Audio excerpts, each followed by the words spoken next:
Welcome to Sleep Audiobooks. If you would like our Better Sleep Quick Guide filled with proven techniques to improve sleep, sign up to our mailing list at sleepaudiobooks.com and we'll send the PDF as a thank you. Subscribing and leaving a comment helps this channel more than you know, so please feel free to offer suggestions for future audiobooks or to just say hi. Thank you for listening. We hope you have an excellent night's sleep. This is Sleep Audiobooks.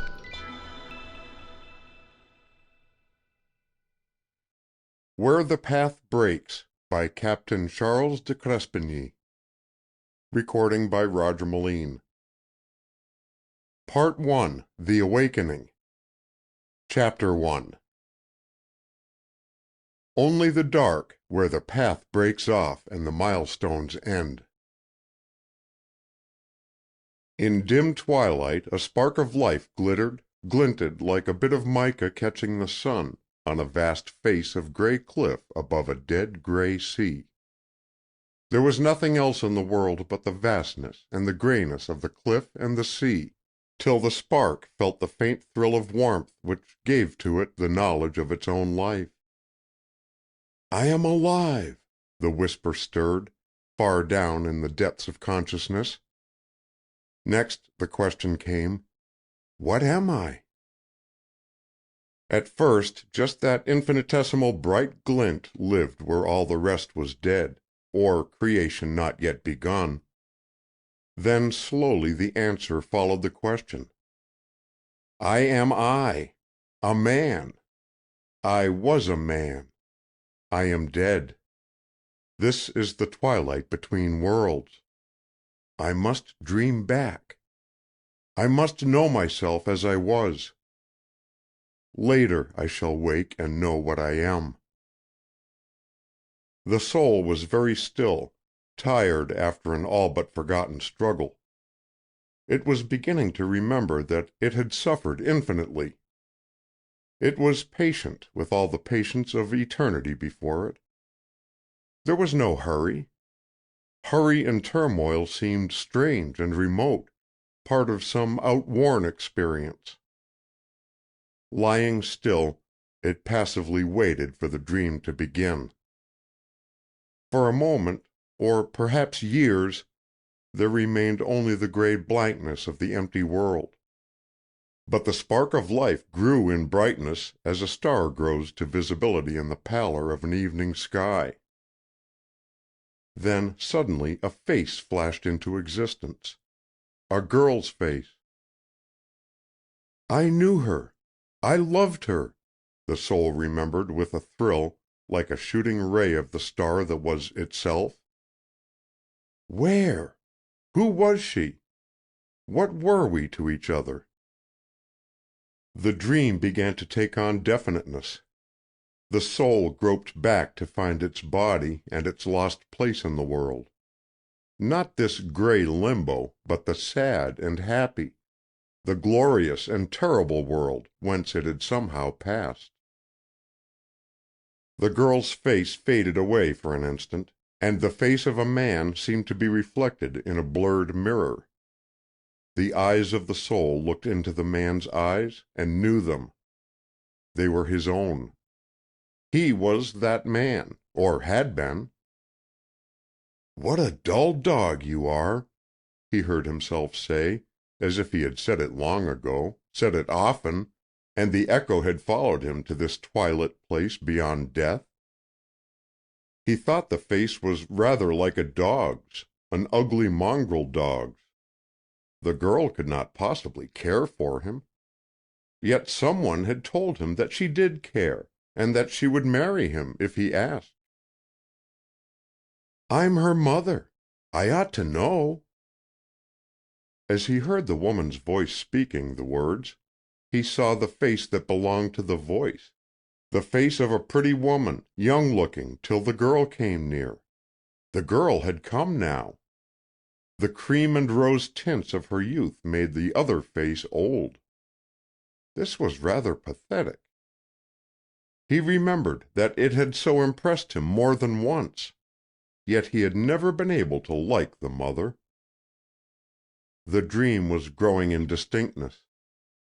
They three, he and the girl and the woman, were in a house. It was a beautiful old house in the country. Outside it was black and white, with elaborate patterns of oak on plaster.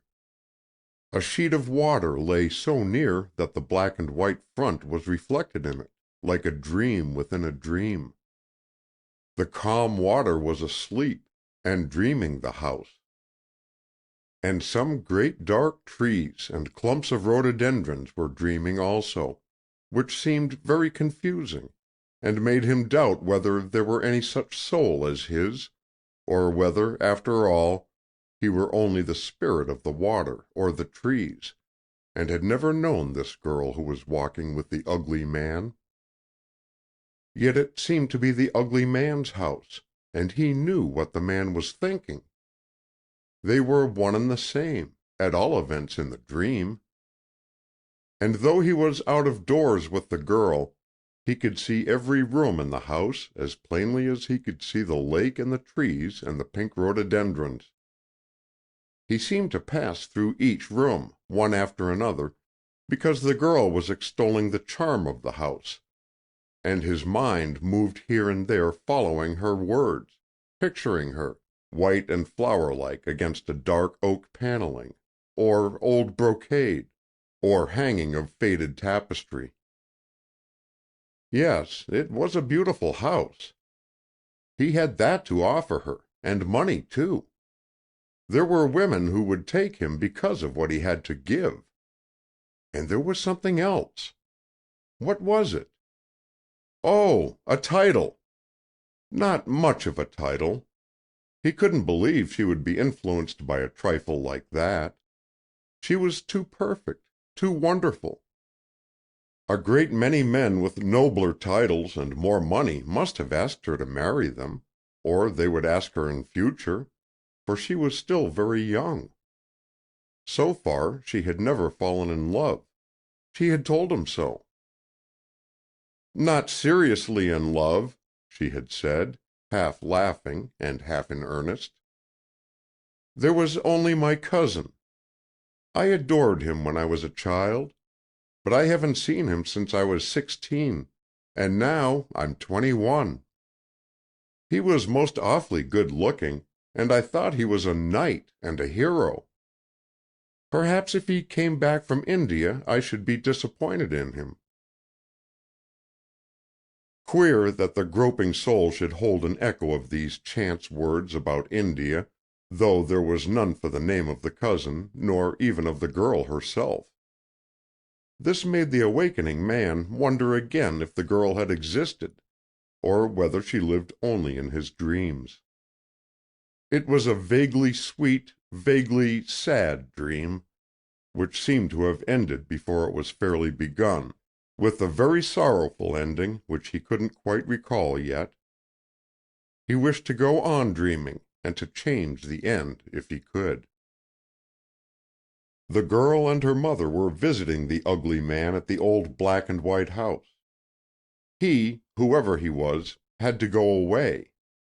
He was begging the girl to stop until he came back. "If I do come back," he added. "Your mother is willing to stay if you are. It would make me happy to think of you in my house, and if anything happens to me—" "Oh, don't speak of such things," she broke in. "It's terrible that you must go." This was very kind of her, because it was not reasonable that she could really care much, such a girl, for such a man, who had never been able to interest her, he felt. But she looked at him, looked up mistily with her dear eyes of smoke blue. There was some message in them, behind a glaze of tears. Drowned in those eyes, he heard himself stammering out things he had not thought that he would ever dare to say. "If you could marry me, I don't suppose you could, but if—" Her answer did not come into the dream. Perhaps she had not answered. But he could see the ugly man holding out his hands, and the girl putting her hands into them. He could see her looking up at him again, and in the beautiful eyes there was that message she wanted him to read. There, at that place, was the end of the dream picture. It never went further, though he tried over and over to carry it on. The girl looking up, a tall, slender shape in white, with the afternoon sun burnishing her hair, and giving to it the color of a copper beech tree under which she stood. He knew that he had thought, "I shall never forget her as she is now, not even when I'm dead." He had kept his word. He was dead, hovering on the borderland of the unknown, and he had not forgotten. But just where the dream ended, before he could read the girl's look and hear what she had to say, her mother had come quickly out of the house with an open book in her hand. That seemed to be the reason why the picture broke. It seemed afterwards, too, though there was no clear vision, that the girl was willing to marry him, just barely willing. Her mother took it for granted that she had said yes when he asked her, and the girl let it go as if it were true, though he could not be sure it was what she had meant when she looked up with the strange light in her eyes and tried to speak. He would have given years of the future he hoped for then to have been sure, without any doubts. When he stammered out his questions, he had not thought of anything better than an engagement, to end in marriage if he came home safely after the war. The war! Dim remembrance of hideous suffering suddenly stirred the slow current of his dream. There had been war! That was how it had happened. He had been killed in battle. Or else none of the dream was true. There had been no such man, no such girl, no such black and white house reflected in a crystal lake. This was a dream of things that had never been. A veil of unreality began to fall between him and the picture he had seen. No, it couldn't have been true of his life, of course, because the dream had begun again, and was carrying him on to a wedding. The church in the village. He knew that church well, and the way to it from the big gates and the little gates, the long way and the short cut. The girl and a man in khaki were standing together. The same ugly man, uglier than ever in his soldier clothes, he thought. He heard the words which a clergyman in a white surplice was reading out of the prayer book. "To have and to hold, till death do you part." And he saw himself putting a ring on the girl's finger. She held her left hand out to him, the long, slim hand he used to think must be like St. Cecilia's, because of the genius of music in its finger-tips. He could see no following picture of her alone with him. He saw himself going away, waving good-bye, then a train and a boat, and a train again, with a crowd of other men, all soldiers. He was an officer. He had left the army before that dream time. He could not remember why, but it had something to do with money, and with the black and white house, and he had offered himself again for the war. In the dream he rode a horse along a straight sunlit road, with poplars on either side that gave no shade. There were days of marching in furnace heat. Then came a night of silver moonlight reddened by fire, a village burning. There was a noise as of hell let loose, and since he had been dead he hated noise. It was the one unbearable thing. Hearing noise in his dream, the star which was his soul shattered itself into 1,000 sparks, each spark a red-hot nerve of pain. All round him in the crowded dream there was fighting. Smoke stung his eyelids. He breathed it in and choked. His horse trampled men down. Their cries were in his ears. Some voice he knew called to him for help. He pulled a man up on his horse. A friend, he thought it was, someone he cared for. Now the horse stopped, reared, and fell. By and by the man whose soul dreamed struggled to his feet, dazed, but remembering his friend, dragged him from under the hurt animal.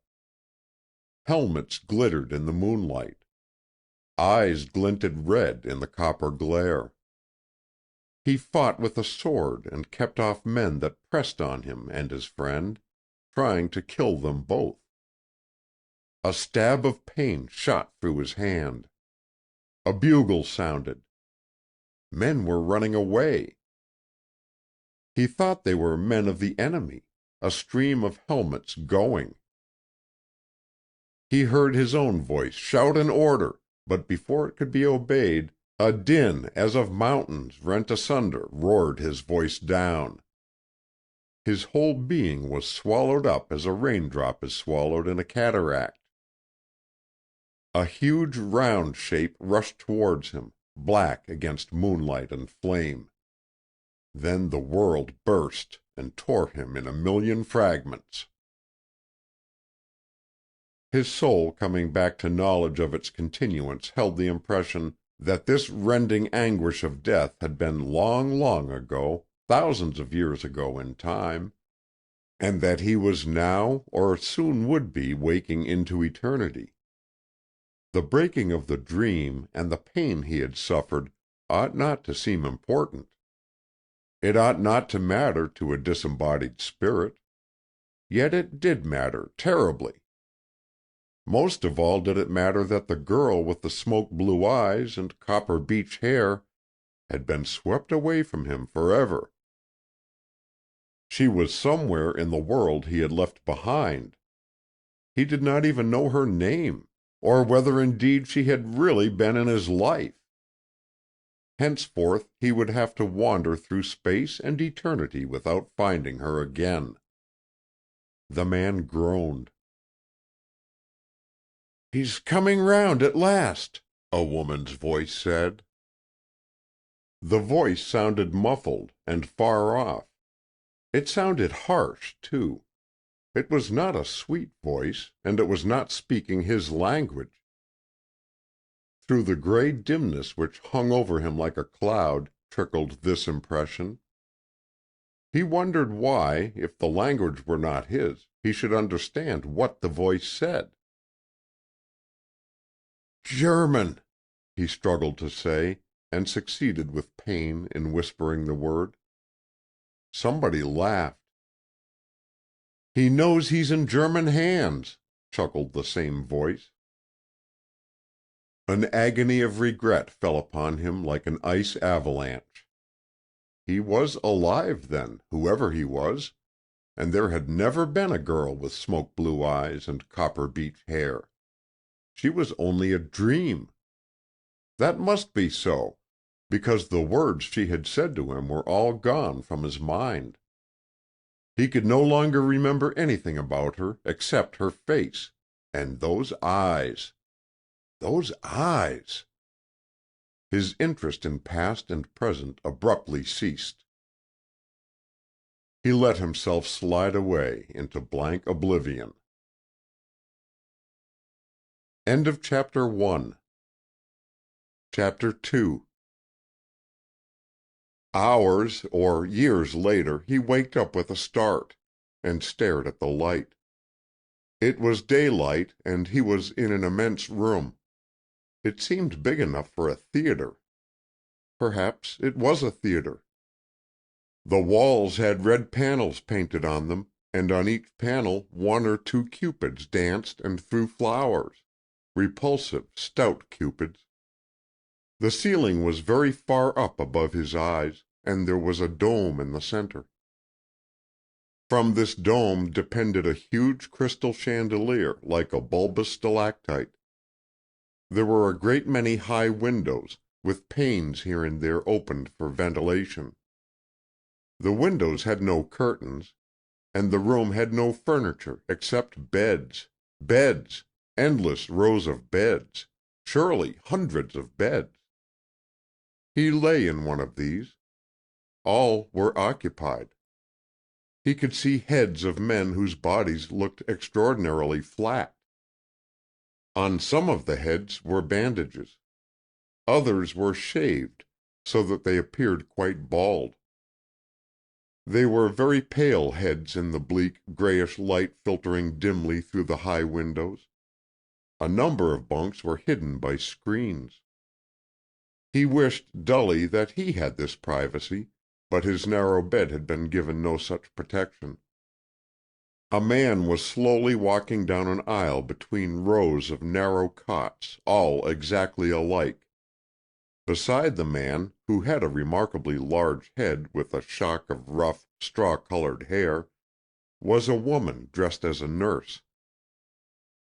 The newly awakened one knew she was a nurse, though she was not dressed in the costume familiar to him in some vague past.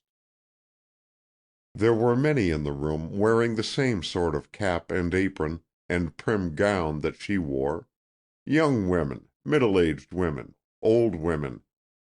They had kind faces, but the watcher saw no beautiful ones. Not that he cared for that or anything. He had not been awake long when a big girl came towards him, paused, peered, and went away again. She stopped the nurse who walked with the shock-headed man, and spoke to her. The woman's cap and the man's tousled hair turned from the direction they had been taking, and approached his bed. They bent over it, and he gazed up stupidly at their faces. The shock-headed man had a beard even lighter than his hair. He smoothed it with a white, strong-looking hand, a capable hand, the hand of the born surgeon. The woman had hard features, but soft eyes, wistful and pathetic. "You see, he is getting along finely," she said to her companion. "I think we shall have no more trouble with him now."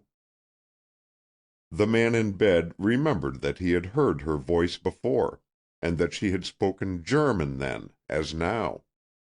He did not wonder this time why he understood what she said, though the language was not his own.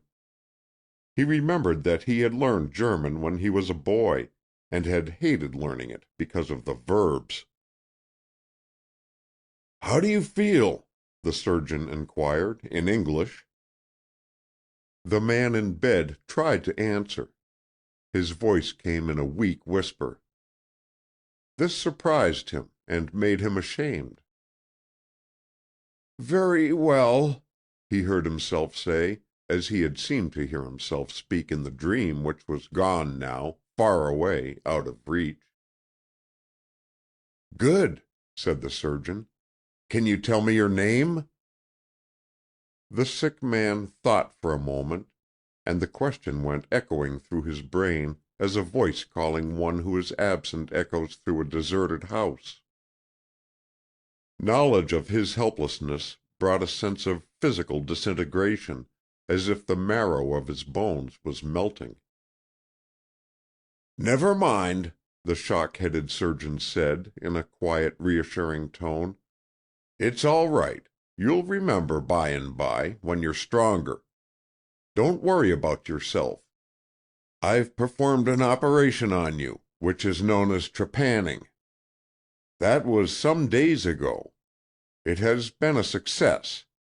But we will let you rest a while longer before we bother you with questions.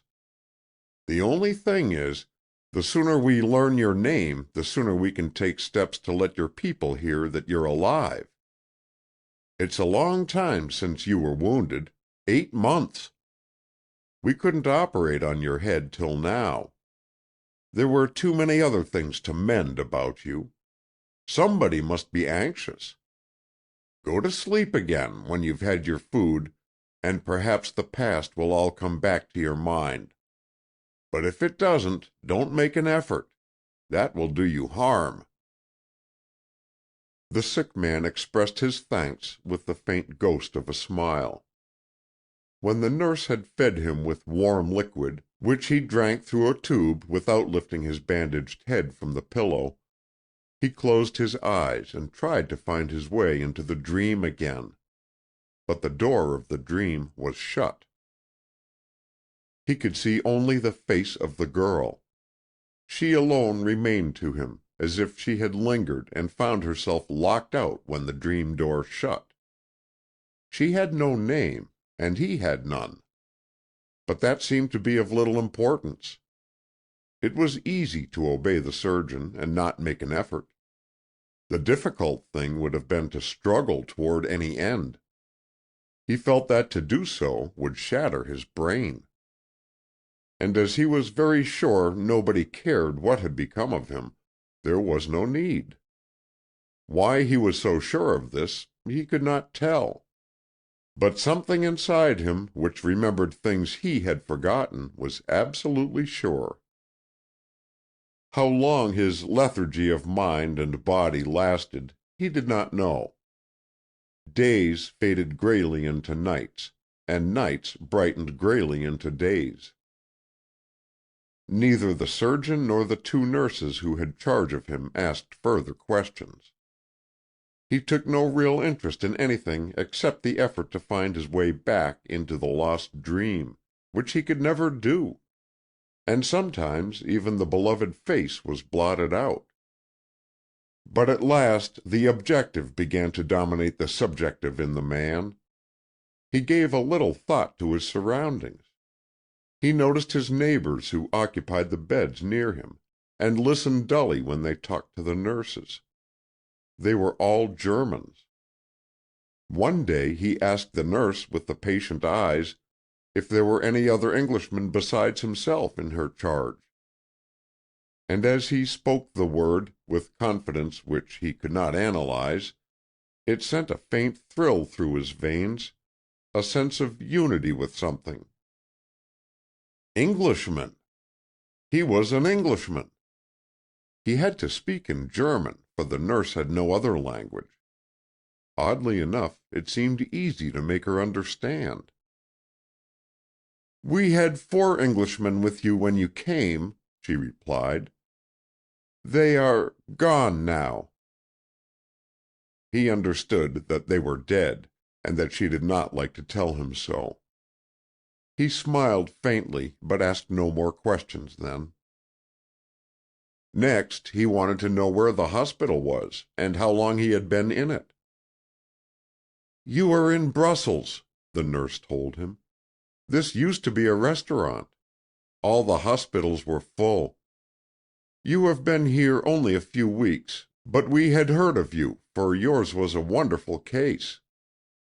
Many doctors have talked about it. Just before your operation, you came to us.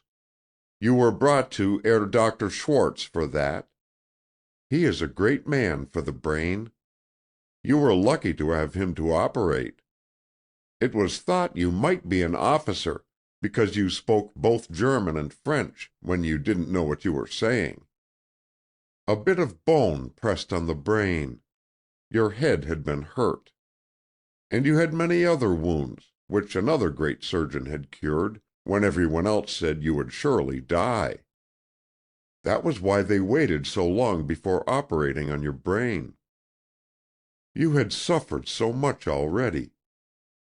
You had to grow strong after what you had gone through, and get over the nerve shock, which was worst of all.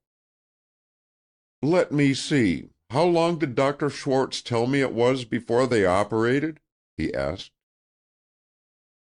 8 months, the nurse answered reluctantly, as if she feared to excite him, yet saw no real reason why, now that he was getting well, he might not hear all the truth about himself. Besides, it might help him to remember the past. She knew that Dr. Schwartz was anxious for him to do so now. He had always been an extremely interesting and rather mysterious case, sent from a distance by a brother surgeon to Schwartz, and specially recommended to his attention. 8 months, the woman repeated. I think you were wounded in some battle early in August. We have the record that came from the first hospital where you were. Now it is the 15th of April. 8 months, the man counted dreamily with his fingers. Why don't they know whether or not I was an officer?" "It was like this," the nurse explained, with her stolid yet kindly and truthful look. "It was like this. Your cavalry and our cavalry fought. That is the account we have, though it is not very clear. You were getting the better of us, but our artillery came up and our Uhlans were ordered to retreat. When they were safely out of the way, your lancers were shelled. I think they were cut to pieces. Nobody on either side could get at the dead and wounded for days. When they did go to help the living, it was our Germans who went. Most of the English were killed. You and the others who lived, unless a few escaped, were brought to a hospital of ours, in the north of France. Our soldiers would not do such a thing, so it must have been prowling people, thieves, who stripped off your clothes. One reason why our doctors thought you might be an officer, even before you spoke, was because the little finger of your left hand had been partly cut off. It had been done with a knife. That seemed as if you must have worn a valuable ring, so tight it couldn't be got off in a hurry." "My mother's ring," muttered the man. The words spoke themselves. Again, it was not he who remembered, but something which seemed to be separate and independent, hiding inside him, though not in his brain. It knew all about him, but would not give up the secret.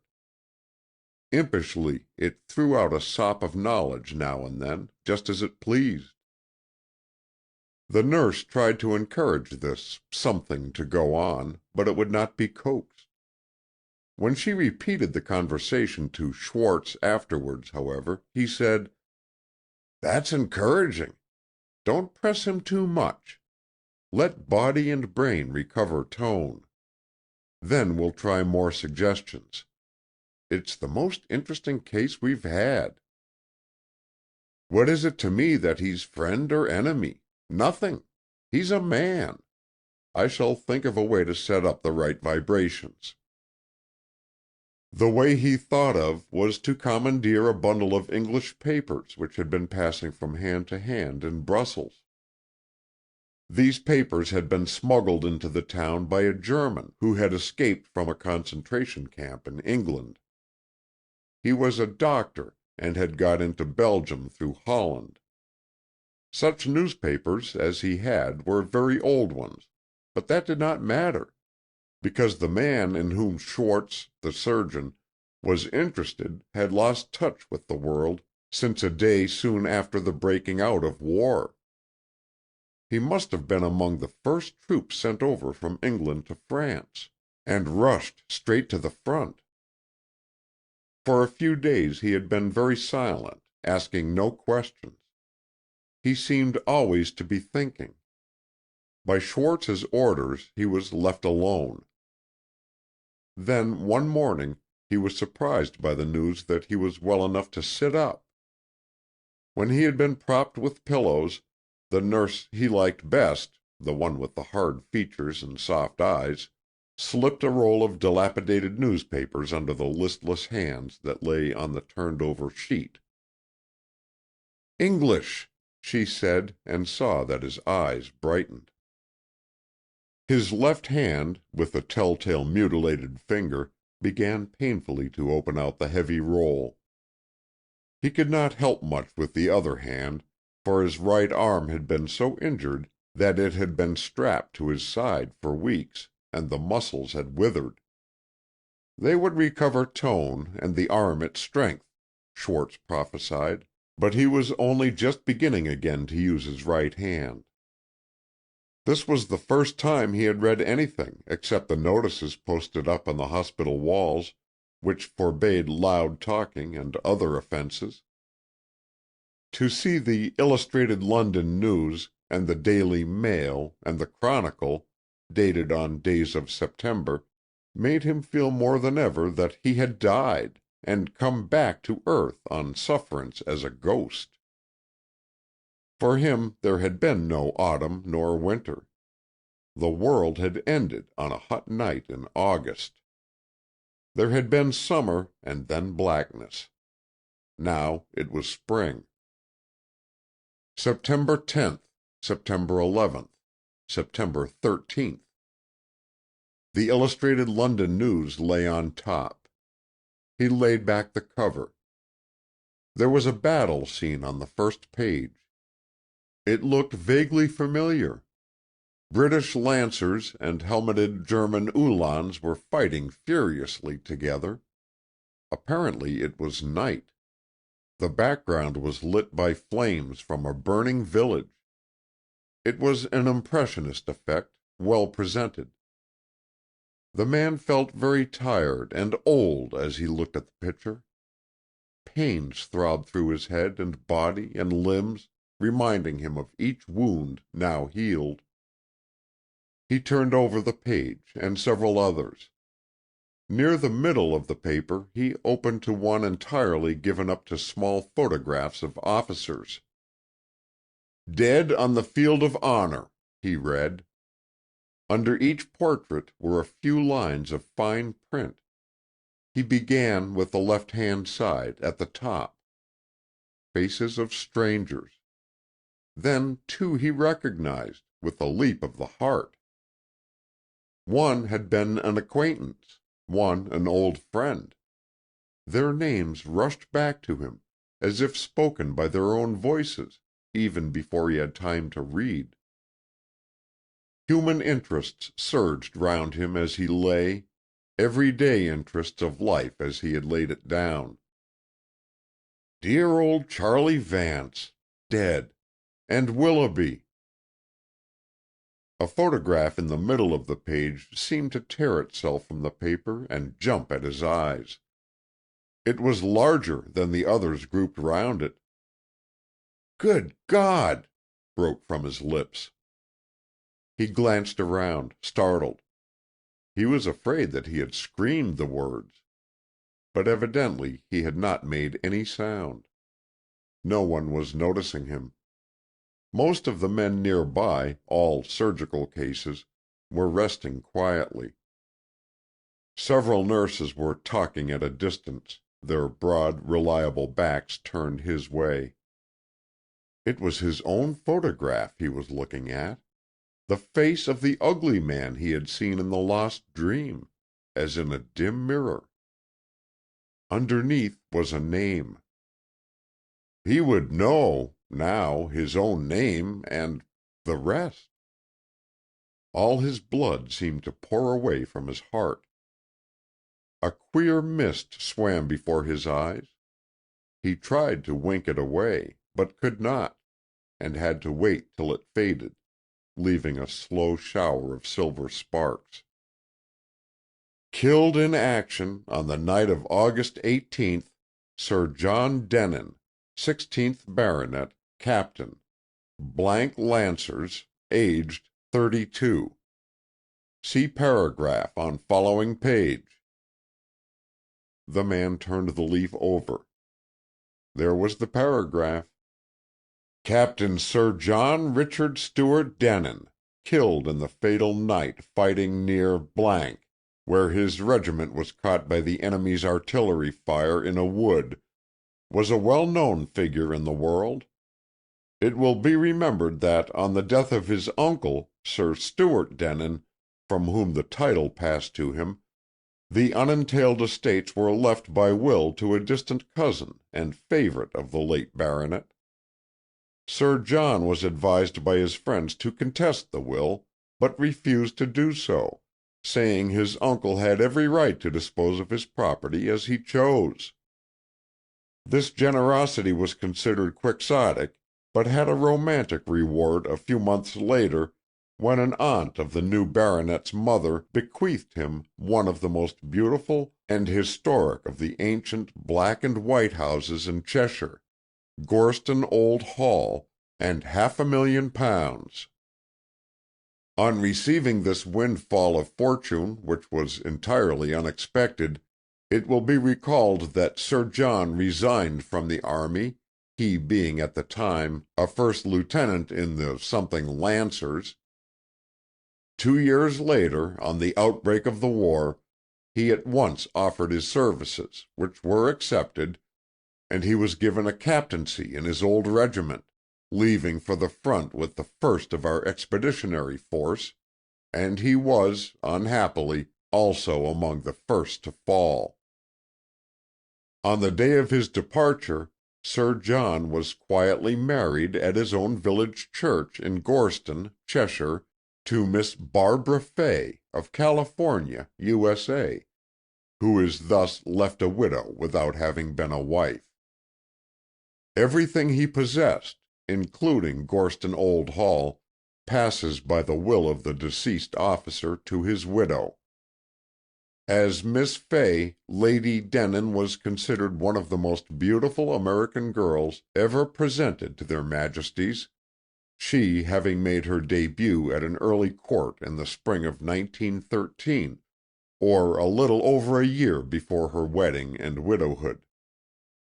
The mother of Lady Denon, though married to an American professor of Egyptology who died some years ago, has English blood in her veins, and is a near relative of Captain Trevor D'Arcy of the Gurkhas, now on the way to France with his gallant regiment.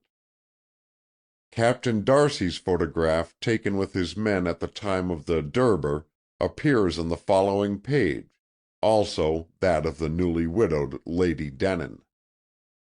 In the battle where Captain Sir John Denon met his death, he greatly distinguished himself by gallant conduct, and to him would have been due a signal success, had not the German artillery rescued the defeated Uhlans and followed up their flight with a withering fire.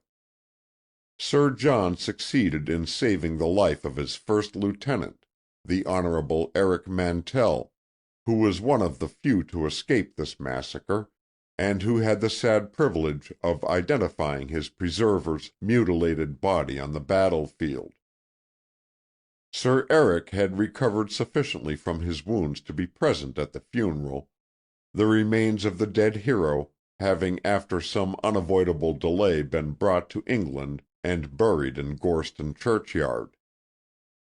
Had Sir John lived, it is said that he would have been recommended for the Victoria Cross. The man who had died and been buried, whose body had been identified by his friend and taken home, fell back on the thin hospital pillow and closed his eyes. He felt as if he had come to a blank wall, stumbled against it, and fallen. Then, suddenly, he realized that by turning over a page, he could see her face, the face of his wife. End of Chapter 2. Chapter 3. He turned the page, but for a moment it was a blank, blurred surface, as if everything on it had been blocked out by order of the censor.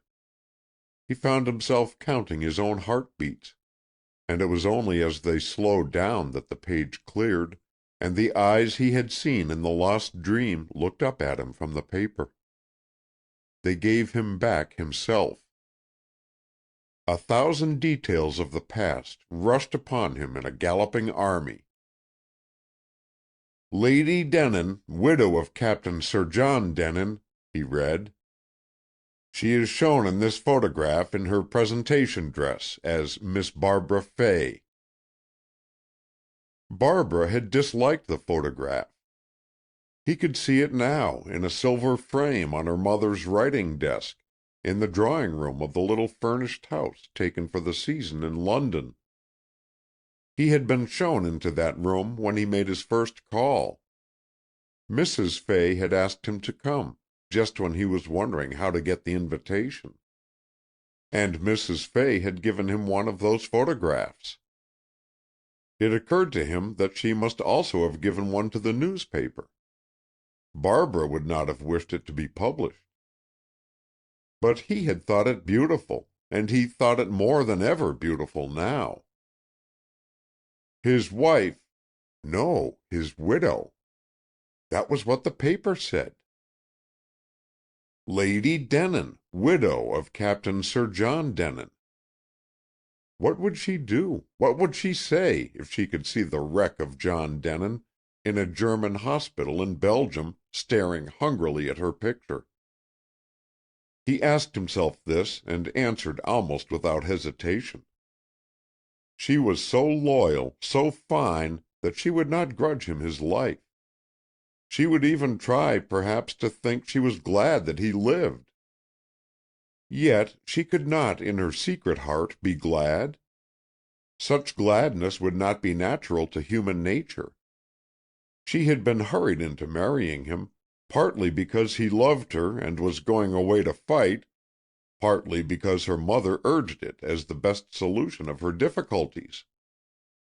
Now all things Mrs. Fay had wanted for the girl were hers without the one drawback, the plain dull fellow who had to be taken with them, the fly in the ointment, the pill in the jam. Barbara had dearly loved the old black and white house. She had said so a dozen times. She had never once said that she loved John Denin. She had only smiled and been kind, and looked at him in a baffling way, with that mysterious message in her eyes which he had been too stupid to read. Mrs. Fay had loved the house too, and the whole place. And it was hard to believe in looking back that she had not loved the money, and the idea of a title for her beautiful girl. John Denin, who ought to have died and had not died, asked himself what was now the next best thing to do. Also he asked the eyes in the photograph, but they seemed gently to evade his eyes, just as they had often evaded them in life. Next on the page to Barbara's picture was the portrait of her cousin, Captain D'Arcy, of whom she had spoken more than once, the hero and knight of her childhood. He looked a handsome enough fellow in his uniform, though hardly of the hero and knight type. He was too full-fleshed for that, a big, low-browed, thick-lipped man of 36 or 7, who would think a great deal of himself and his own pleasure. Evidently he had changed since the days when he was the ideal hero of a 16-year-old girl.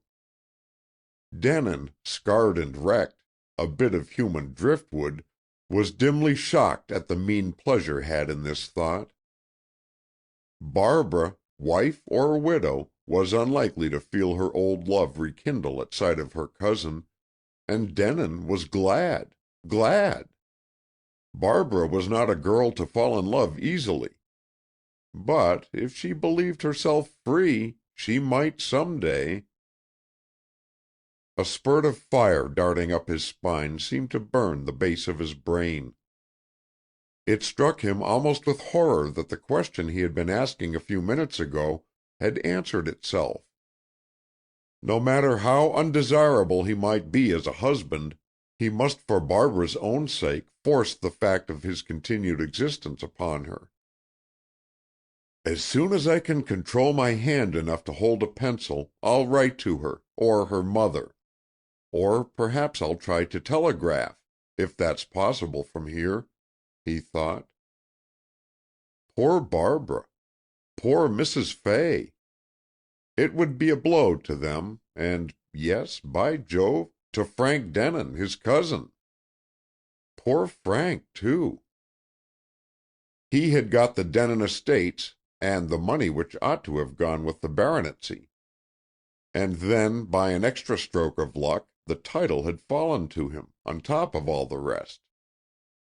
It would be a wrench for him to give it up after more than 8 months of enjoyment. Then there was that pretty American girl, Miss Van Cortlandt, to whom poor old Frank had proposed time after time. All his money and the 2 big places had made no difference to her. She had plenty of money of her own.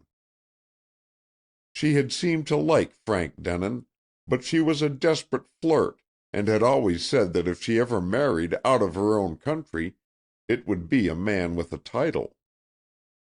It was Catherine Van Cortlandt who had introduced Sir John Denin to Barbara Fay at a dance, not long after Barbara's presentation.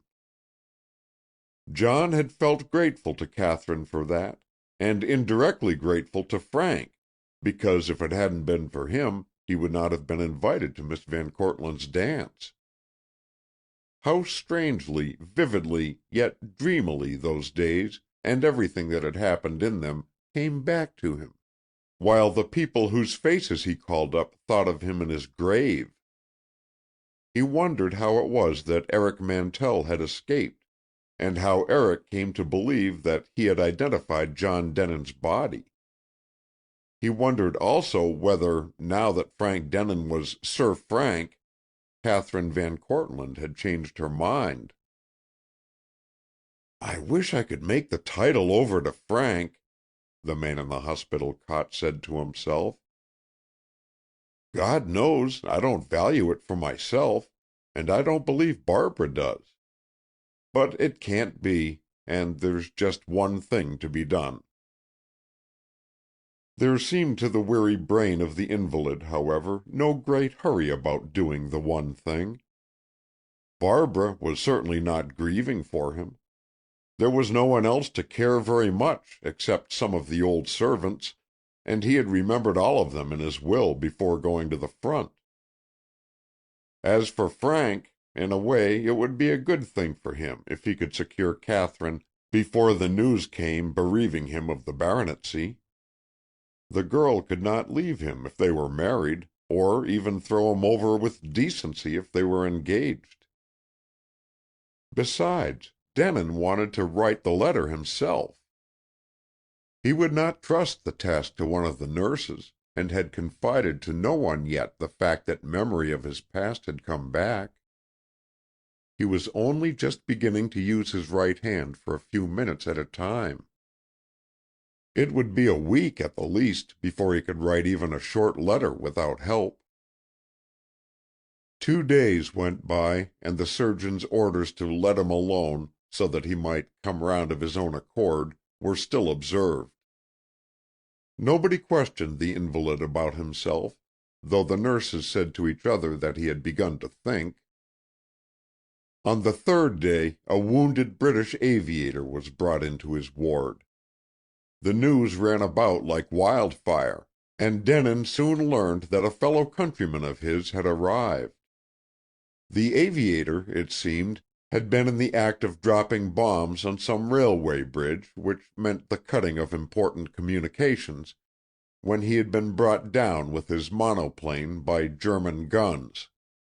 Both his legs were broken, but otherwise he was not seriously hurt. Denin inquired of a nurse who the man was, and heard that he was Flight Commander Walter Severn. The sound of that name brought a faint thrill. Denin did not know Walter Severn, but he had met an elder brother of his, who was one of the first and cleverest military airmen of England. It was probable that Walter Severn might have seen John Denin somewhere, or his photograph, if only the photograph of that copy of the Illustrated London News, which had labelled him as dead on the field of honor. If his scars had not changed him past casual recognition, Severn would be likely to know him again, and it occurred to Denin that to be identified in such a way would not be a bad thing. Besides, if the aviator had not been away from England long, he might possibly have news to give of Barbara, and Frank, and Catherine Van Cortlandt. They were more or less in the same set, in the normal days of peace which seemed so long ago. He asked permission, when he was got up for his hour out of bed, to talk to the wounded Englishman, and was told that he might do so, provided that an English-speaking nurse was near enough to hear everything they said to each other. Denin's progress along the ward was slow. He had not been an invalid 8 months for nothing, and the mending of his splintered bones and torn muscles was hardly short of a miracle, as surgeons and nurses reminded him frequently with glee. He moved with a crutch, and one foot could not yet be allowed to touch ground, though Schwartz gaily assured him that some fine day he might be as much of a man as ever again, thanks to his enemy's skill and care. Severn had been told that an Englishman who had lost his memory through injuries to the head and forgotten his own name was coming to talk to him. Lying flat on his back with both legs in plaster of Paris, the aviator looked up expectantly, but no light of recognition shone in his eyes when the tall form in hospital pajamas hobbled into his range of vision. Denin did not know whether to be relieved or disappointed. Certainly he was not surprised, for he had asked for a mirror that morning and had studied his marred face during a long, grim moment. From temple to jaw on the left side it was scarred with a permanent red scar. A white seam where stitches had been ran through the right eyebrow. A glancing bit of shrapnel had cleft his square chin precisely in the center, giving a queer effect as of a deep dimple which had not been there before August 18th, and his thick black hair was threaded with gray at both temples. A chair was given to him in which to sit by the newcomer's bedside. Severn was very young, and it seemed to Denin in contrast with that new vision of himself, as beautiful as a girl. Warned that the other man had lost his memory, the wounded aviator was pityingly careful not to ask questions. He talked cheerfully about his own adventures, and said that he had been at home on leave only a week ago. "At home?" Denin echoed. "What was it like over there?" "Awfully jolly," said Severn. "Not that they don't care, or aren't thinking about us every minute, night and day. But you know how our people are. They make the best of things. They have their own kind of humor, and we understand. Fact is, I went over to get married. I suppose, you never knew the Lacey Wilmots of Devonshire. They're neighbors of ours. I married the second daughter, Evelyn. We had 2 days together." "You were lucky," said Denin. "Think so? Well, we didn't look at it like that. I wrote to her this morning. Hope she'll get the letter." "Some fellows had only an hour or two with their brides, I heard," Denin said, almost apologetically. "That's true," said Severn. "Jove! There are shoals of war brides, poor girls, and as brave as they make 'em, every one." "What about the war widows?" Denin ventured, stumbling slightly over the words. "They're brave too, all right, but I expect there are some broken hearts. Not all, though, by any means. Damn it, no. Lady Denin, for instance. Did you ever hear of her? I mean, did you ever hear of John Denin? They had about an hour of being married before he went off with the first lot in August, poor chap." "What about Denin?" "Oh, you didn't know him, then? Why should you? I didn't myself, but he belonged to one or two clubs with my brother Bob. I may have seen him myself. Awfully fine chap. Everybody liked him, though he was close as a clam, no talker. Came into a ripping place and piles of oof a few years ago. Not much on looks, though he was an A1 sportsman and athlete. Girls thought him a big catch. I've heard plenty say so.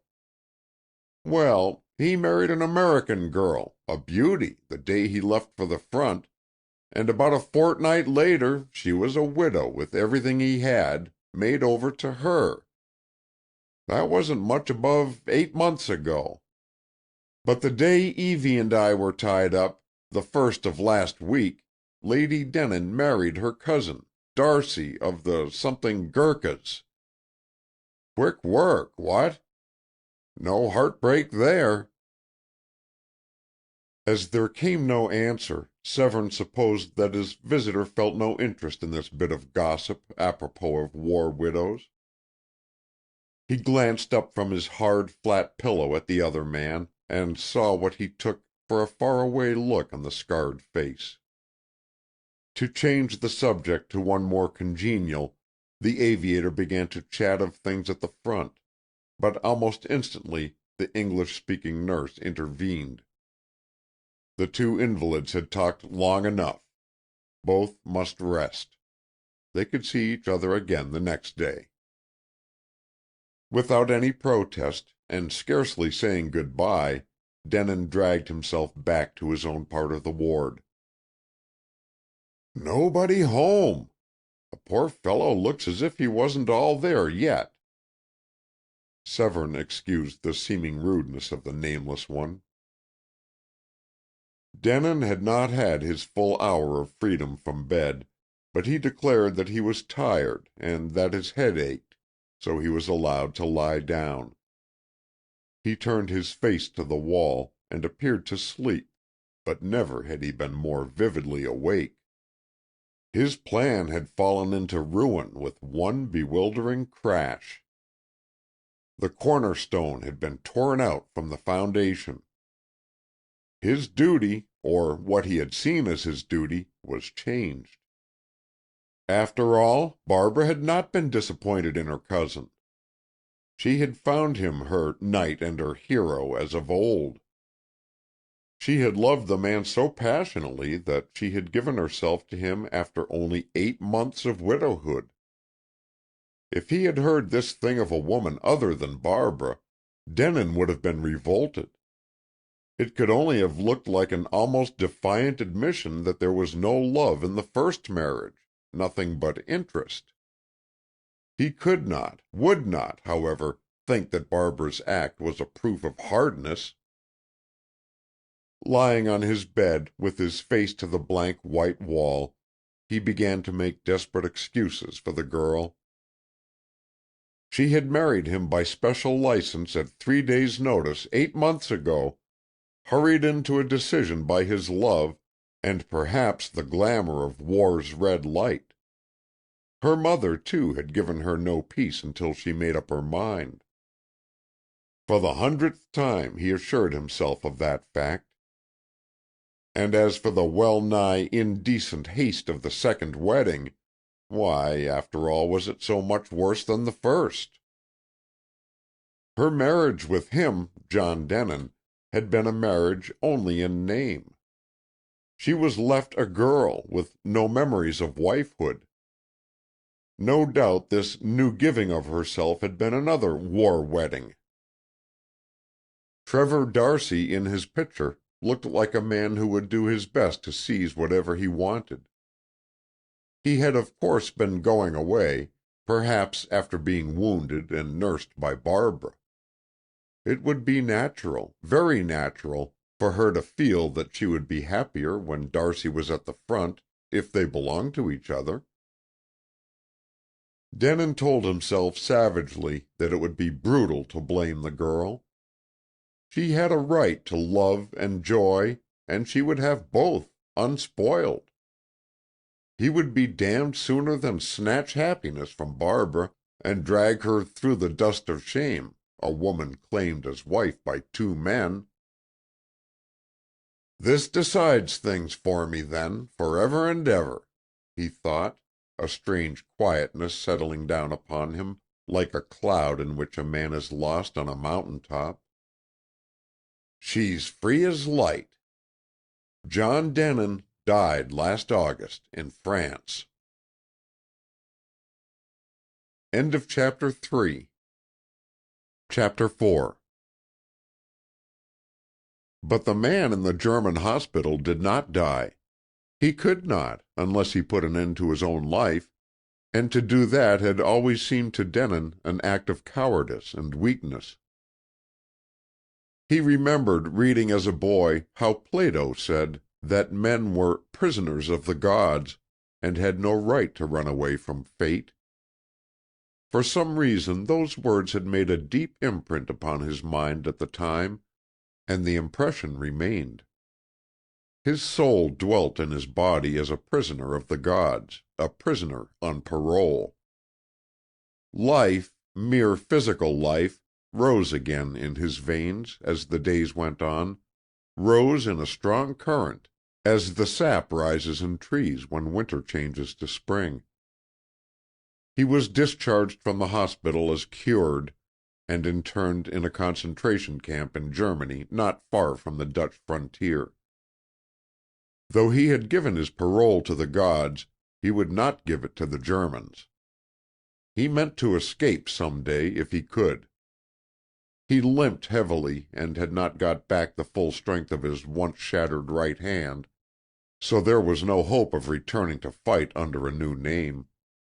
Had there been a chance of that, he would have wished to join the French Foreign Legion, where a man can be of use as a soldier, while lost to the world. As it was, he made no definite plans, but set about earning money in order not to be penniless if the day ever came when he could snatch at freedom. He had always had a marked talent for quick character sketches and a bold kind of portraiture. He could catch a likeness in a moment. With charcoal he dashed off caricatures of his fellow prisoners, on the whitewashed wall of the room which he shared with several British soldiers. The striking cleverness of the sketcher was noticed by the man in charge, who spoke to someone higher in authority, and officers came to gaze gravely at the curious works of art. Denon had rechristened himself by this time John Sanborn. Sanborn seemed to him an appropriate name for one without an aim in life, and as for John, without that stand-by he would have felt like a man who has thrown away his clothes. Sanborn's charcoal sketches, therefore, began to be talked about, and officers brought him paper and colored chalks, bargaining with him for a few German war notes to take their portraits. By the end of May he had saved up 200 marks, accumulated in this way, charging from 5 to 20 marks for a sketch, according to size and detailed magnificence of uniform. Not having given his parole, he was carefully watched at first, but as time went on his lameness, his exemplary conduct, and air of stoical resignation deceived his guards. One dark night he slipped away, contrived to pass the frontier, bribed a Dutch fisherman to sell him clothing, and after a week of starvation and hardship limped boldly into Rotterdam. There he parted with the remainder of his earnings, save a few marks, for a third-class ticket to New York, trusting to luck that he might earn money on board as he had earned money in camp.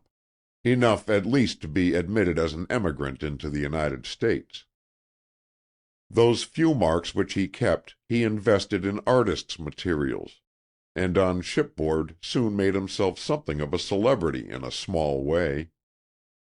He was nicknamed the steerage sergeant, and with an hour or two of work every day put together nearly $60 American during the voyage. That sum satisfied him.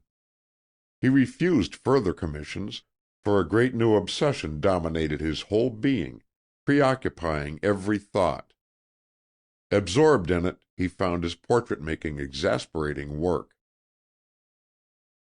Something within him that he did not understand but was forced to obey commanded the writing of a book. The book, not of his life or of his outside experiences, but of his heart. He had no idea of publishing this book after it was written. Indeed, at the beginning, such an idea would have been abhorrent to him. It would have been much like profaning a sanctuary. But there were thoughts which seemed to be in his soul rather than in his brain, so intimate a part of himself were they. And these thoughts beat with strong wings against the barrier of silence, like fierce wild birds against the bars of a cage. So ignorant was John Denin of book writing that he did not know at all how long it would take to put on paper what he felt he had to give forth. He knew only that he must say what was in him to say. And every moment when he was not writing he chafed to get back to his book again. Indeed, it was but his body which parted from the manuscript, even when he ate, or walked, or slept.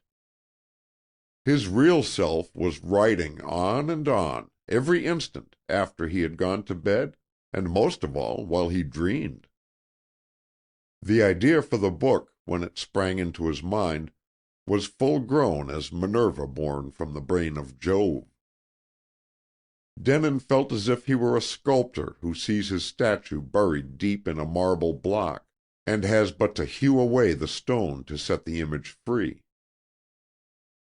He got up each morning at dawn, bathed, dressed hurriedly, and worked till breakfast time, when a cup of tea and a piece of bread were all he wanted or felt he had time to take.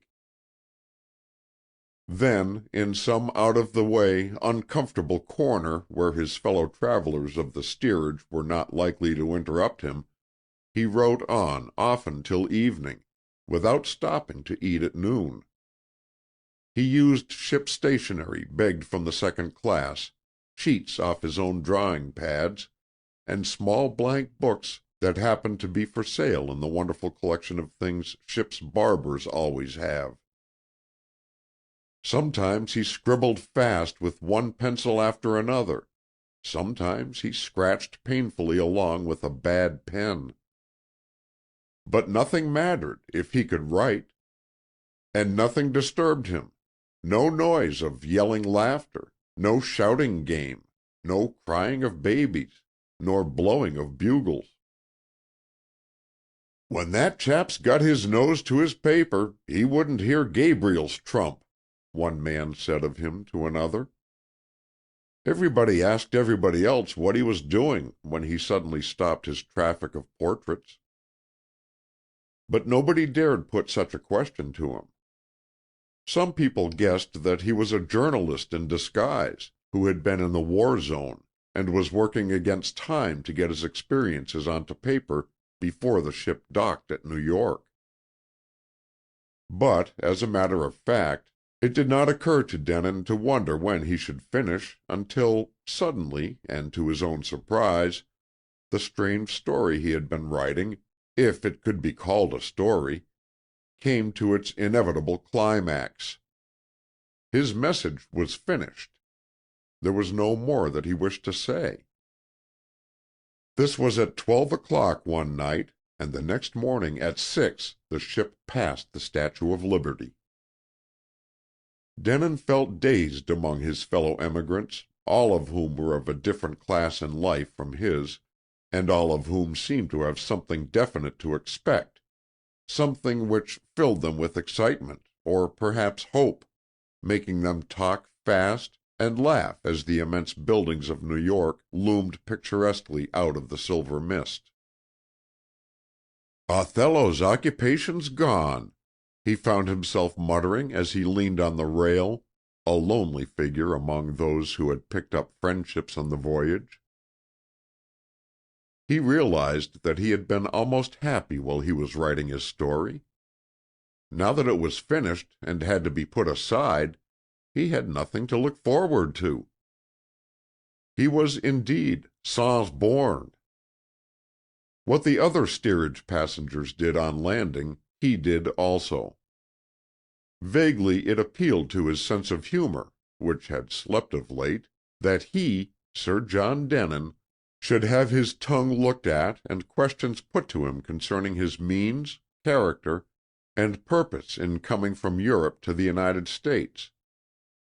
He went through the ordeal with good nature and passed doctors and inspectors without difficulty.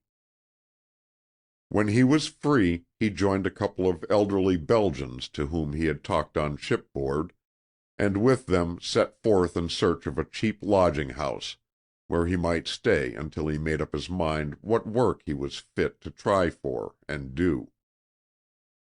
He was a poor man now, and could not afford to live in idleness for more than a few days. He realized this, also that a job of any kind was hard to get, and doubly hard for him since he was not trained for clerical work, or strong enough at the moment to undertake manual labor. Still, he could not resist the intense desire he had to shut himself up and read the book which, when he thought of it, seemed to have written itself. He had always gone on and on, never stopping to glance back or correct. And he had a queer feeling that the story would be a revelation to him, that help and comfort and strength would come to him from its pages. The Belgians remained in the lodging-house only long enough to unpack a few things. They then went out together to see New York, and visit an agency which had been recommended to them. But Denin shut himself up as he had longed impatiently to do, in the tiny back room he had engaged, on the top floor of a dreary house. There he took from the cheap bag bought in Rotterdam, his one piece of luggage, the oddly assorted pages of manuscript which made up a thick packet. With the moment that he began to read, the stained walls and the dirty window with the fire escape outside vanished as if some genie had rubbed a lamp. The story was of a soldier and his love for a girl who did not greatly care for him. She married him rather than send him away empty-hearted to the front, cold with disappointment, when it was in her power to arm him with happiness. They parted on the day of the wedding. The soldier went to France and was killed in his first fight. The girl grieved because it had not been possible to love the man with her whole heart, and because he had had no time, so she believed, to taste the joy she had sacrificed herself to give. But the man, going into battle and afterwards dying on the battlefield, was divinely happy and content. He saw clearly that his love for her had been the great thing in his life, its crown and its completion, that the thought of her as his wife was worth being born for, that it made death only a night full of stars with the promise of sunrise.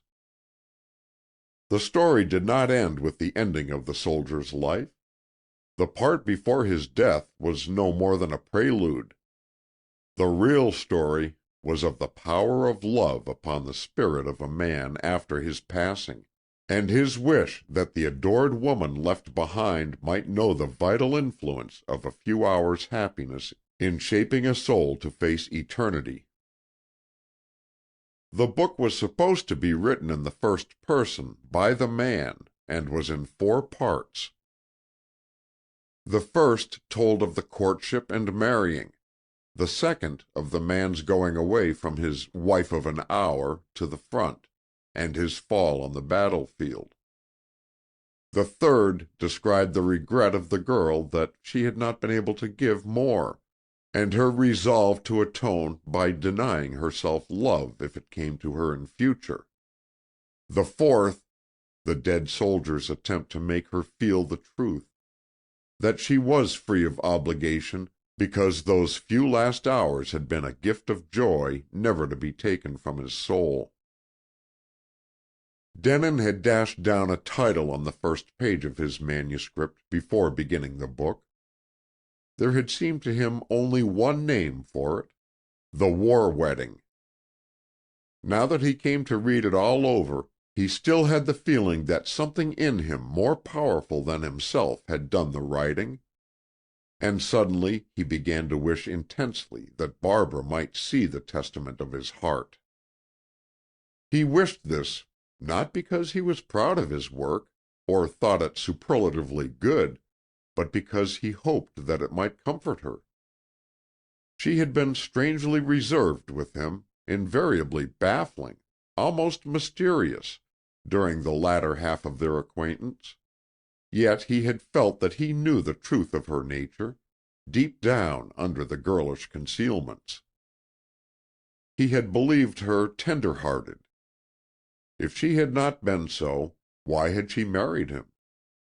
and he thought that a girl of her strong character and sensitive spirit might be stabbed with remorse sometimes after gathering the flower of happiness for herself so near a new-made grave. He could not bear to think that Barbara might torture her conscience for his sake. He wanted her to be happy, wanted it more than anything else now. Not that he was naturally a marvel of unselfishness, but that he loved Barbara Fay better than he had ever loved himself.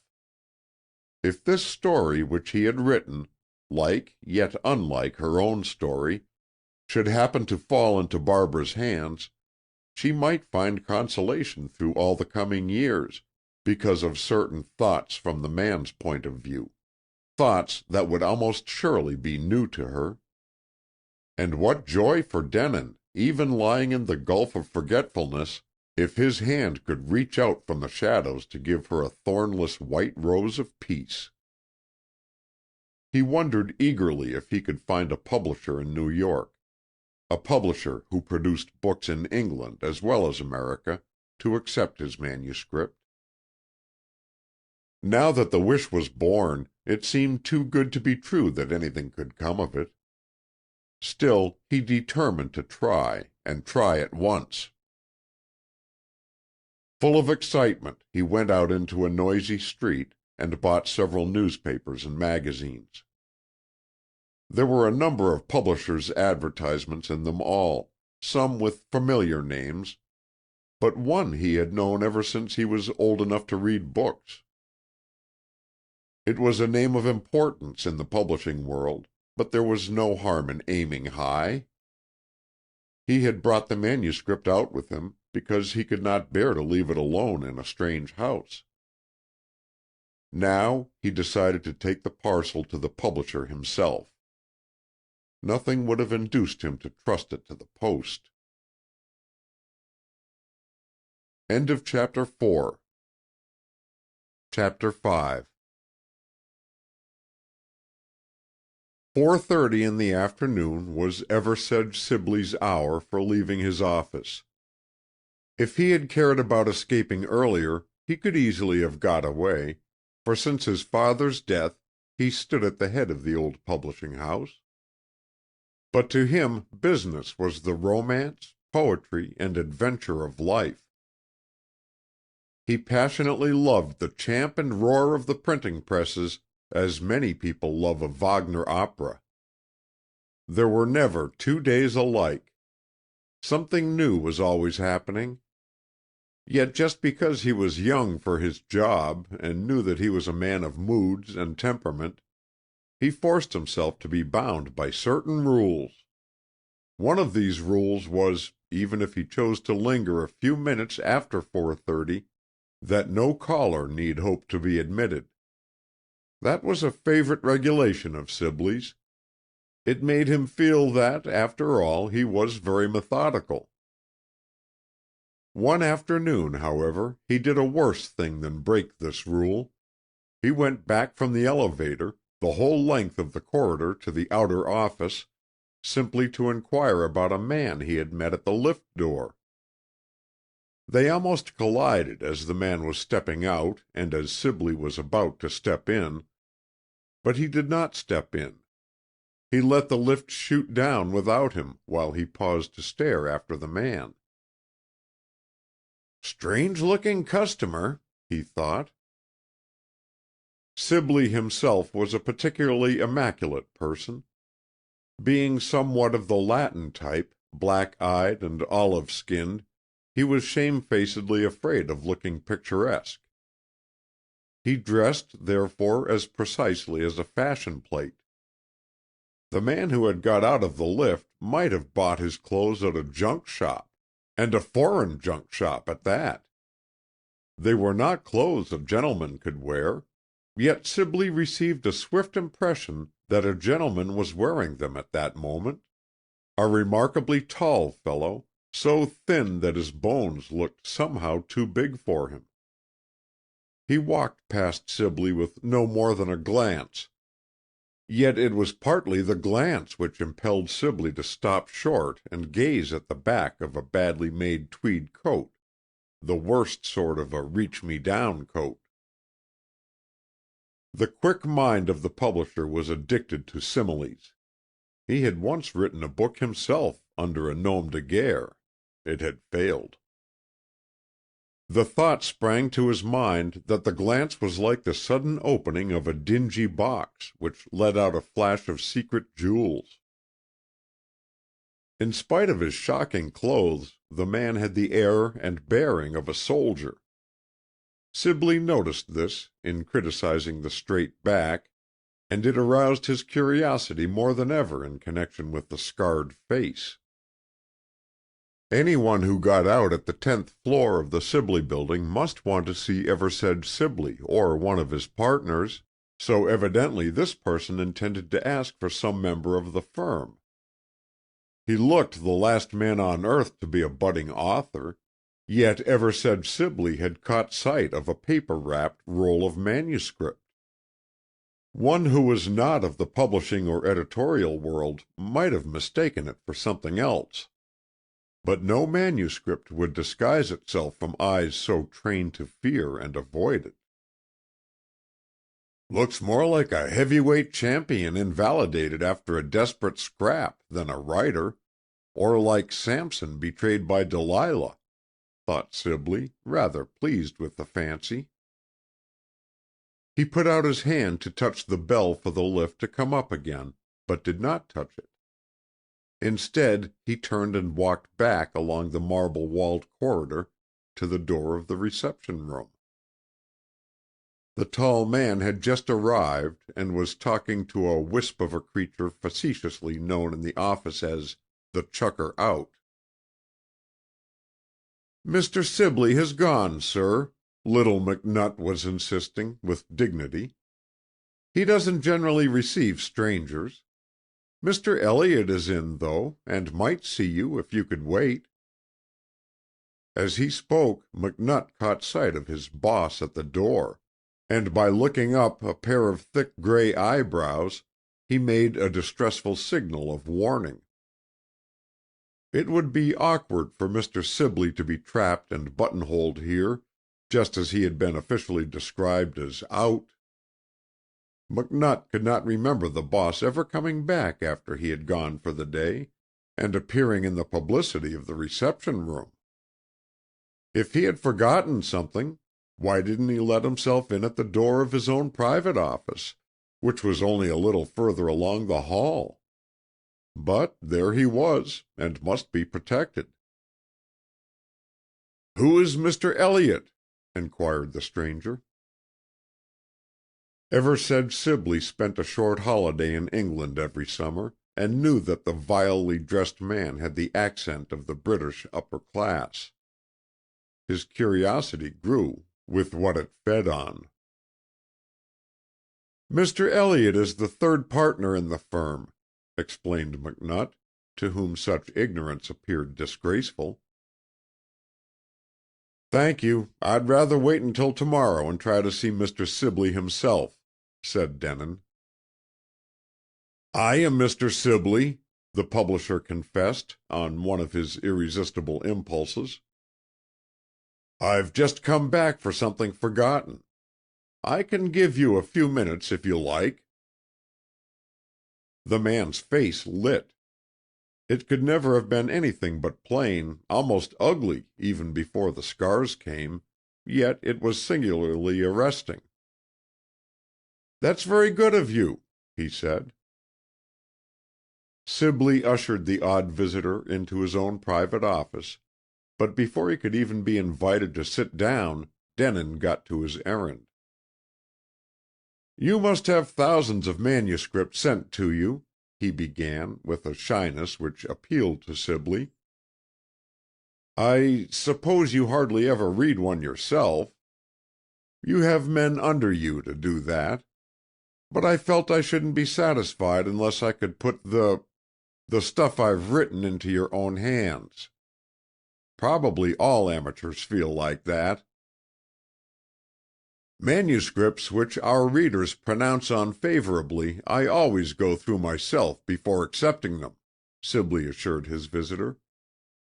"But of course there are a good many that they don't think worth bothering me with." "There's no reason for me to hope that mine will deserve a better fate," Denin said. "All the same, it would be a great thing for me if you should bring it out, publish it on both sides of the water.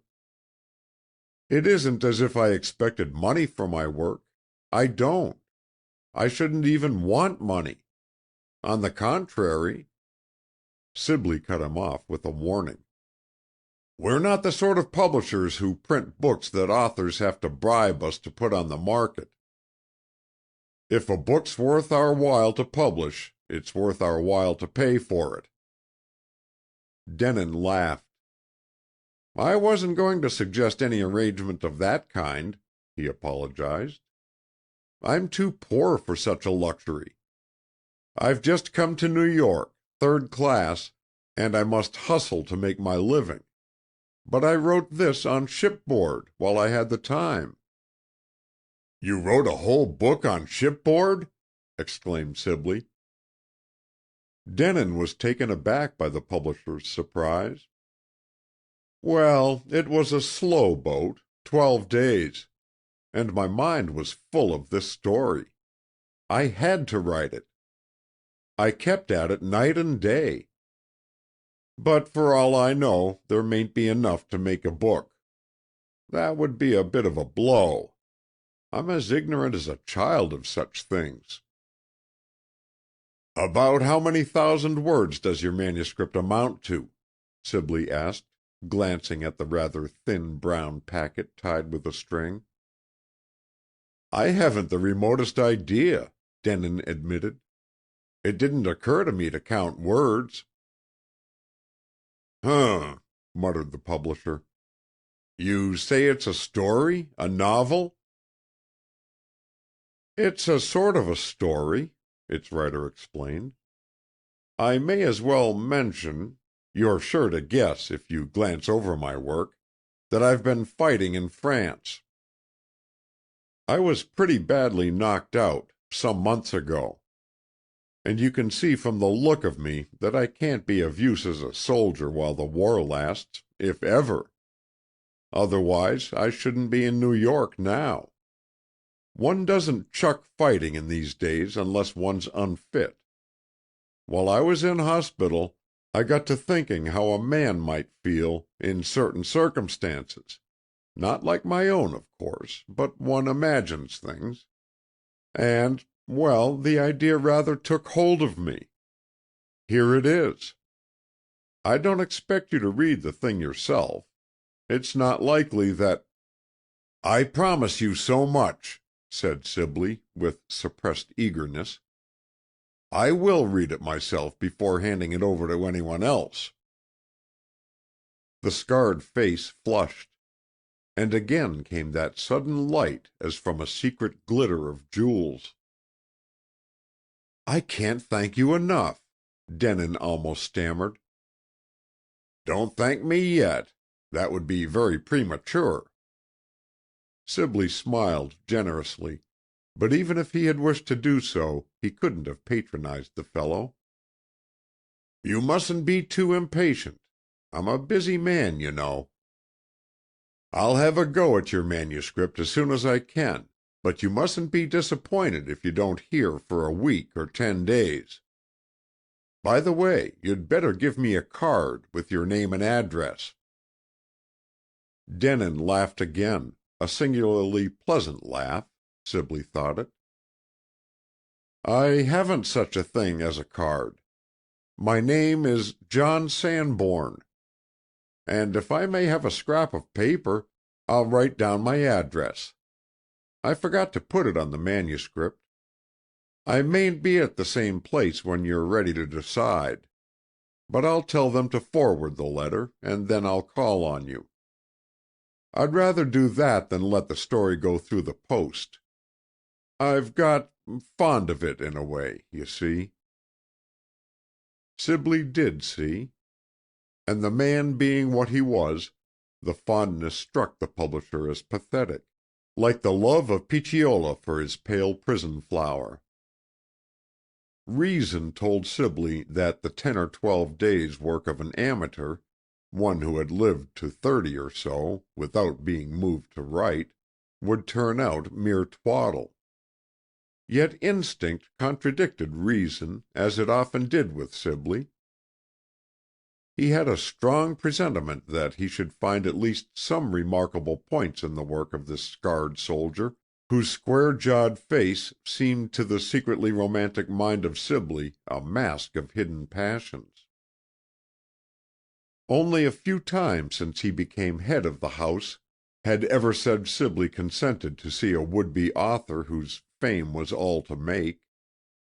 The few he had received had been fascinating young women of society with influence among his friends, famous beauties or noted charmers. But he had never taken so deep an interest in one of them as in the poverty-stricken steerage passenger. He went as far as the reception-room in showing his guest out, and then, instead of going down to his motor, which would be waiting for him, let it wait. He returned to his office, and looked again at the address which the author had laid on his parcel of manuscript. "John Sanborn," Eversedge Sibley said to himself, aloud. The man's face was as sincere as it was plain, nevertheless Sibley was somehow sure that his real name was not Sanborn. He was sure that the inner truth of the man, if it could but be known, was a contradiction of the rough and strange outside, and he wished so intently to get at the hidden inner side that he could not resist opening the parcel there and then.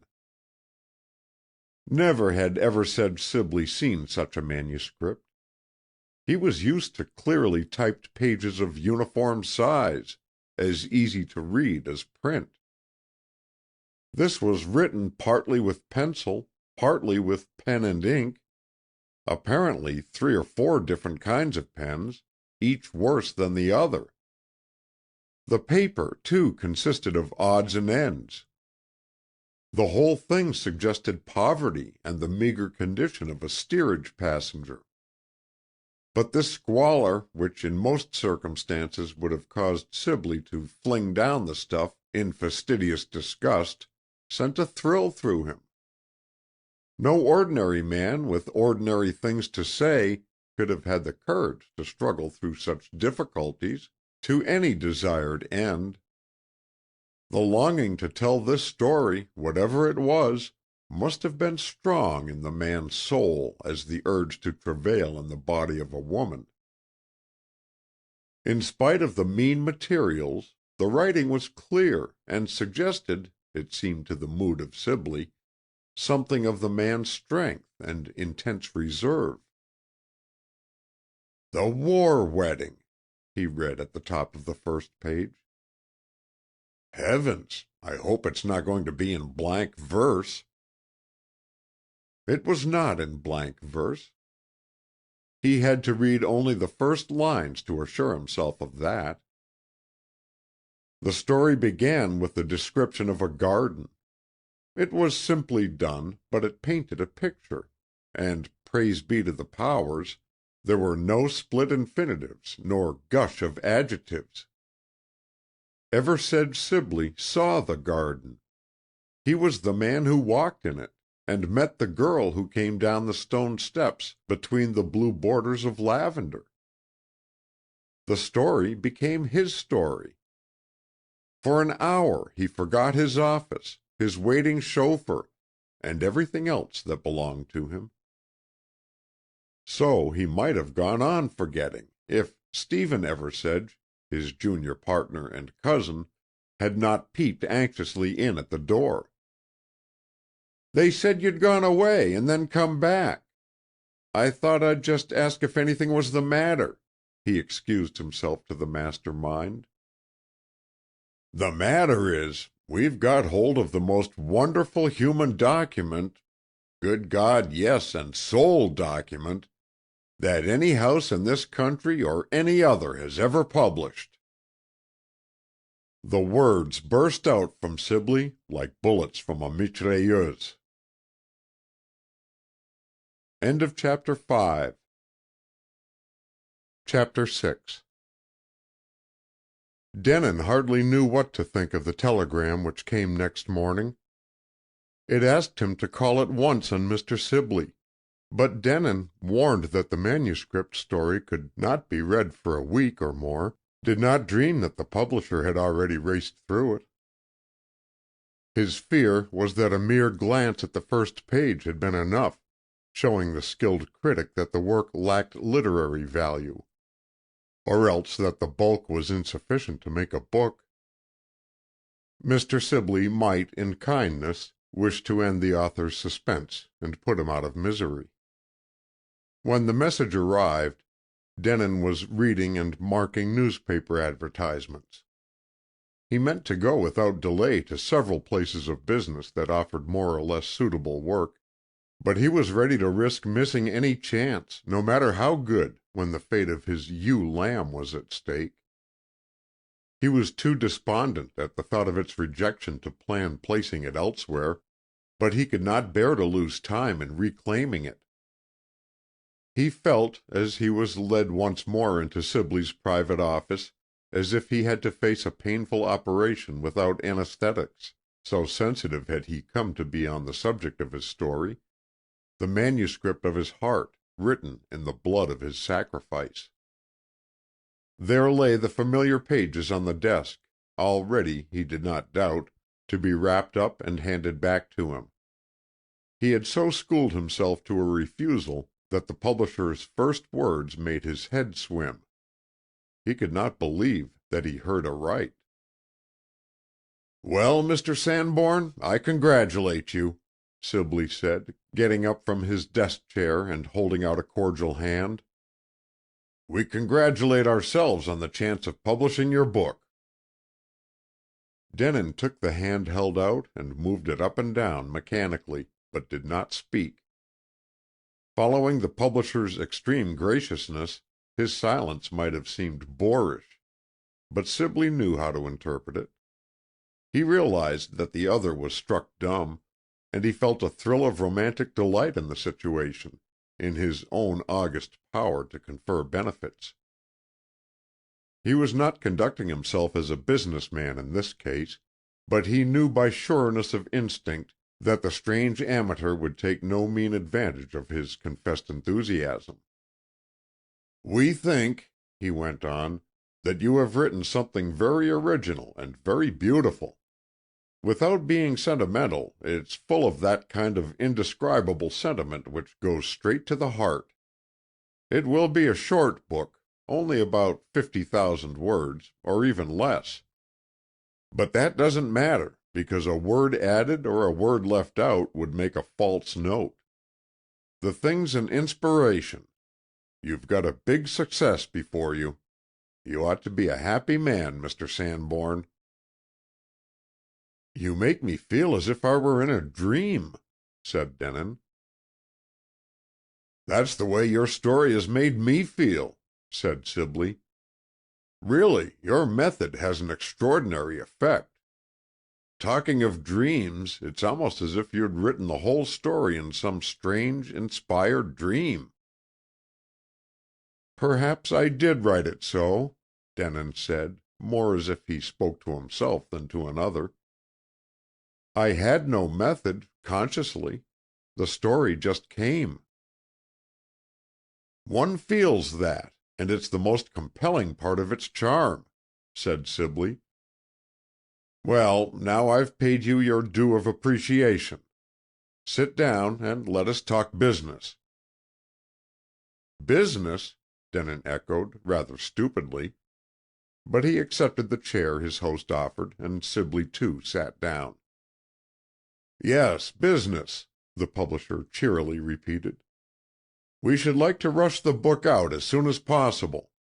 It's too late to have it set up and given to our spring travelers to take round and show to the trade, which is one of the most valuable ways of advertising, I assure you. But in an immense country like America, that means months of traveling before a book appears. Yours has a specially poignant interest at the moment, and I have so much faith in its power that I believe it can advertise itself. Of course, I don't mean that we won't give it a big publicity in the newspapers. We shall spread ourselves in that way, and spend a lot of money." "And can you get the book out soon in England, too?" asked Denin. "Oh, yes. We'll produce here and there simultaneously, and do it in a record rush, if you can promise to stay on the spot and read proofs." "I'll do whatever you wish," said Denin. "Now, about the question of money," Sibley went on, exquisitely and literally enjoying himself. "Some people call me hard as nails, a regular skinflint, and so I am, with those who try to squeeze me. I don't think you'll have any such complaint to make. Your name is unknown, but I believe in your book, and I want to be generous with you. What do you say to an advance payment of $3,000, with 15% royalty for the first 10,000 sales, and 20% after that?" "But," stammered Denin, astounded, "I told you yesterday I didn't want payment. That was true, what I said then. It would seem a kind of sacrilege to take money for such a book I wrote because I wanted to." "I don't see that at all," Sibley cut in dryly. "You are the first author I, or any other publisher, I should think, ever had to urge to accept hard cash. But you're probably an exception to a good many rules. We can't take your book as a present, you know. So if you want it published, you'll have to come round to our terms." "You mean that?" asked Denin. "You won't bring out my story if I refuse your money?"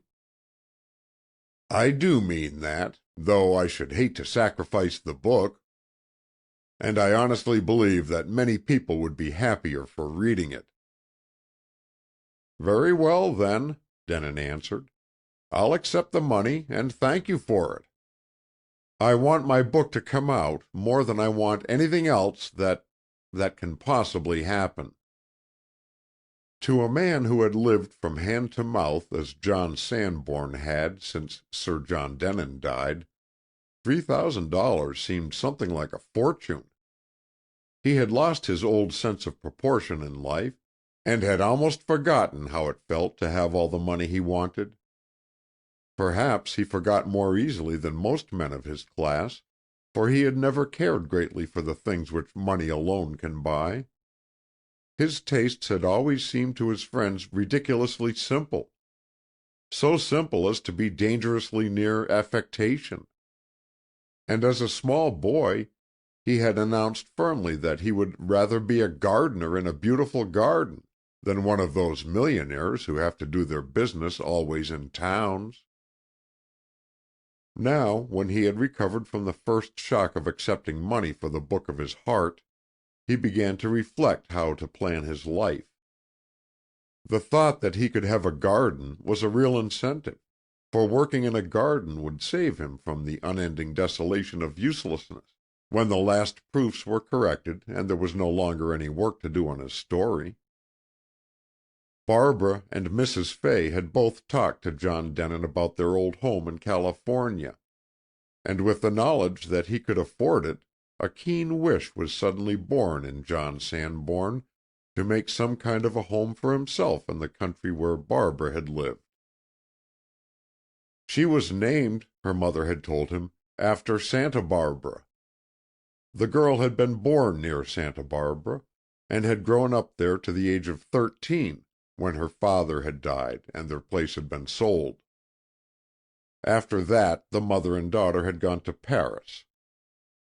Denin recalled with crystal clearness all the girl's warm, eager picturing of her old home, for he remembered scenery, and even descriptions of scenery, with greater distinctness than he remembered faces.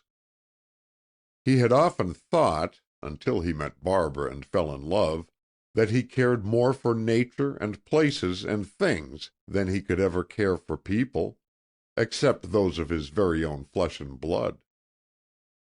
He knew differently now, but it seemed to him that he would be nearer finding peace in Barbara's home country than anywhere else in the world. There was no danger that she or her mother might some day appear and meet him face to face, to the ruin of Barbara's dream of happiness with Trevor D'Arcy. Mother and daughter had said that they never wished to go back, now that the old ties were broken. When occasionally they returned to America, they spent their time in Washington and New York, but with Barbara married to Trevor D'Arcy, and mistress in her own right of Gorston Old Hall, all interests would combine to keep mother and daughter in England. John Denin's ghost might, if it chose, safely haunt the birthplace of his lost love.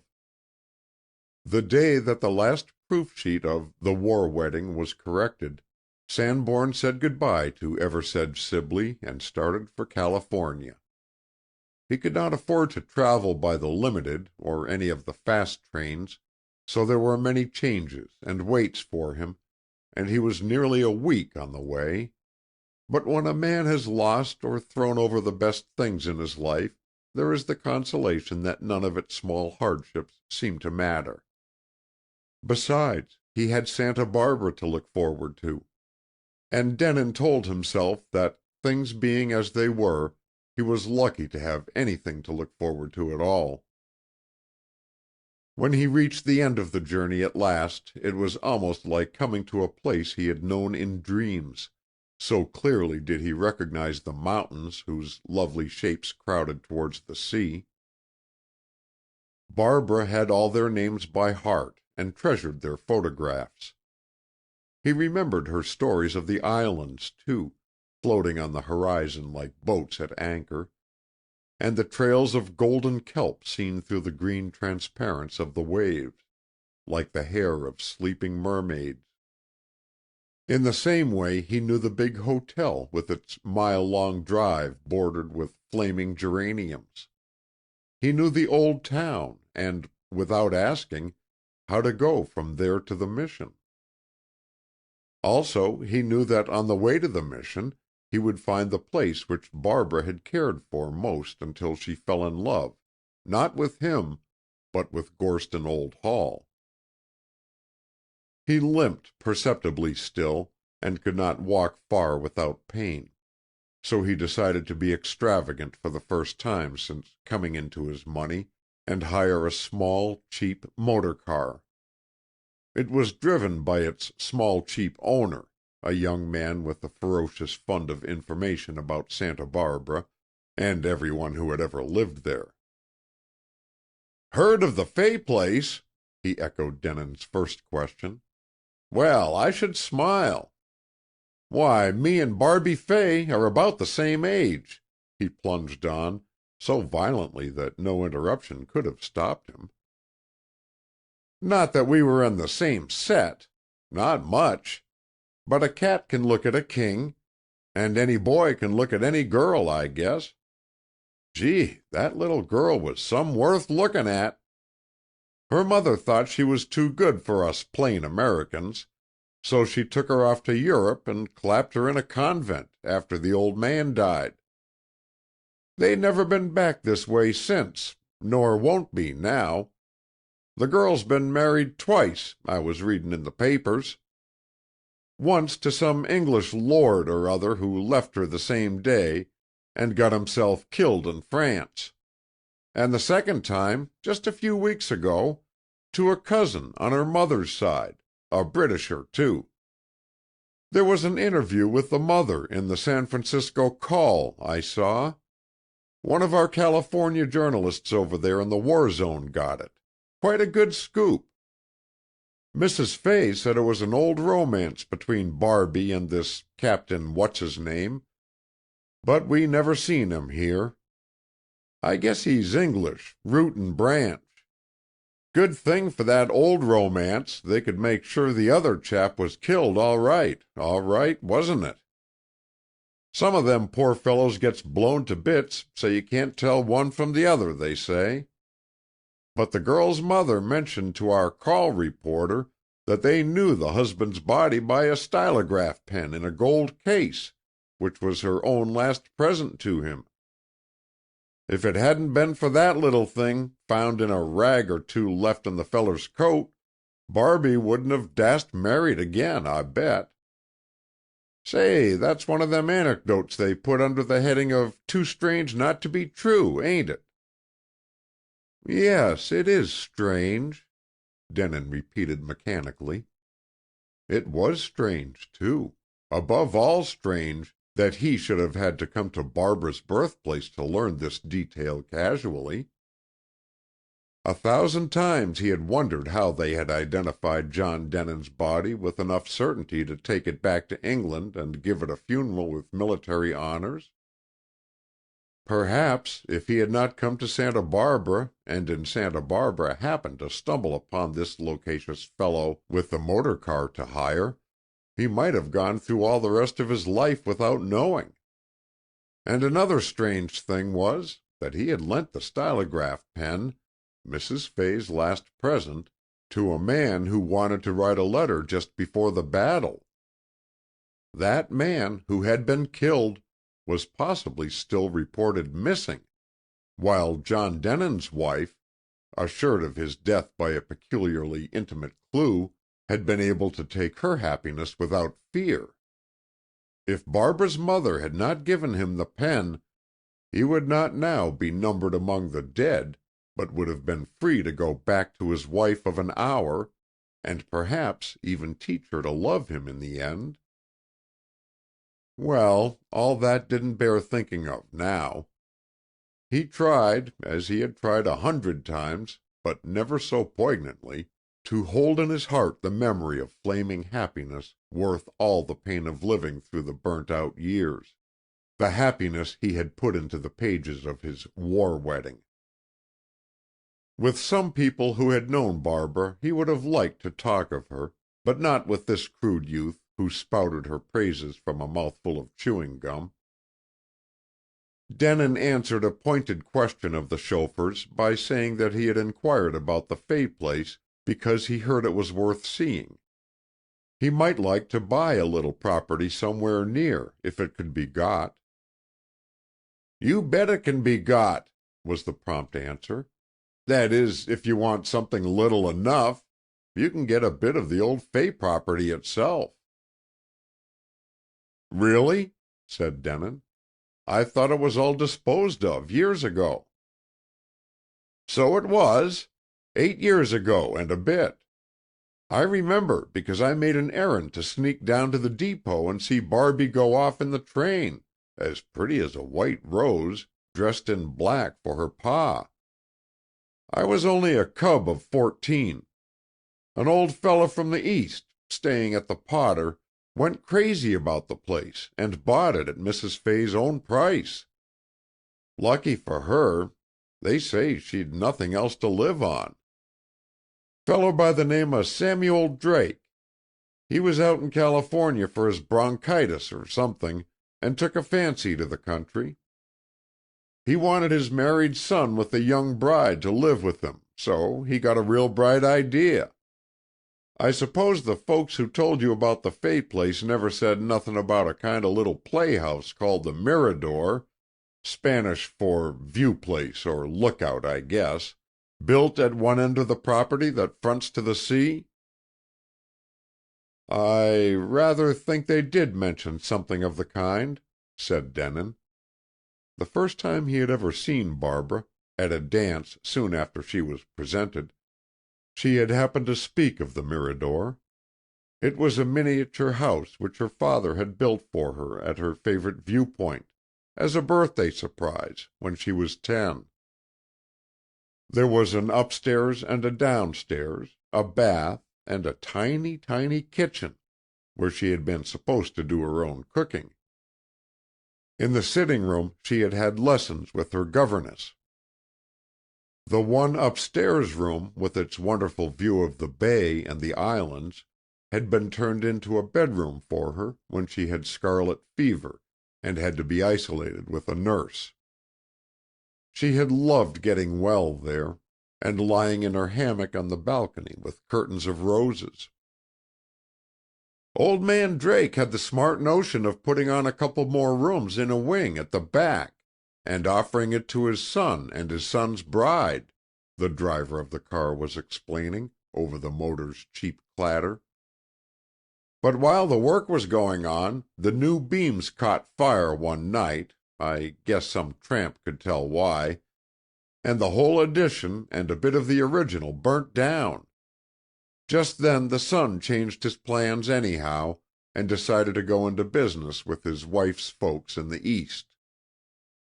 That sort of sickened the old man, so he let the Mirador fall into rack and ruin, and now he spends about 3/4 of his time in Boston with the son. I guess he's sorry he was in such a hurry to buy the Fay place. Anyways, he won't spend money on the Mirador, but rather than it should stay the way it is, he'll sell it in its present condition with enough ground to make a garden. The thing looks like a burnt bird's nest, except for the flowers, and the house ain't much bigger than a baby's dollhouse.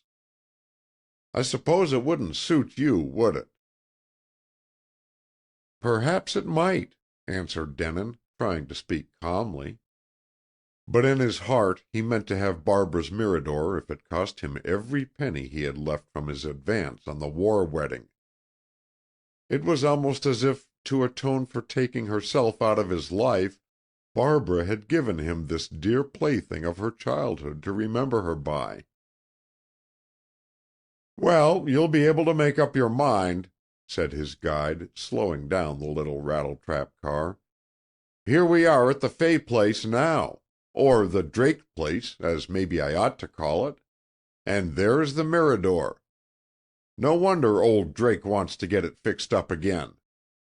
The way it is now, it spoils the look of the whole property." The Fay place gave a first impression of having been an orange plantation, transformed into a vast garden.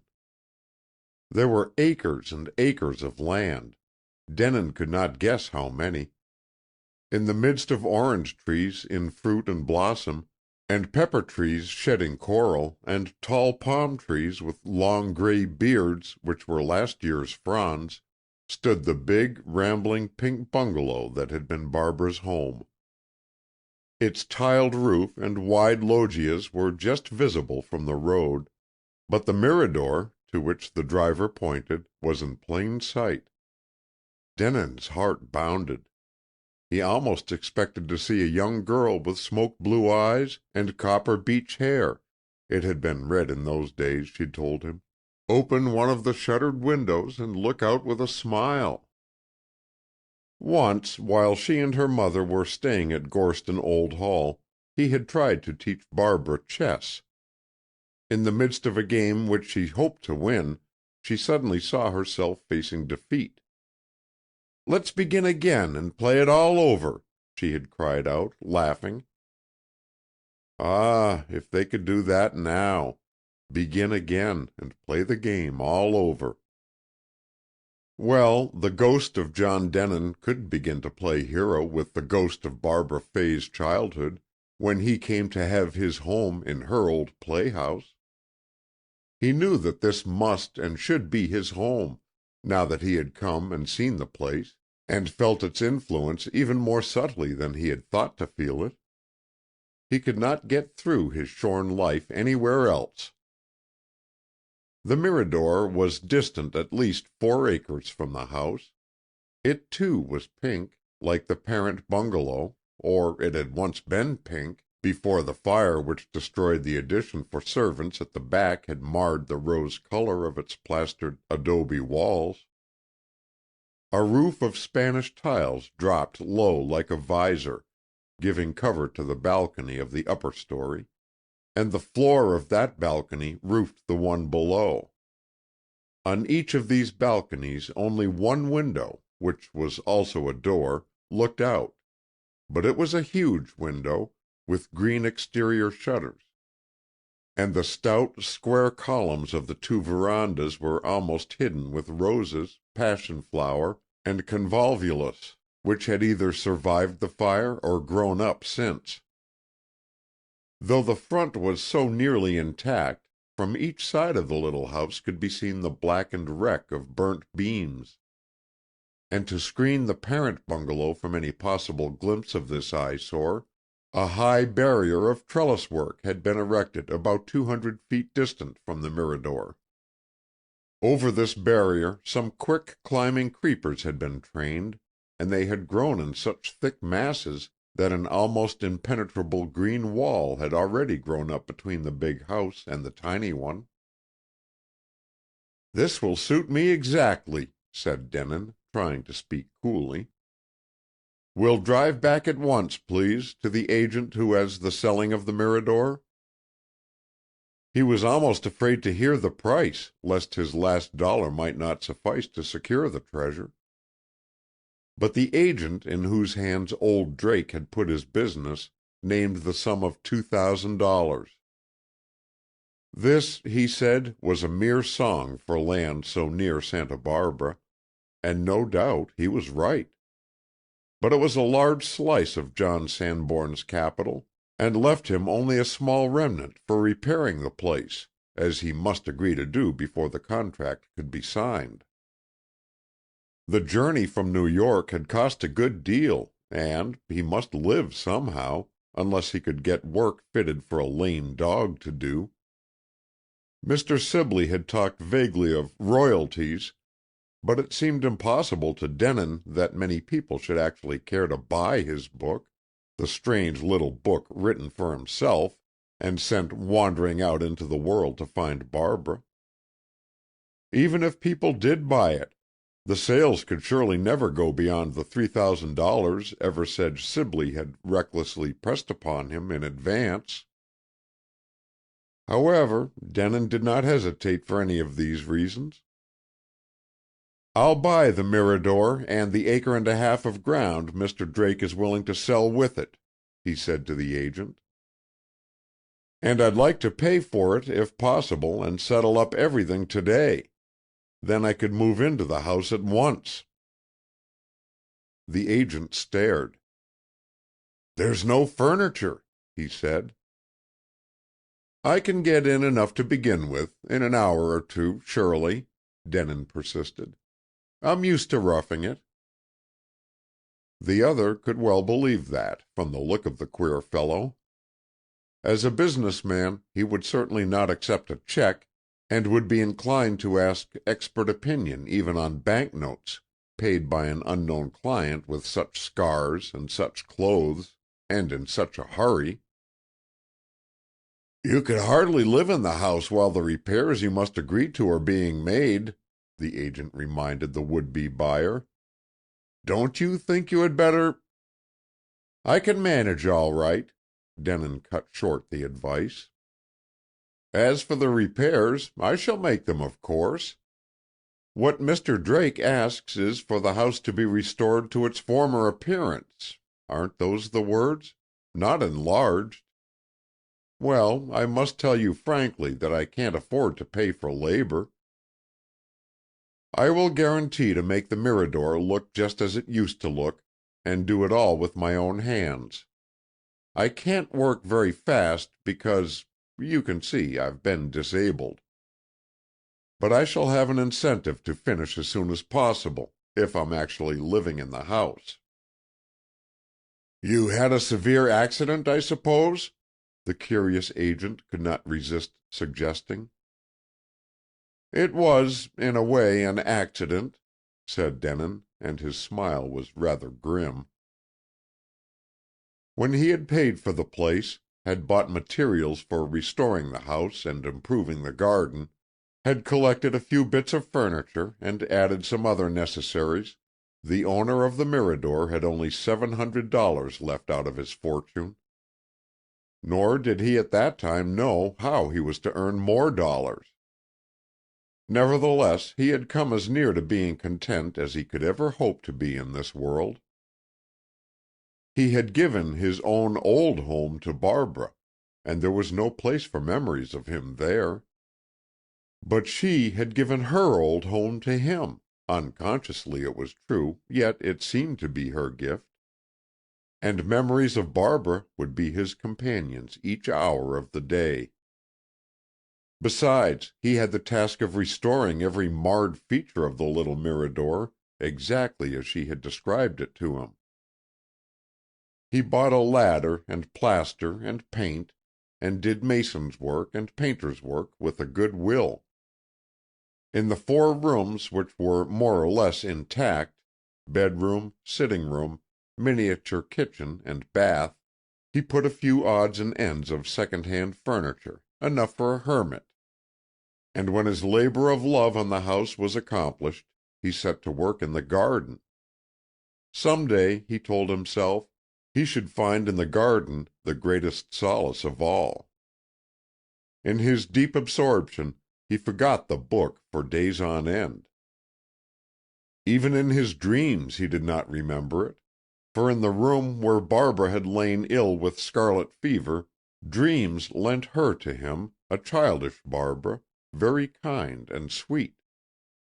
He knew the date on which the book was to come out, but he had lost count by a day or two, therefore it was a shock of surprise to open a parcel which arrived one morning by post, and to see 6 purple volumes. On each cover, in gold lettering, was printed, "The War Wedding, John Sanborn." His hand shook a little as he opened the front page and began to read. Strange how poignantly real the story was in this form, more real even than when he had written it, or read it over in manuscript that first day in New York, many weeks ago now. He went on, and could not stop. There was no servant in the Mirador to look after his wants, and so he had no food till evening. None until he had finished the book, and had walked for a long time in the garden, thinking it all over with passionate revival of interest.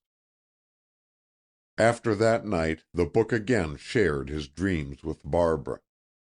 Sometimes, in dreaming, he saw Barbara reading the story, but when he waked, he said to himself there were 10 chances against 1 that she would ever hear of it. When The War Wedding in volume form was about a fortnight or 3 weeks old, a thick envelope full of American press cuttings arrived for Mr. John Sanborn from Eversedge Sibley and Company. Every critic, even those of the most important newspapers, praised the work of the unknown author with enthusiasm. A notice signed by a famous name said, "In reading this story, told with a limpid simplicity almost unique in the annals of story writing, one forgets the printed page and feels that one is listening to a voice, not an ordinary voice, but the voice of a disembodied soul which has forgotten nothing of this existence and has already learned much about the next. A philosopher of crystal clearness and inspiring serenity." Nearly all the criticisms had something in them of the same curious exaltation of mood. The writers asked, "Who is John Sanborn, that he can work this spell upon us?" And one said, "Whoever he is bound to get post-bags full of appreciations from half the women in the world, and a good many men." A letter from Sibley was enclosed with the cuttings, congratulating the author. "This is only the first batch," he wrote, "but it's a phenomenally big one for this short time. Evidently these hardened critics shared my weakness. When they began the book they couldn't put it down till the end, and then they had to relieve their pent-up feelings by dashing them onto paper at white heat. Many of these reviews, as you'll see by the date, appeared on the day after publication, most of the others on that following. Such opinions by such critics in such papers have sold the book like hotcakes. Luckily, we expected a huge demand, or we should already be unable to supply it. Thanks to our foresight, we have a second and third big edition ready, and an immense fourth one in the press. We have heard by cable that our history over here is repeating itself in England. The exact wording is, "Reviews and orders unprecedented." You will be getting offers from all the publishers for your next work, but we hope you'll be true to us. I am in earnest when I speak of this, for if I am interviewed I should like to be able to say, "Mr. Sanborn has already an idea for another book which we hope to publish about a year from now." That will keep them remembering you. Not that they're likely to forget for a while.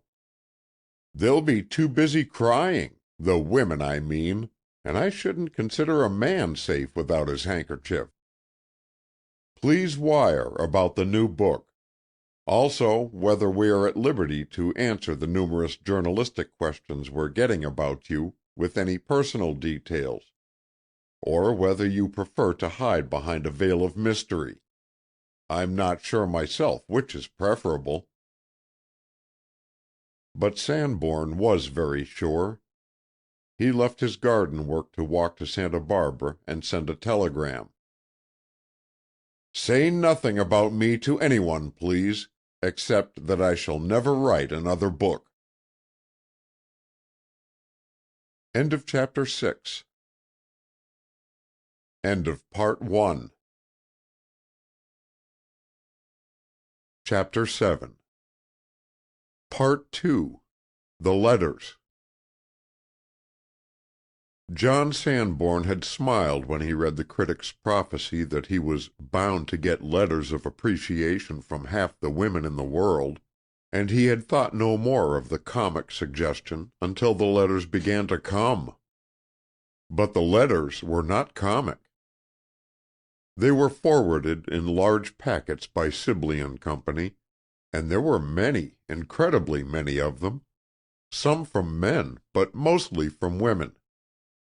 The writers felt impelled to tell the author of The War Wedding what a wonderful book they thought it was, or how much good it had done them in their different states of mind. These states the readers of Sanborn's book described almost as penitents confessing to a priest detail their sins. And the strange confidences, or pitiful pleadings for advice and help from one who seemed to know such glorious truths about life and death, were desperately pathetic to Denin. He was utterly amazed and overwhelmed by this phase of his unlooked-for success, and knew not how to cope with it. The first 1,000 and more letters were all from people in the United States. Then letters from Canada began drifting in. At last, when The War Wedding had been on sale and selling edition after edition for 8 weeks, a rather smaller parcel than usual arrived from the publishers. Denin, who was in the garden, took it from the postman at the new gate which led to the Mirador. It was in the morning, and he had been gathering late roses. For every day he decorated with her favorite blossoms the 2 principal rooms of the house which child Barbara had loved. He had a big pair of scissors in his hand, and sitting down on a bench, in the cool strip of shade that ran the length of the lower balcony, he cut the string which fastened the packet. This he did not because he was impatient to see what it contained, but because he was warm and tired after 2 hours of garden work and wanted an excuse to rest. The letters of so many sad women who begged for counsel that he knew not how to give were having a shattering effect upon his nerves. He had not supposed that there were so many tragic souls of women in the world, outside the war zone, and he dreaded the details of their lives. Sometimes he was half tempted to put the letters away or destroy them unread. There was a vague hope in his mind that this parcel might have something other than letters in it, but as the shears bit the tightly tied string, the stout linen envelope burst open and began to disgorge its contents. Letters, letters, letters. Between his feet John Sanborn had placed the basket of roses, and the letters, falling out of the big envelope, began to drop onto the green leaves and crepey-crisp blooms of pink and white and cream. "English stamps," he said aloud, for the habit had grown upon him of talking to himself. Bending down to pick up the letters, a dark flush streamed to his forehead. There was one envelope of the same texture, the same gray-blue tint, and the same long, narrow shape that Sir John Denon had liked, and always used at Gorston Old Hall. It had fallen face downward, and as he rescued it from a fragrant bath of dew, he slowly turned it over. There was an English stamp upon this envelope also, and it was addressed to John Sanborn, Esquire, care of Messrs. Eversedge Sibley and Company, in Barbara's handwriting. For an instant everything went black, just as it had done months ago when he had got on his feet too suddenly in hospital. He shut his eyes and leaned back with his head against the house wall, the wall of Barbara's Mirador. It was as if he could hear her voice speaking to him across 6,000 miles of land and sea. But it spoke to John Sanborn, not to John Denon. My God, she's read the book! She's written! He had to say the words over to himself before he could make the thing seem credible. And even then he did not open the letter. He dreaded to open it, and sat very still and rigid, grasping the envelope as if it were an electric battery of which he could not let go. What if she hated the book? What if she wrote, as a woman who had been twice a war bride, to say that a subject such as he had chosen was too sacred to put into print? What if she felt bound to reproach the author for treading brutally on holy ground? If that was what the letter had to say to him, his message of peace had failed, and all his patched-up scheme of existence broke down in that one failure. The thought that he was a coward shrinking from a blow nerved him to open the letter. He was on the point of tearing the envelope, but he could not be rough with the thing Barbara had touched, nor could he deface it. He took up the scissors and cut off one end of the envelope, then drew out a sheet of the familiar gray-blue paper. Unfolding it, his hands trembled. All the rest of his life, such as it was, he felt, hung on what he was about to read. The letter began abruptly. "You must have many letters from strangers, but none will bring you more gratitude than this. If you are like your book, you are too generous to be bored by grateful words from people whose sore hearts you helped to heal, so I won't apologize. You could not write as you do, I think, if you didn't want to do good to others. Will you then help me, even more than you have helped me already, by answering a question I am going to ask? Will you tell me whether the wonderful things you say, to comfort those of us who are losing our dearest in battle, are just inspired thoughts, or whether you have yourself been very near death, so near that you caught a vision from the other side? If you answer me, and if you say that actual experience gave you this knowledge, your book, which has already been like a strong hand dragging me up from the depths, will become a beautiful message meant especially for me out of all the whole world, making all my future life bearable.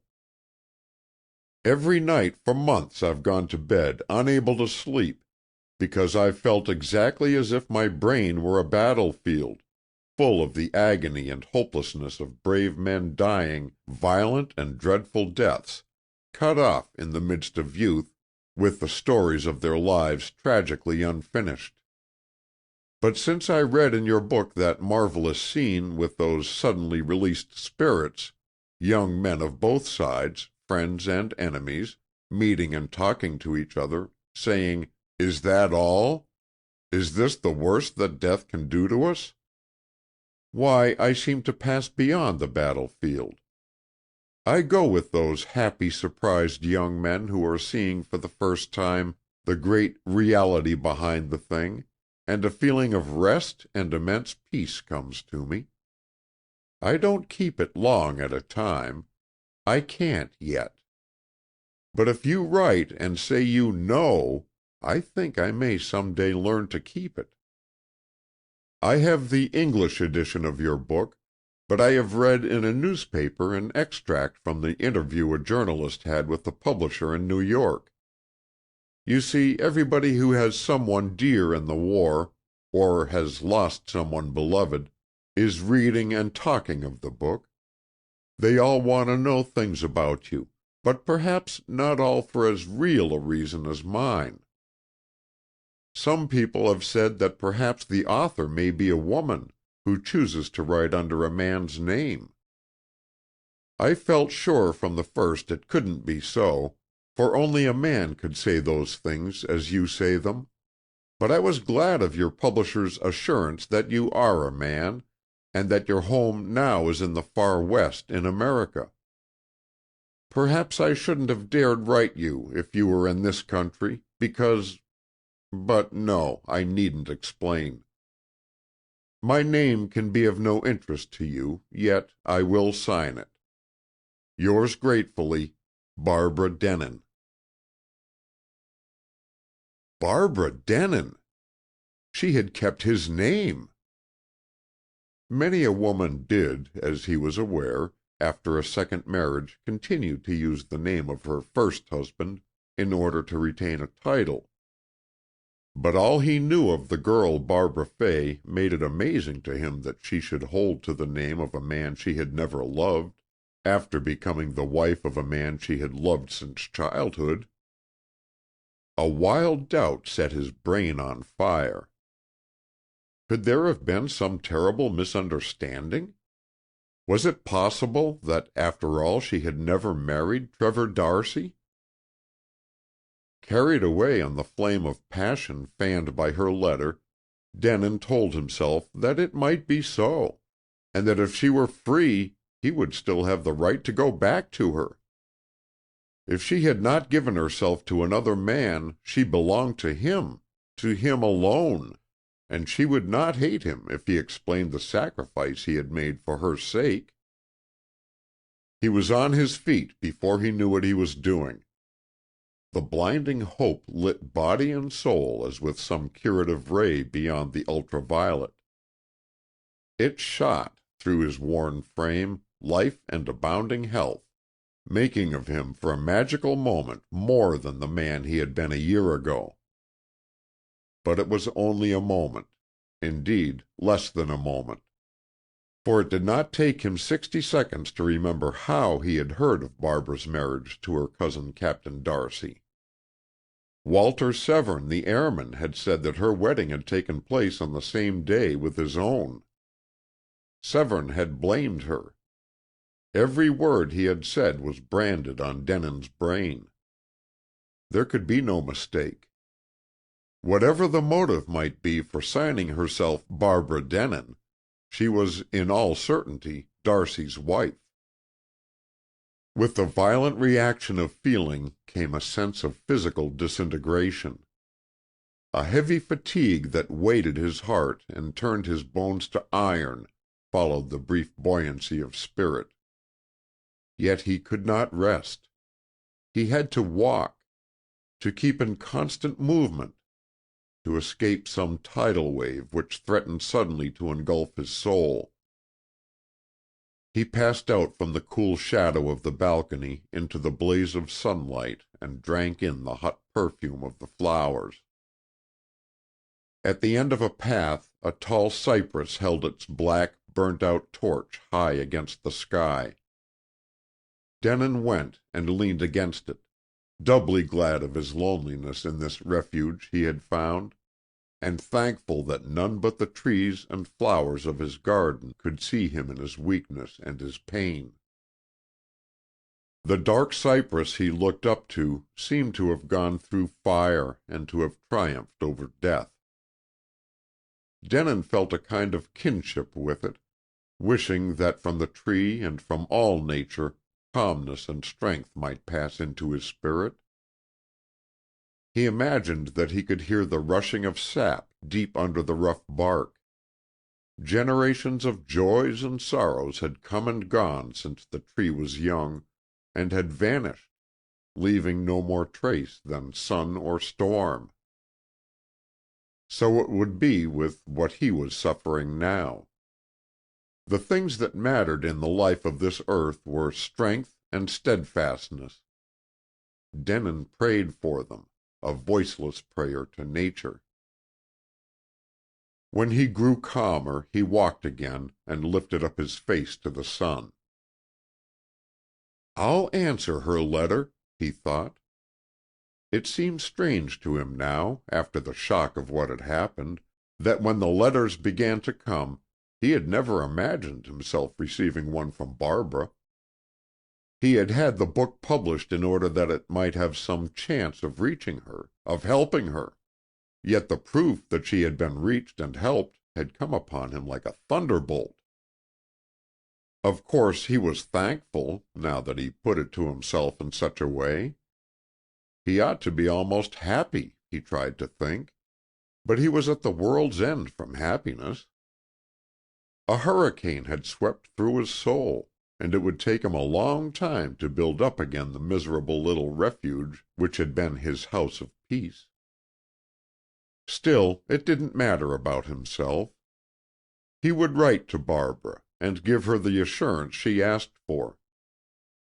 He was glad now of a whim that had led him to learn typewriting 2 or 3 years ago, for he could not trust to disguising his hand so well that she might not recognize it. It was many months since he had practiced typing, but he thought that in a few hours he might again pick up the trick which he could not quite have lost. Rather than let himself think any longer, he went out at once, walking to the town, where he bought a small typewriter of a new make.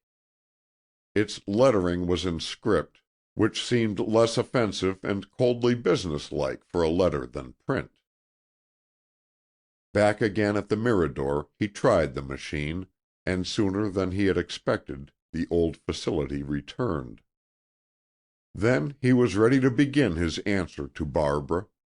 But for a long time he sat with his fingers on the keys, his eyes fixed upon them aimlessly. It was not that he could find nothing to say. He could find too many things, and too many ways of saying those things. But all were expressions of thoughts which he might not put on paper for Barbara to read. Even after he began to type, he took page after page out of the machine and tore up each one. Vaguely he felt that the right way was to be laconic, that he ought to show no emotion, lest he should show too much. Finally he finished a few paragraphs which he knew to be lame and halting, like himself, stiff and altogether inadequate. Yet he was sure that he would be able to do no better, and so he determined to send his letter off as it was. "You say you are grateful to me," Denon began, as abruptly as Barbara had begun in writing to him. "But it is for me to be grateful to you, really, for speaking to you as you do of my story, The War Wedding. I am answering your letter the day it has reached me, because you are anxious to have a reply to your question. It is what you wished it might be. I have been very near to death, so near that I seem to see a cross to the other side of what we think of as a gulf. If I saw aright, it is not a gulf. Those voices of young men passing suddenly over in crowds, I thought, I believed, and still believe I heard. I can almost hear them now, because one does not forget such things, if one comes back. I trust this answer may be of some comfort to you, and if you can feel, as you say you will feel, that my book has a message especially for you, I shall be very glad and proud. Yours sincerely, John Sanborn. When he reread the typed letter, one point struck him which had not so sharply pierced his intelligence before. The effect of the appeal from Barbara, the miracle of its coming, and the poignant obligation it thrust upon him, had been too overpowering at first. He had not stopped, after breaking short his wild hope of her freedom, to dwell on the strangeness of one part of her letter above another. But now, in judging his own phrases, he came to a stop at a sentence towards the end of the page. "I trust this may be of some comfort to you." "Won't that way of putting it sound conceited?" he asked himself. But no. She had used that very word, comfort, in her letter. As he remembered this, the thought suddenly woke in him that she had written as a woman might write who was in deep sorrow. Yet she could not be in deep sorrow. She had her heart's desire, and at worst, her feeling for the man who was gone, John Denin, could only be a mild, impersonal grief that his life had to be the price of her happy love. He had longed, in writing the story of the war wedding, to show Barbara why even that mild grief was not needed, because in giving great joy to another soul a woman earned the right to her own happiness. Denin could not bear to think that pity for him might shadow Barbara's sunshine, but he had not dreamed until today that the shadow could be dark. Now, the more intently he studied her appeal to the author of the book, the more difficult he found it to understand her state of mind. Barbara spoke of herself as one of the many women whose sore hearts ached for healing because they were losing their dearest in battle. And she said that, if he could give her the assurance she asked for, the story of the war wedding would seem to hold a personal message, making her future life bearable. What a generous and sensitive nature she had, and what beautiful loyalty to mourn sincerely for a man she had never loved, but to whom she owed a few material advantages. It was wonderful of the girl, and he worshipped her for it. His sacrifice for her was easier because of this warm sense of her gratitude, and he kissed the paper he had just written on for her, because some day it would be touched by her hands. If I only dared to say more to comfort her, and beg her to be happy, he thought.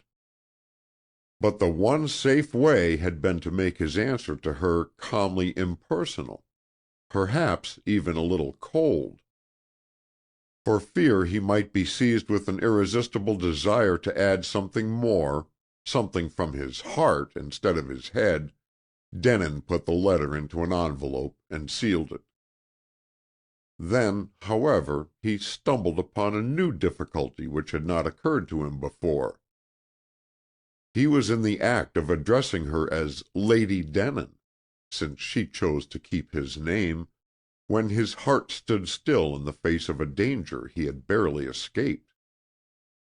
How was a stranger like John Sanborn to know that she was Lady Denin? If, inadvertently, he had written the name thus and sent the letter to the post, even so slight a thing might have made her guess the truth. Instead of comforting, he might have plunged her into humiliation and despair. Barbara had not spoken of herself in the letter as being married. For all John Sanborn was supposed to know, she might be a girl mourning a brother or a lover.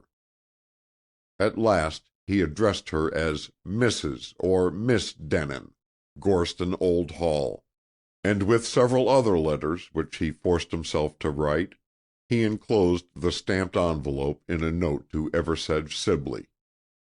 "Please post these in New York," he begged. "I don't care to have everyone know where I live."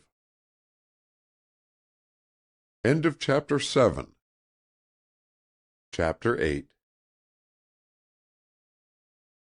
It was the day he finished replastering the house wall that the celebrity was discovered by Santa Barbara. Denin stood halfway up a ladder with a trowel in his hand, when a young man in a Panama hat and a natty suit of gray flannels came swinging jauntily along the path. Altogether a natty-looking young man. He would probably have chosen the adjective himself. "Good morning," he confidently addressed the lanky, shirt-sleeved figure on the ladder. "Do you happen to know if Mr. John Sanborn is at home?" "I am John Sanborn," said Denin, making no move to descend the ladder. He wanted to get on with his work, and expected the newcomer's errand, whatever it might be, would be over and done with in a minute. He thought that the young man had probably come to sell him an encyclopedia or a sewing machine, because the only other visitors he had had, except the postman and the boy from the grocer, had pertinaciously urged that the Mirador was incomplete without these objects. The young man looked horrified for an instant, but being a journalist and used to rude shocks, he was able hastily to marshal his features and bring them stiffly to attention. He had already learned that the Mirador's new owner was peculiar, a sort of hermit whom nobody called on, because he did his own work, wore shabby clothes, and made no pretense of having social eminence. Indeed, it had never occurred to anyone, until the idea jumped into the reporter's brilliant brain, that a person who could buy and inhabit that half-ruined doll's house could be of importance in the outside world. The journalist it was who, happening to meet the postman near the Drake place that morning, saw a huge envelope addressed to John Sanborn. He flashed out an eager question: "Is there a John Sanborn living near here?" He was answered: "Yes, a fellow by that name's bought the Mirador." Quickly elicited a few further details, and, abandoning another project, arrived when the postman was out of the way at the Mirador gate.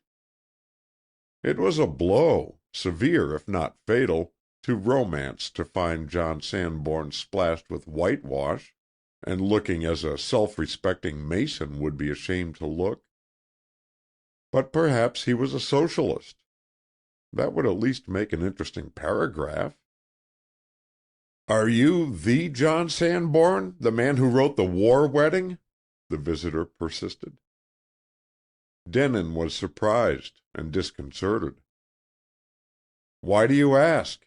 He sharply answered one question with another, then added, still more sharply, "And who are you?"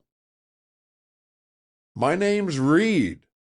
I work for a San Francisco paper, and I'm correspondent for one in New York. If you wrote the book that's made such a wonderful boom, my papers want to get a story about you." "Thank you. That's very kind of you, and of them," said Denin coolly. "But I haven't a story worth any newspaper's getting. I'm sorry you should give yourself trouble in vain. Yet so it must be." "When I say a story, I mean an article, an interview," Reed explained to the amateur intelligence.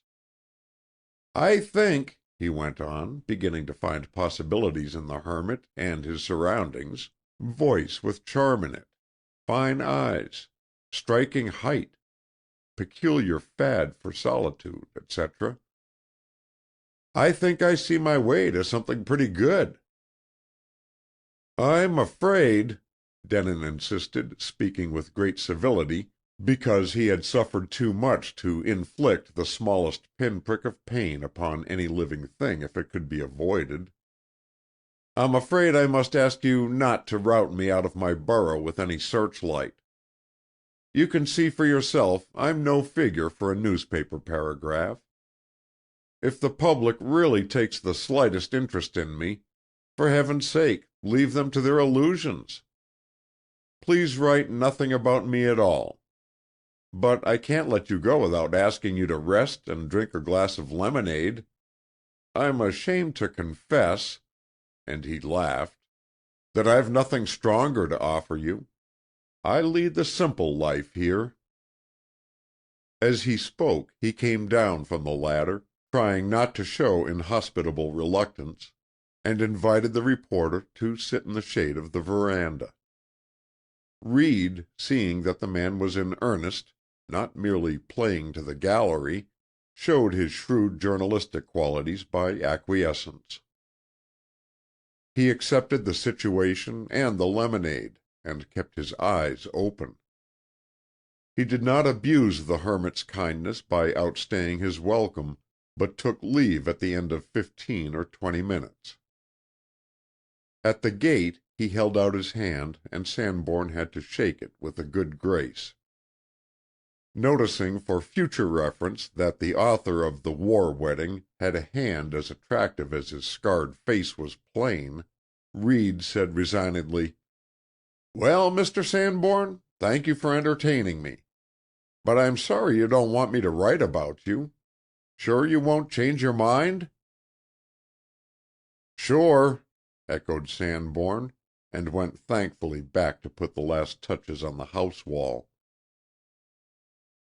About half an hour later the work was finished, and he had time to remember that several letters and papers, brought by the postman, were lying unopened. Standing on his ladder, he had asked to have the budget left on the balcony table. Then he had forgotten it, for he dreaded rather than looked forward to the letters of his unknown correspondents. And even if Barbara acknowledged his letter, which seemed to him unlikely, it would be many days before he could expect to hear from her. This time there was the usual fat envelope, stuffed with smaller ones, forwarded by Eversedge Sibley. Also there was a letter from Sibley himself. Denin put off delving into the big envelope, and opened Sibley's.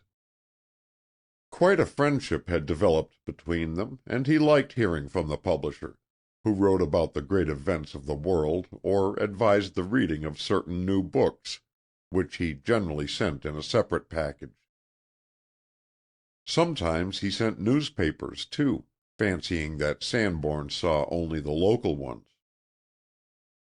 They were having a discussion through the post, the American trying to instruct the Englishman of the intricacies of home politics, but the letter which Denin now opened did not refer to that subject, nor did it finish with the usual appeal, "When will the call to work get hold of you again?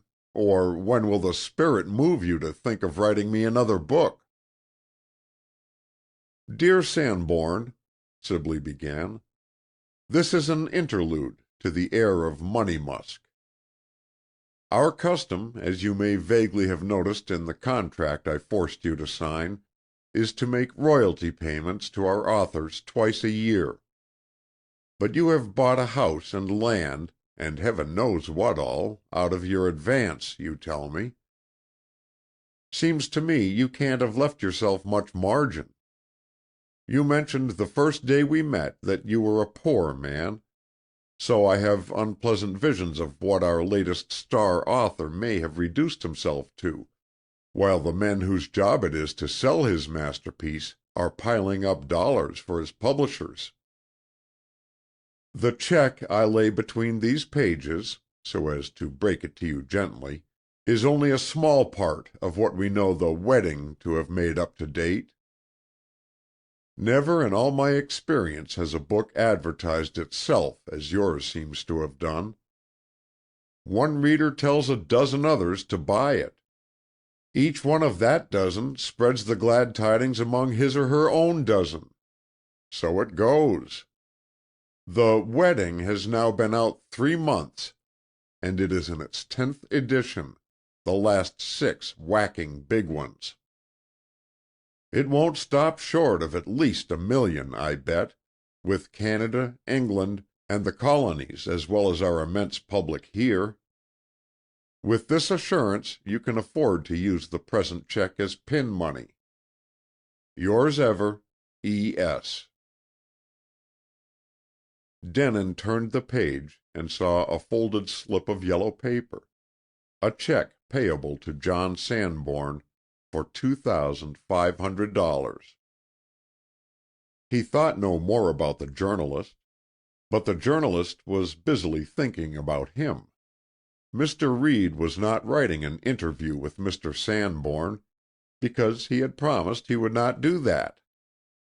Sanborn had, luckily for Reed, let his request stop there. Reed considered himself morally free to write something else, which did not compose itself on the lines of an interview. He wrote what he called a study of John Sanborn, author and hermit, making it as photographic, yet at the same time as picturesque, as he knew how. Just as an artist photographer takes dramatic advantage of highlights and shadows, so did Reed the reporter put to their best use the splashes of whitewash on his celebrity's black hair and scarred brown face, and spots of pink paint on his shirt sleeves. He described the Mirador as it had been after the fire, and as it had become since John Sanborn bought the little ruined doll-house, with its patch of garden walled off from the Drake, once the Fay place, near Santa Barbara. He mentioned his own surprise at finding so famous a man voluntarily hidden from the world in these quaint surroundings, when, if he chose, he could be feted by everybody who was anybody for miles around. When Reed had finished his study, he was as proud of it as his victim was of the plaster and paint on the Mirador walls. It was too good, thought the journalist, for a local paper. Why, it was a regular scoop. He would send it on spec to the New York Comet, which occasionally accepted an article from him. This, he had no doubt, would not only be accepted, but snapped at for the great Sunday supplement which the Comet brought out. In that case he would get a good price for his work, far better than local pay, to say nothing of the kudos. And as a queer fish like Sanborn wasn't likely to run to the Sunday Comet, or to a press-cutting subscription, he would probably never see the stuff. This thought relieved Reed of his one anxiety. Sanborn had trusted him, and the difference between an interview and a study was perhaps too subtle for an outsider to understand. As it happened, Mr. Reed was right in all three of his suppositions. The New York Comet did approve his manuscript. Theirs was a dignified cross between accepting and snapping. John Sanborn did not see the Sunday supplement, nor did he take in any of the many newspapers which quoted it. He did not subscribe to a press-cutting bureau, and the agencies which had applied for his patronage, being discouraged by his silence, did not send to him. Eversedge Sibley, on the other hand, always saw the Sunday supplement of the Comet, which specialized on literary subjects. He read the study of John Sanborn, author and hermit, and was astonished that so retiring, almost mysterious a person had granted it. On further deliberation, however, Sibley decided that material for the article must have been got on false pretenses. He read the stuff through again, and felt that, though interesting to the public, Sanborn would think it hateful. If a journalist had caught him unawares, he would be distressed to find his privacy so violated. And Eversedge Sibley did not want Sanborn to be distressed.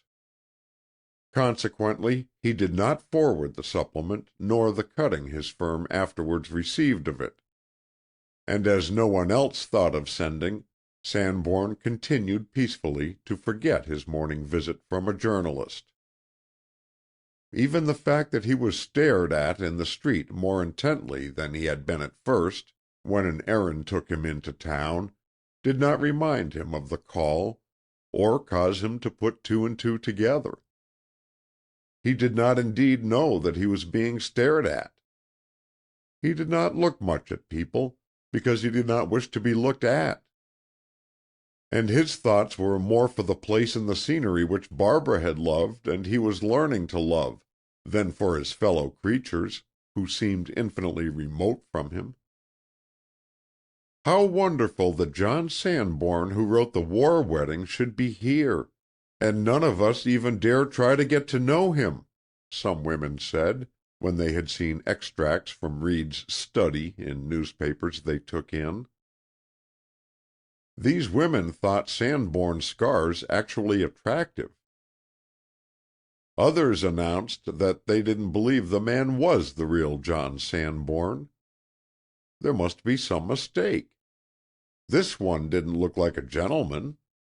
At least his clothes didn't. And anybody could pretend to be John Sanborn if they liked. Lots of frauds did that sort of thing when a novel by an unknown author made a great success. John Sanborn felt richer with his new check and the astonishing prospect held out by Sibley than Sir John Denin had ever felt at Gorston Old Hall with his big income. But his one extravagance was to buy some books and shelves to put them on. In that way he soon collected all his old best friends around him, for that was the one joy of having books for friends. No matter where you went, you could always send for them and have them with you. You could never be entirely alone in the world. When the time came that Denin might receive a letter from Barbara, he tried not to think of it.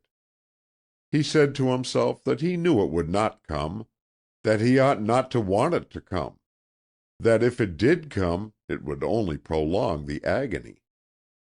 He read hard and worked hard in the garden, and took long walks, though he limped slightly still, for he was losing the worst of his lameness, and might actually hope to become in the end, as the German surgeon had prophesied, as good a man as he had ever been.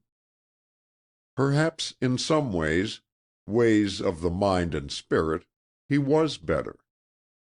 But there was no soul doctor to judge of such improvement. Certainly Denin was unable to do so himself. Nothing on earth or in heaven could distract his thoughts from the letter, however, when it began to loom before him as a possibility. Constantly he found himself saying, "Tomorrow it might come," and then, "Today." When it was "today," he began courageously to plan an excursion which for some time he had been meaning to take.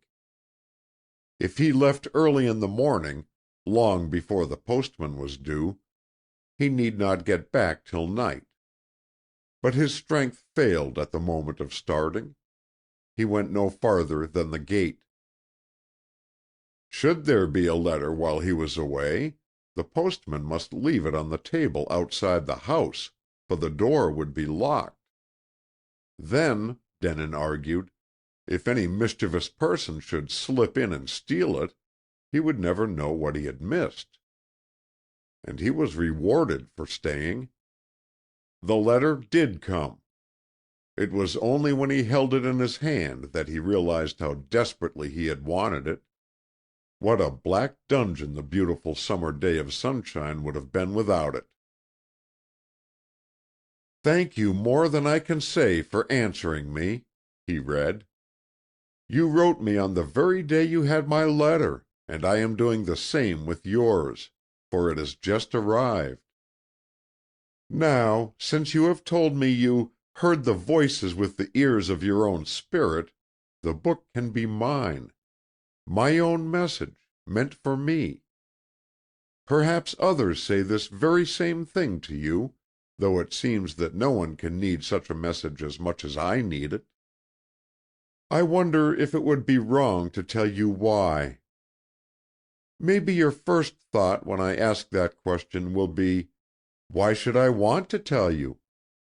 But if I do tell you, then you will see why. We are strangers to each other, living thousands of miles apart, and we shall never meet. Yet because you have written this book, I feel that you are my friend. You have helped me as no one else could. And I have no one else to help me at all. No one. Yes, I must tell you. For in one way, I and the girl in your story have lived through the same experience. Only there is one great difference between us. She didn't love the man she married, and that hurt her, in thinking of him afterwards when he was dead. I loved the man I married so much that it is killing me because I didn't tell him. There was a reason why I didn't tell. It seemed then that I could not. But oh, do you, who know so much, think he understands now, and does he still care, or is he too far away? Could he understand my having done a thing since he went, a thing that looks like disloyalty, treason to his memory, though indeed it was not that? It was done to save a life. You will say, "This is a mad woman who asks me such questions." But I almost wish I were mad. If I were, I mightn't realize how I suffer. Yours, Barbara Denin. He was stunned by the letter and its revelation. She had loved him. End of Chapter 8. Chapter 9. The thought filled the man's soul and surrounded it, as water fills and surrounds a ring fallen into the sea. Barbara had loved him. There was nothing in the world outside that thought. At first it caught him up to heaven, and then, just as he saw the light, it flung him down to hell. Fool that he had been, never to see the truth under her reserve, while seeing would have meant standing by her, keeping her forever. But he had let her go, and it was too late now, even for explanations. He had shut an iron door between them, and standing with her on the other side of that door was a man who called her his wife. There was the situation, and he, by his silence, had created it. He was condemned to perpetual silence, for it was the wildest, most hopeless mockery of all which brought to John Sanborn a knowledge of Barbara's love for John Denin. Fate had been laughing at him while he wrote his book with a message of peace for her, laughing wicked and cruel laughter, because through the message he was to come into touch with Barbara and learn the tragic failure of his sacrifice. That seemed to Denin a vile trick for life to play upon a man, and whipped by the 7 devils of thwarted love which had entered into him, he cursed it, cursed life and fate, himself, and Trevor D'Arcy, and was ready to deny justice, even justice blindfolded. His heaven lasted for a moment at best. For many hours Cain and Abel in him fought each other in hell. But he had been down in depths well nigh as black, and had struggled out to the light. Remembering this, he struggled out once more, at last, and perceived that somehow, to his own wondering surprise, he had stumbled up to a higher level and a stronger footing than before. Within distant sight he visioned those serene mountain tops where light is, the light that never shines on sea or land for those who have not suffered. Only a short time ago he had begun daily to realize and tell himself that strength and steadfastness alone really mattered, that suffering was but a flame which passed. This was still true as it had ever been. A man could choose whether the flame should consume or purify him in its passing, and here and now the immediate hour of his choice was on the stroke. At the end of that day of turmoil, Denon seemed still to be looking down at himself, as a crouching prisoner in a dark underground cell. Yet he knew that he was his own prisoner, not really a helpless captive of the fate he had cursed. Fate had no power, after all, to make men prisoners. It was their business to find this out, and to prove that they had only to release themselves in order to be free. He felt this to be an abstract fact of life, and if he meant to live, he must make it concrete. The underground hole where he so miserably crouched was but the cellar of his darkest self. If he but thought so, he had strength enough in him to fight his way up into the high, bright tower which was also himself, a tower with a wide view on every side, over the sunlit mountains from whose peaks he could already catch some glimmering vision. Even the thought of the mountain tops, that they were there, shining, and always had been and always would be, made Denon lift his head and draw deep breaths into his lungs. That part of him which had yearned to write the book for Barbara, and had conquered difficulties to write it, came like a strong brother to the rescue of a weak brother, and pulled him up by main force out of the dark. He tried to reassure himself, over and over, that he need never again crawl back into the darkness. He had seen the view from the tower, and the tower was his to reach. Denon had not worked out for his own guidance any clear-cut philosophy of life. He had just stumbled along with strength for his goal mark, trying now and then to recall some whisper or note of music he had caught from the other side before he came back. He had written down in his book, for Barbara, all that had been tangible under his pen. But now, knowing she had loved him, he saw how much more help she needed than he had given, and how much more, how very much more, he owed her. Not that he had deliberately stood aside and left the girl unprotected. When in the German hospital, he had drifted back to a knowledge of realities past and present. He had seen almost at once that, even if the news were unwelcome, he must not let his wife live in ignorance that she was still bound.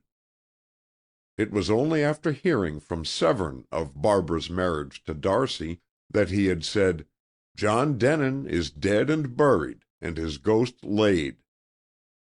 He had meant to make the supreme sacrifice for Barbara's good, and there had been no shadow of doubt in his mind that he was right in making it. Now he asked himself if even then it might not have been best to let the truth come out. No one was to blame for the mistake in a dead man's identity, nor for what had happened afterwards through that mistake. Barbara would have had a hard choice before her, yet she might, if she possessed strength and courage enough, have chosen from the two men who had come into her life the one she loved. The whole world would have rung with the tragic story, but at the end Barbara might have lived down the tragedy. If he had been her choice, he would have helped her to live it down, by the gift of such love as no man had ever given to a woman. As it was, he had dared to play the potter. He had taken the clay of Barbara's destiny into his own awkward hands, to shape it as he thought best, and he had let the vase break in the furnace. He could never make it what, but for his meddling, it might have been, yet he must piece the delicate fragments together if he could, not caring for, not thinking of, his bleeding hands. This, then, was the debt Denon owed to Barbara, and to pay it he saw that he must begin by remaking himself, before he could give her anything worth the having. He must become a thing of value in order to be of value to her. Those faint whispers and snatches of music from the other side of the hidden river, which he had jumbled into "The War Wedding," confusedly, hurriedly, fearing to lose their echoes, he must now carefully gather up again and sort out with method. He must dip into his brain where half-remembered thoughts seethed in solution. He must see the rainbow in every teardrop and crystallize it into a jewel for Barbara. Thus developing himself, he might have some worthy offering for her at last. He could not write that day, nor the next, for it seemed that the only things worth saying were the things which would not let themselves be said, things which swept through the background of his mind like a flight of chiming bells in the night, elusive as waiting souls for which no bodies have yet been made. But though he could not write, he called thoughts, which he had once seen and let go, to come again to him. He sent himself back along the road he had traveled beyond the milestones. He searched by the wayside for beautiful memories he had dropped there, and some of them he found grown up tall and white as lilies in moonlight. Whatever he found was for Barbara. On the third night after the revelation, he had gathered something to give her, and strength enough to feel sure he would not put into his letter the question which must not be asked: what was the reason you couldn't tell your husband that you loved him? Denin wrote with a typewriter, as he had written before, on blank paper with no address, because it was better for Barbara to come in touch with him only through his publishers. In that way she would be spared any sense of constraint she might have to feel in knowing that he lived among her neighbors of long ago. She had given him her name frankly, and she might fear some inadvertent mention of it to people she had met as a child. If he were to be of real use to her, he thought, he must be known only as a distant voice, an ear, a sympathy, almost impersonal outside his letters. Denin wrote to her that he was sure, entirely sure, the man she loved was not too far away to know. You will only have to send him a thought, and it must reach him behind that very thin wall we call death. The way I imagine it, such a message goes where it's directed, just as when we call Central through the telephone. They, whom we speak of as dead, have their own work to do and their own life to live, so perhaps they don't think of us every moment. But surely we've only to call. They may not see us in the flesh any more than we can see them in the spirit. But it came to me when I was very close to the other side that our bodies don't enclose us quite. We're half-open jewel boxes that let out flashes of emerald or sapphire or diamond light, according to the strength of our vibrations, or aspirations, if you like. I begin to realize that these are much the same thing. It is the flashes of light which are seen and recognized by the ones who have passed farther on. The lights are our images, as well as messages for them. But when I say farther on, it's only a figure of speech. They are not far off. We can see the rain. We can't see the wind, even when it is so close we can lean on it like a wall. And so we can lean on their love, strong as a wall, stronger than anything visible to us, because love is the strongest thing there is. You see, life wouldn't be worth living for any of us. It wouldn't have been worth creating, if the dead really died. The glory of the deathless dead lights our way with the bright deeds they have done, till we come where we can see for ourselves that there's no dividing line. The milestones end. That's all. They're not needed any more. I heard other people talking of these things when I went where the milestones end. Since then, I've wondered why I didn't know the things before. Listen to your hopes, and you can know without waiting, because hope is the voice of instinctive knowledge, and soul instinct is what we were born knowing. Believe this, and you won't have to stumble slowly up as I did, with a hod full of old precepts on my back. You can plane down from the sky with your arms full of stars, and live with them, as I live with the flowers in my garden. The accident which put me into close touch with what we call death, put me out of touch, mentally, with life on this side, for a while. An operation brought me back. Just as, hovering between the known and the unknown, I let my past drop, so on my return to it I had for a while no memories of the borderland. My brain busied itself picking up lost threads. I recalled the instant when I thought I was meeting death. A great shock when all supports fell away as from under a ship that is launched, and I plunged into measureless depths. Beyond that sensation there was blankness. By and by glimpses of something bright came and went, oftenest in dreams. The efforts to seize their meaning waked me with a start. It is only now that I am beginning to hold some of the best meanings, I think. I have come back with a little stardust, even I, and by its glimmer in good moments I try to interpret my own dreams. If I read them rightly, I've told you only an old, old truth in saying that there should be no such word as death, or grief for it among the living. We've only to lift the veil of death to see the face of life, a wonderful shining face with no pain in its smile. Looking into its eyes, what we do, instead of dying, is to flow over our own narrow limitations as growing vines flow over the high wall of a little garden. We escape out of bounds into the boundless and are part of it. Don't, then, let the life of the man you have loved be darkened by feeling that he has darkened yours. Stand up, lift your head, and you'll see how your sorrow will have to lie down at your feet as shadows lie. When Denin ended his letter, he found that in trying to help Barbara, he had helped and heartened himself.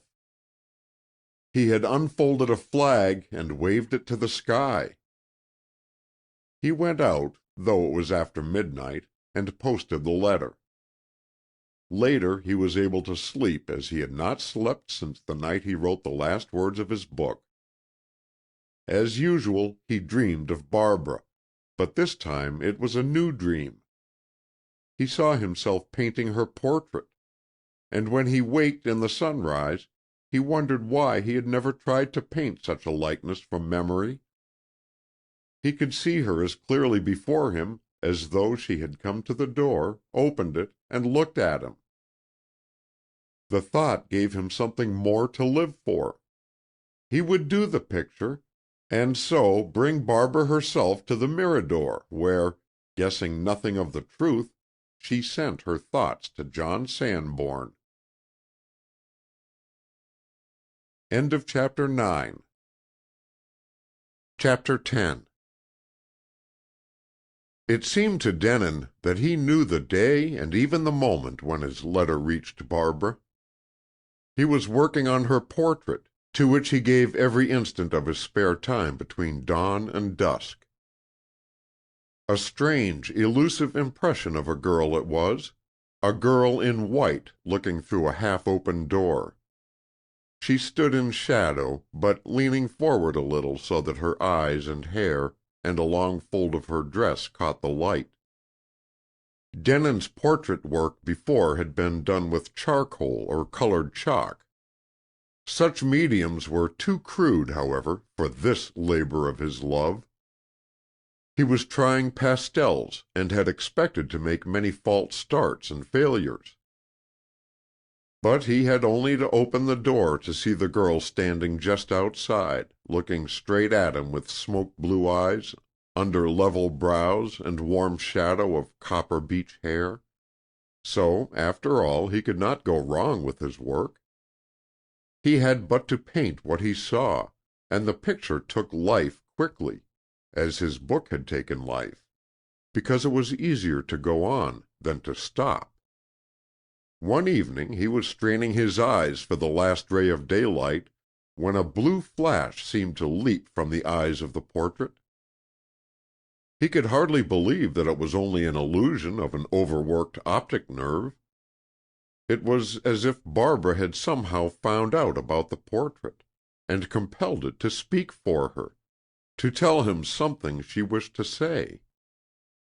"She has got the letter," was the thought that compelled his mind to accept it. And then, "She will answer at once." The difference in time between Santa Barbara and Gorston Old Hall was about 12 hours, and 15 days ago he had posted his letter. It was just possible, even in wartime delays, that it had reached her, he calculated, as the eyes of the portrait held him spellbound. When the picture was finished, he took its measurement and ordered a glass to protect the fragile colors, delicate as the microscopic plumes of a moth's wing. But he could not content himself with any design for a frame. He went to shop after shop, and even traveled as far as Los Angeles, in the hope of finding the right thing. But nothing was right as a frame for Barbara. The handsomer a frame was, the more conventional and banal it looked in Denin's eyes when he tried to associate it with her. At last he decided to carve out the frame with his own hands, from the beautiful fluted redwood of the great sequoias of California. Wonderful, ruddy wood, with an auburn sheen and a wave running through it like that of Barbara's hair. The idea seized him and brought extraordinary delight. He took 3 lessons from an astonished cabinet-maker of whom he was able to buy the redwood, and then with confidence and joy began his work. In 2 days it was finished, and the picture in place. It was almost as if he had built a house for Barbara, and she had come to live in it, and look out of the door at him. The portrait was half life-size, and rimmed in its rich fluted setting of redwood 1,000 years old. It was of exactly the right length and shape to hang on the door of child Barbara's bedroom, his bedroom now. It was for that place he had planned it, because in these days he had lost the unbroken privacy of his first weeks at the Mirador.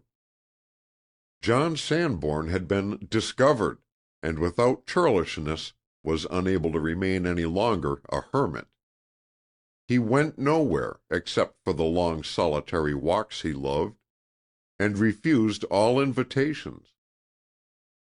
But he could not lock his gate against the 3 or 4 kindly persons who ventured with the best intentions to dig him up and keep him from being lonely. His memory portrait of Barbara was too strikingly like her, in its strange impressionist way, not to be in danger of recognition by some old acquaintance of her childhood.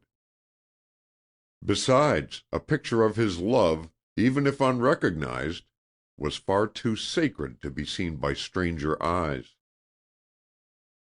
In Denin's bedroom the smiling visitant was safe. No one but himself ever went there, and with the heavy frame firmly clamped to the door panels, the effect of the girl gazing out into the room was thrillingly intensified for Denin. Thus hung, the portrait was opposite his camp bed, and when he waked at sunrise, Barbara and he looked at each other. The picture had been in its place for a day when her letter came, a very thick letter, and with the envelope uncut, he went up to sit before her likeness and read what she had to say to John Sanborn. "You are a lifeline thrown to me," he read. I grasp it thankfully. I wonder if you will think me a silly, sentimental creature if I tell you that even before I opened your letter a strong golden current seemed to come out through the envelope into my fingers, and up my arm. If you were just an ordinary friend, a man living near me, I shouldn't be able to say this to you, or tell you that I put your letter like a talisman inside my dress, so as to keep it near me, and not lose the sense of its influence after I had read it 3 times over. But to you, at your distance, I can tell many things that are sacred, because I'm only a shadow to you, not a flesh-and-blood woman, with all my faults and foolishnesses under your eyes to be judged. I'm a shadow to you, and I don't mind being a shadow, because it gives me freedom and liberty. Yet I mustn't abuse that liberty and deceive you, my friend so far off and so near.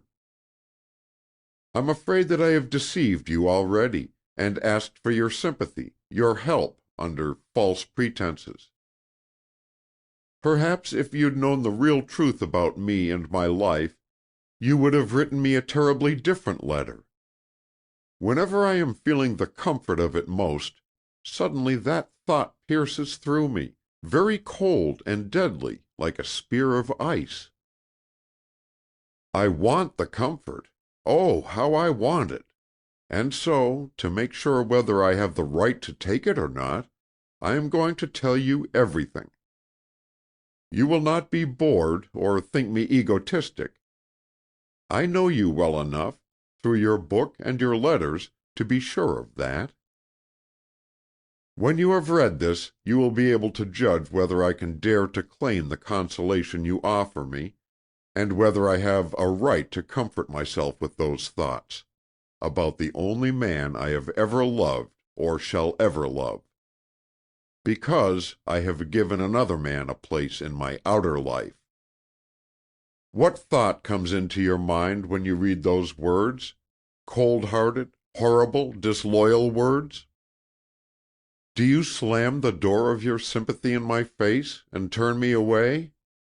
No, please, please don't do that. Anyhow, don't do it quite yet. Wait till I've explained as well as I can, if any explanation is possible. I want you to know all the truth and understand entirely, so I must even tell you a thing that seems absurd to tell. It would be absurd if it were not for the thing's consequences. When I was 14, my mother and I came away from America, where we'd lived ever since I was born, came to live in Paris, though she is English by birth.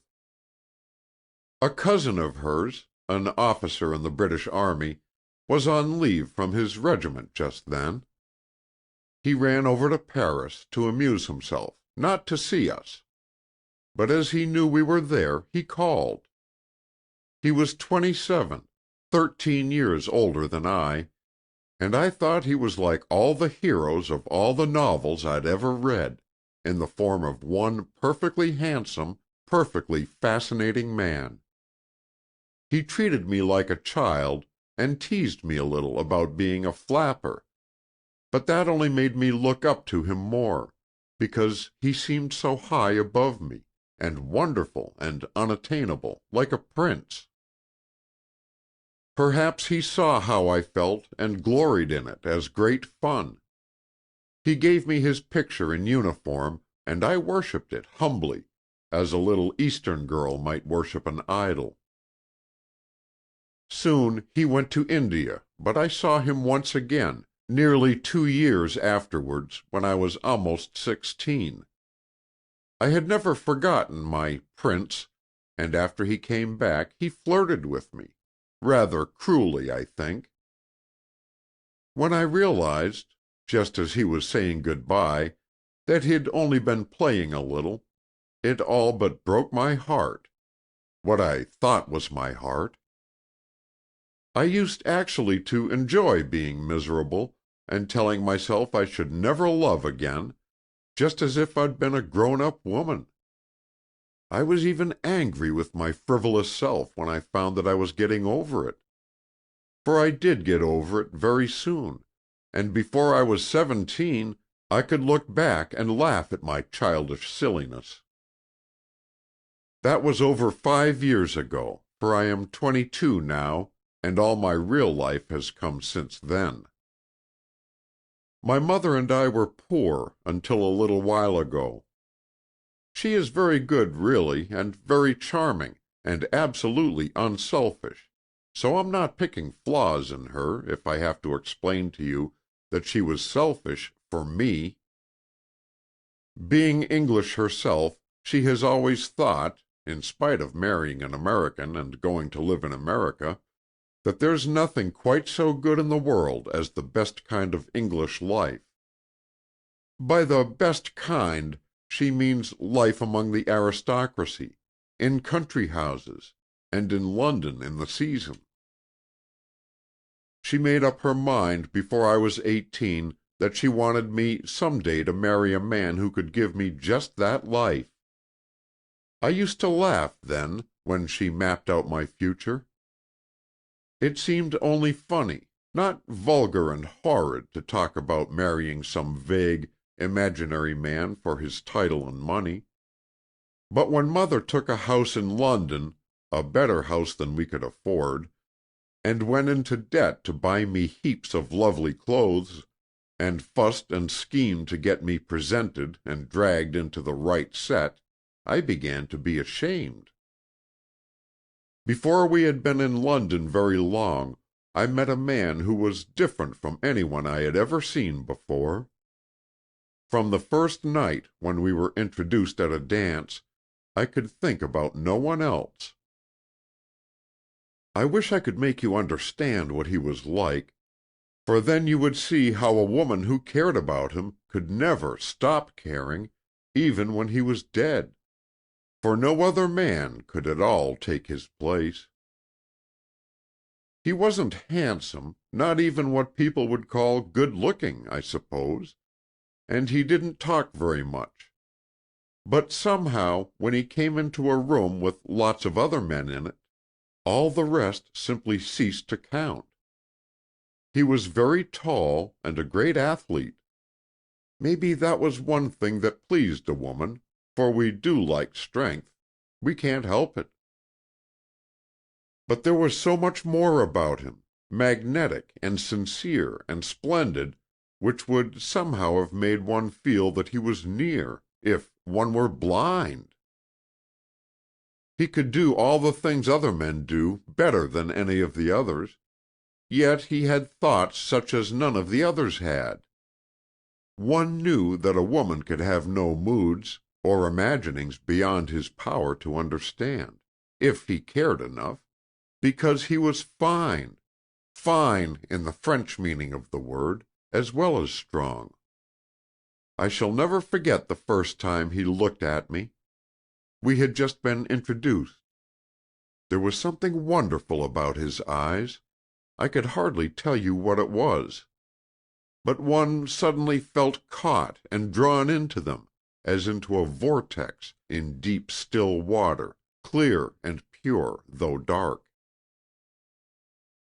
I saw that he rather liked me, and even that meant a good deal from him, because he was a man's man, and didn't care much about laughing and talking with lots of girls. Perhaps he was shy of them.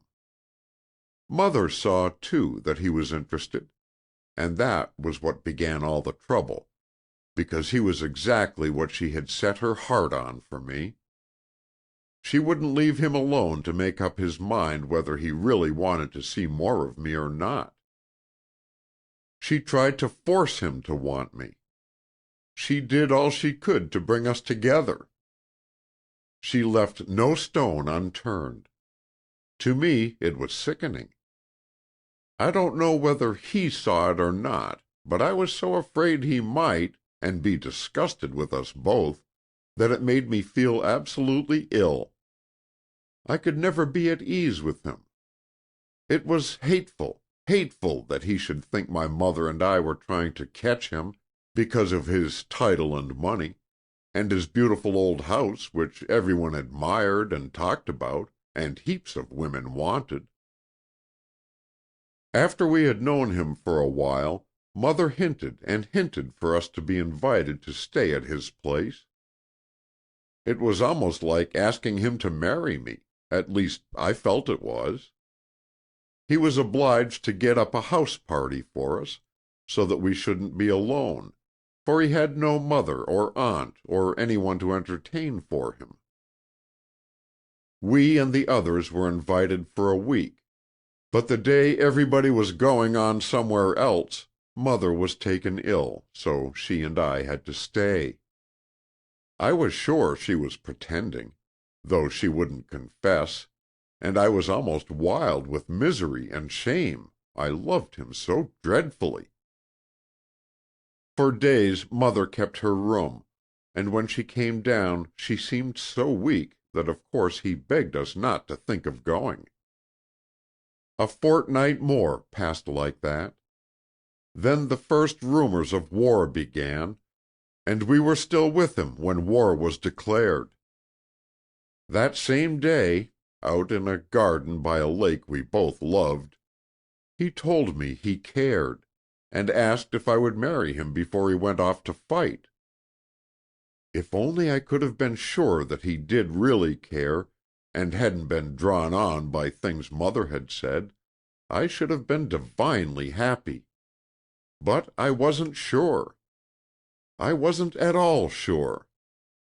And the shame and suffering I felt, and the fear of showing that I adored the ground he walked on, when perhaps he was only being chivalrous to me, made me behave like a beast. I was just a sullen lump. I said yes, I would marry him, if he was quite sure he wanted me to.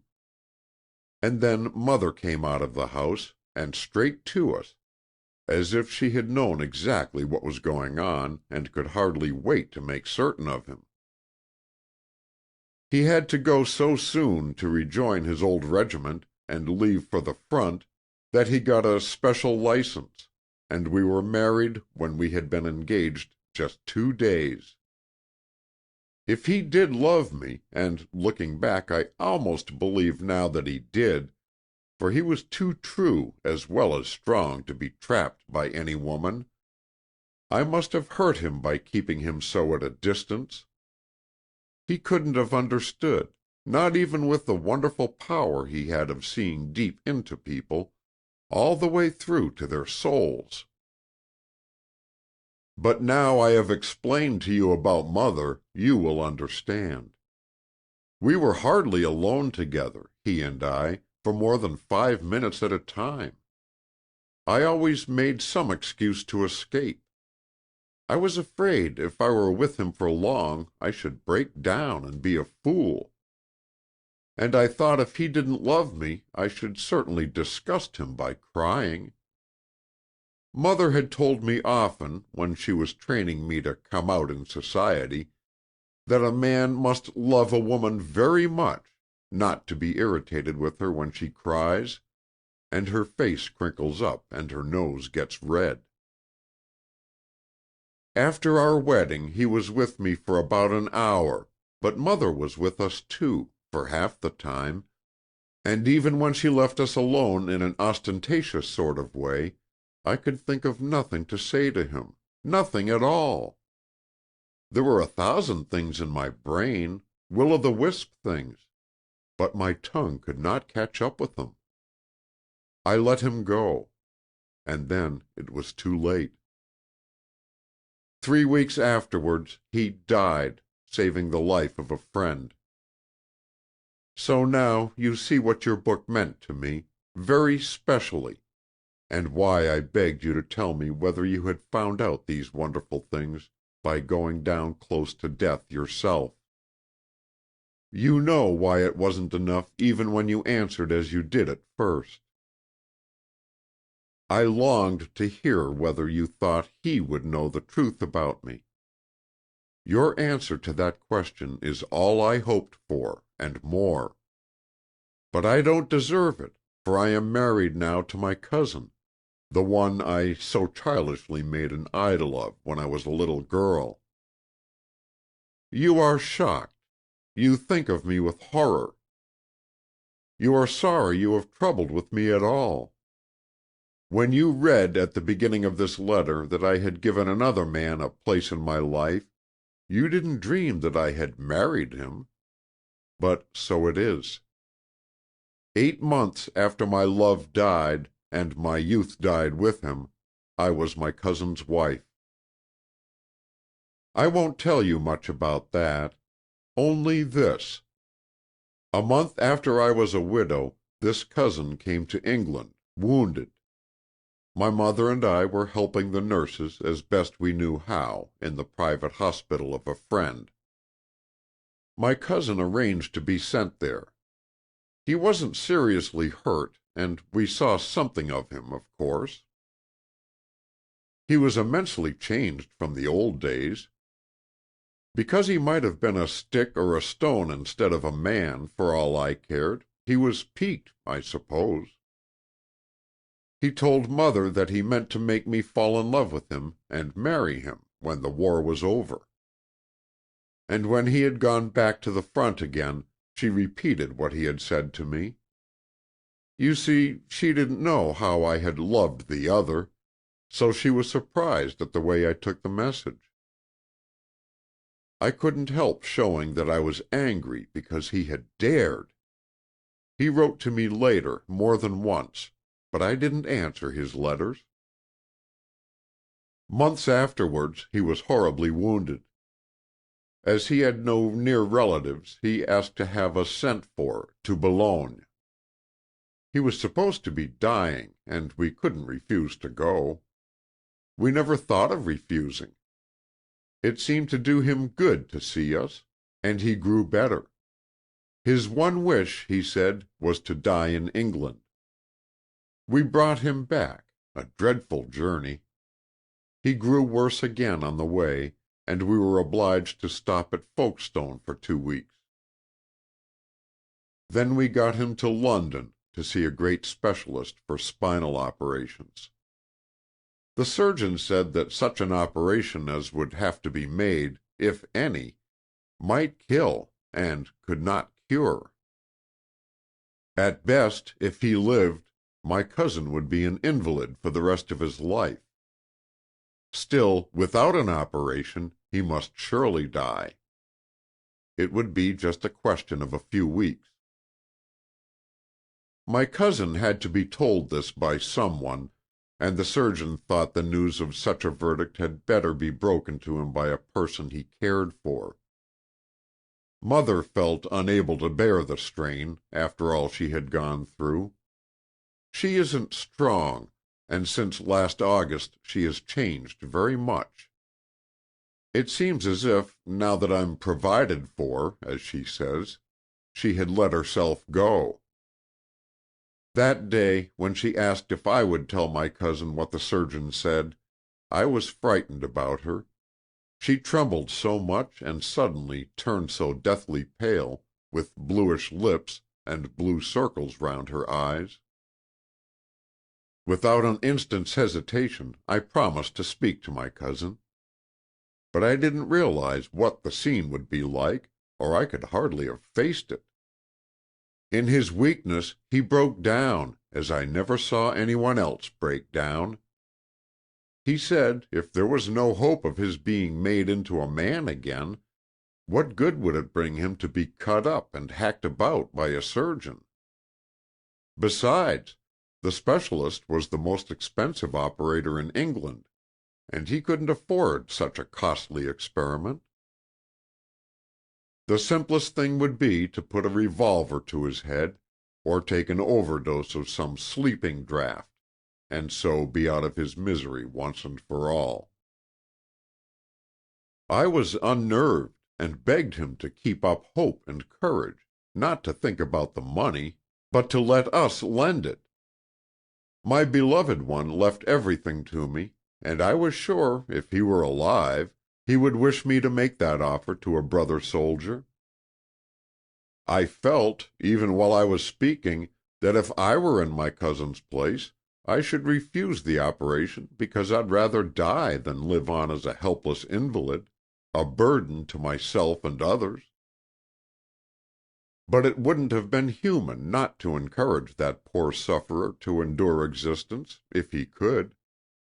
So I tried my best, and I was very excited and worked up by the sight of his emotion. Suddenly he spoke again. He said that without an incentive to live, he wouldn't trouble about the operation, and the only incentive he could possibly have would be my marrying him, before he went under the anesthetic. Besides, he couldn't accept money from me when he saw no way of repaying it, unless I were his wife. I would rather he had killed me than forced me to make such a decision as that. Perhaps if I'd been calmer I might have dared to refuse, realizing that his love of life was very strong indeed, and that when he had thought things over he would surely consent to the operation without the horrible sacrifice he asked of me. But I was at the point of breaking down myself. I couldn't see anything clearly. It seemed to me that I had to save a life, if it could be saved, at any cost. And then my future mattered so little to me then. The thought in my mind at the time was that to be the nurse of a broken soldier who'd given himself for his country was at least a mission in life. As it was, I had none left. Also, it may be that deep down under my conscious thought was another, that according to the surgeon's expert opinion, my cousin was most unlikely to live. Why not give him the incentive he asked for, to face the ordeal, and let him die happy, since that one thing seemed to mean happiness for him? Almost before I knew what I was doing, I promised. Then it was sprung upon me the next day that if the operation were to be done at all, it must be done soon. I had to keep my word. And what followed was a nightmare. A second wedding by special license, a bedside marriage with a dying man, words of farewell, and the surgeon and anesthetist arriving in their white robes like undertakers. When I heard that he had come through the operation with his life, I knew instantly what wicked hope must have been hiding in my heart. A sickening disappointment crept like poison through my blood.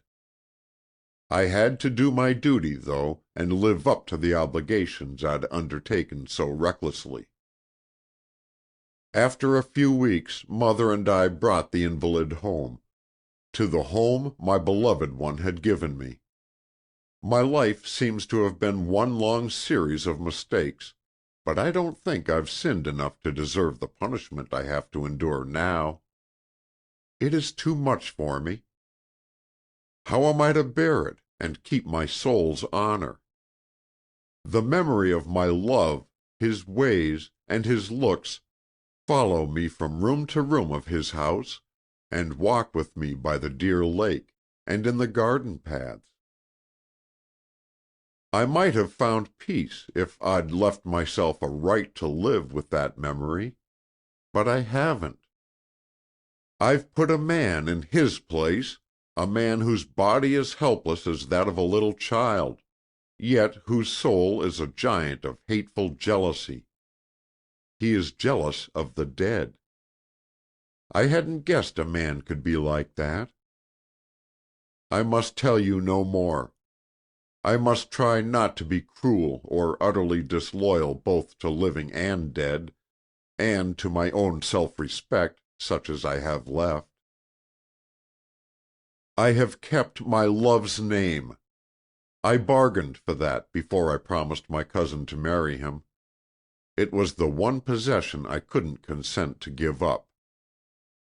If you will stand by me as my friend after all this that I've told you, if you can say that, in spite of everything, I have any right to the comfort you've given, address your next letter to Lady Denin.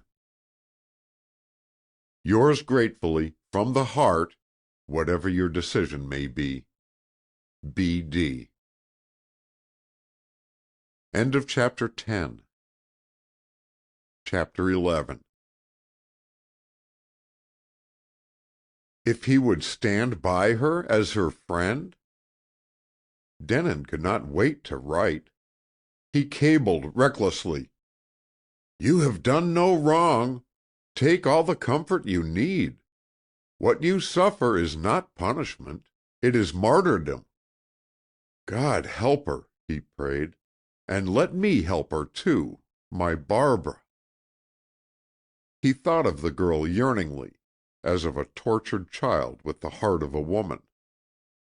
His pain was peace compared to hers, and it was he, the blind man he called clear-seeing, who had thrown her to the wolves. If he had not been too blind to see her love, he would have shown his for her as he had not dared to show it that day in the old garden. Their marriage would have been a real marriage, binding Barbara so indissolubly to him that not to save a life could she have broken the bond. By this time they would have been together in their home, and not his memory, but himself would follow her through the rooms, and by the dreamy lake at Gorston Old Hall. Yet, even so, could he ever have known the girl from tip to tip of her soul's wings, as he saw himself destined to know her now, with 6,000 miles of sea and land, and one man's death, and another man's life between them? Would he have learned from her lips and eyes the delicate truth of an exquisite worship, as he had learned it today from her written tribute to a dead soldier? My God! She's more mine than she could ever have been if I hadn't died for her, he heard himself think aloud. After all, life hadn't been laughing behind his back while he wrote the book for Barbara. Though fate snatched her away from him with one hand, with the other it gave her back, irrevocably and forever. It seemed to Denon that, though nothing could bring them together in body, nothing could ever separate them in spirit. When he wrote that same day, he assured her again, as he had assured her in his cable, that she had a right to every one of the words of comfort he had sent. "And you have a right to lean on that unseen wall of love I told you about," he repeated. "It is close to you, and meant to lean on. There can be no disloyalty to anyone in resting against it. The love that exists for you on the other side of the great sea is too vast to be selfish. It asks nothing from you that you ought not to give. It only begs you to be happy, for there's a kind of happiness without which we fall out of tune with the universe. Don't say you can have no happiness of any kind. Don't think it, or that it would be wrong or light-minded to be happy if you could.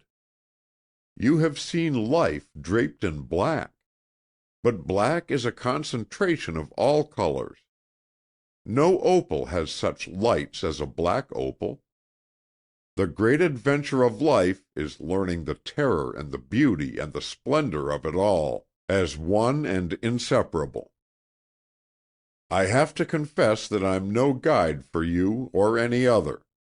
I am just groping my way up, out of my own dark places. But I believe that great secrets reveal themselves in flashes, just as, in some mysterious, inspired moments, a sunrise or a sunset tells you the truth of a thing you've been groping for years to find out. This obligation to your own soul, and heaven knows how many others, the obligation of happiness, is one secret which has been opened for me by a magic key. That key is my strong wish to be of use to you. It helps me to feel that I may help you. Perhaps you'll care to know that? And you can help me, and yourself, and the man who has passed on, by trying to gain the kind of happiness I speak of. It's the kind that makes you one with the sunlight, a true note in the great music, ringing in tune with the universe. I wonder if you happen to remember about the music which the man in my book, the man who was passing, heard over the battlefield, the music of life for which the music of war and death was only the base, the necessary undertone? I caught just a few snatches of that life music, but once heard, it goes on echoing in the ears, teaching you the harmony of all things, if you listen deeply enough. Those young soldiers I tried to write about, who had thrown off their bodies, and even their enmities, with the rags and dirt and blood they left on the battlefield, they were listening to the great music, and hearing in it the call to some special mission which only they were fitted to fulfill, going to it in the summer of their youth, before they had grown tired of anything. I do believe that was more than a dream of mine, that this torrent of splendid youth, this vast crowd of ardent souls suddenly rushed from one plane to another, has some wonderful work to do, which can be done only by souls who go out with the wine of courage on their lips. But we others, we have our mission too. We can't perform it if we make false notes in the music for the passing souls to hear. And we shall make false notes if we let our high vibrations drop down weakly to depression's minor tones. Perhaps you'll turn away from this idea of mine, but it's one that interests me, as you know, because you've honored my little book by caring for it. In the dreams I had of things on the other side of sight and hearing, I thought that I saw the real meaning of the war, the hidden cause of this landslide of civilization. I saw a whole nation scintillating with dull red vibrations of fear, fear of attack by other nations, fear of letting neighbors grow stronger than they. Then I saw the dull red glowing brighter with vibrations of anger, a furious desire to grow strong at the expense of others, and to kill and conquer at any cost. Beautiful blue vibrations of intellect, and clear green vibrations of hope and successful perseverance were lost, swallowed up by the all-pervading blood red. I saw the heavy crimson flood spreading into and lowering the golden vibrations of other great peoples who had not yet fallen. And in the strange dream of colors pulsing through the ether of earth and heaven, I realized the immensity of the fight, how it reached far beyond the forces we know, being in truth a battle between the light of cosmic day and the darkness of cosmic night. I saw that the danger was defeat of the golden vibrations by the red which would lower the life force of the whole world. But something told me, some snatch of the great music which interprets secrets, that progress is an integral, unalterable part of evolution, that evil, which is only negative good, can never conquer, and that the gold vibrations must win in the end. In the dream that knowledge gave me rest. It seemed a pronouncement from the tribunal of the power which causes all worlds and all beings to take form and exist by vibrations. That's a long homily on my dreams and the theories I'm clumsily founding on them. But I am trying hard myself to vibrate and resound in tune, because each vibration and each note count quite as much as individual soldiers count in war. In this time of earth stress, and after, when civilization is remaking itself in men's minds, with the loyal spirit of the time, we must all think gold and blue, the gold of the sun by which our bodies live, blue of the sky when inspirations come. You'll believe me a mystic, whatever that misused word may mean, but I'm only trying to see the reality behind the thing upon which I've harped to you already.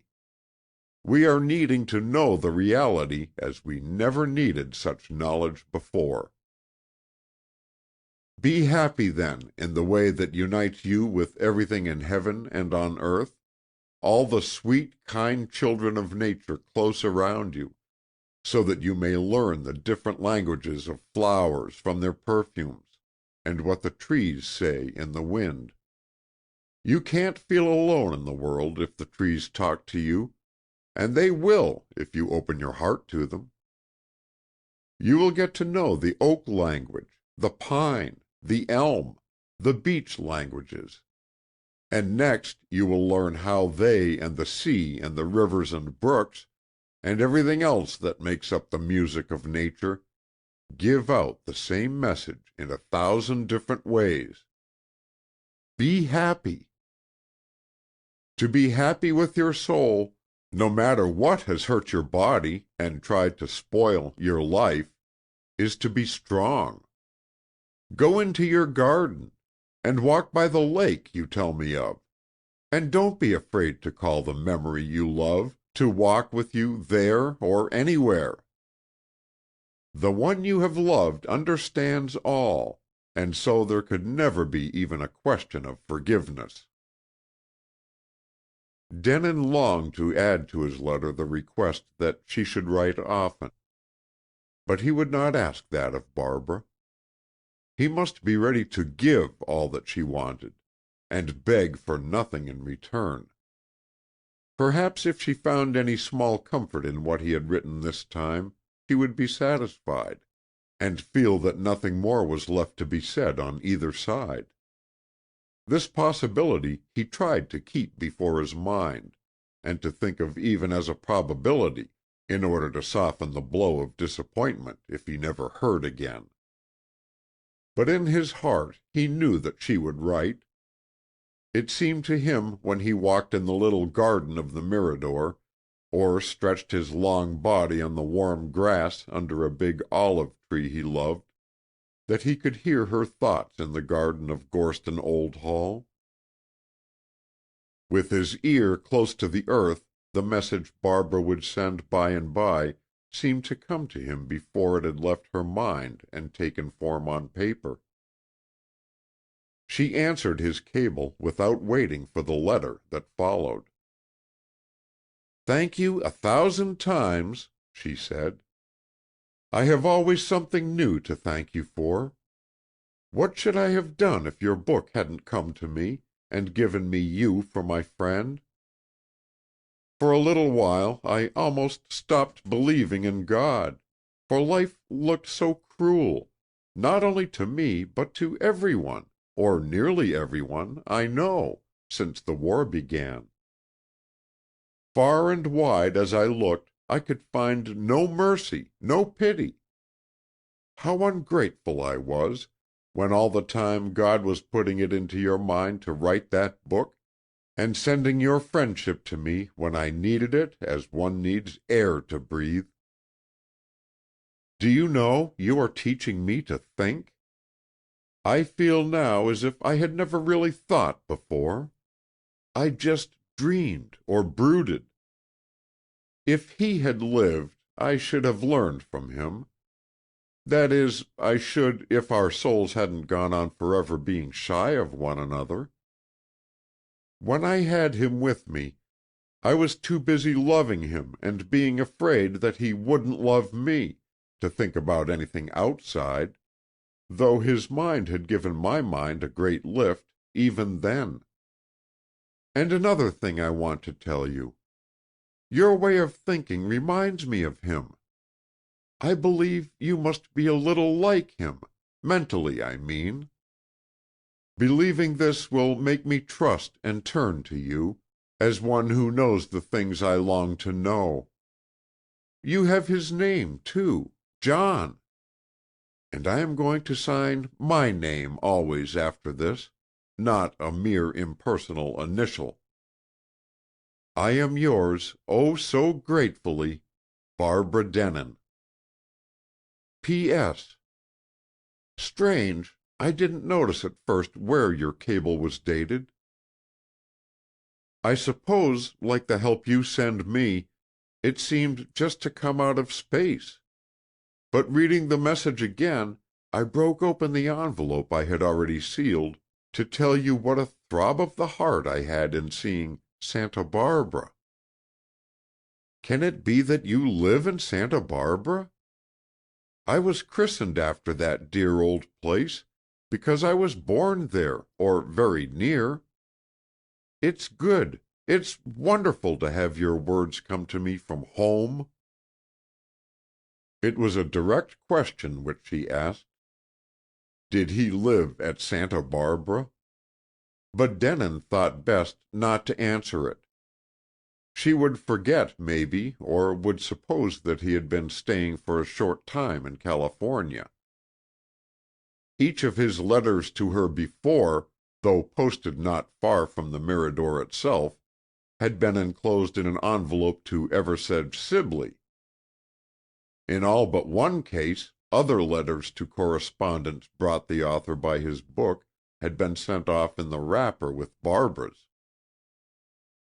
Denin had taken pains to settle the difficulty of writing to Gorston Old Hall in this way, in order that neither the name of the woman nor the name of the place should be remarked by Sibley. He kept this rule with the letter which followed Barbara's question, but her next broke the plan in pieces.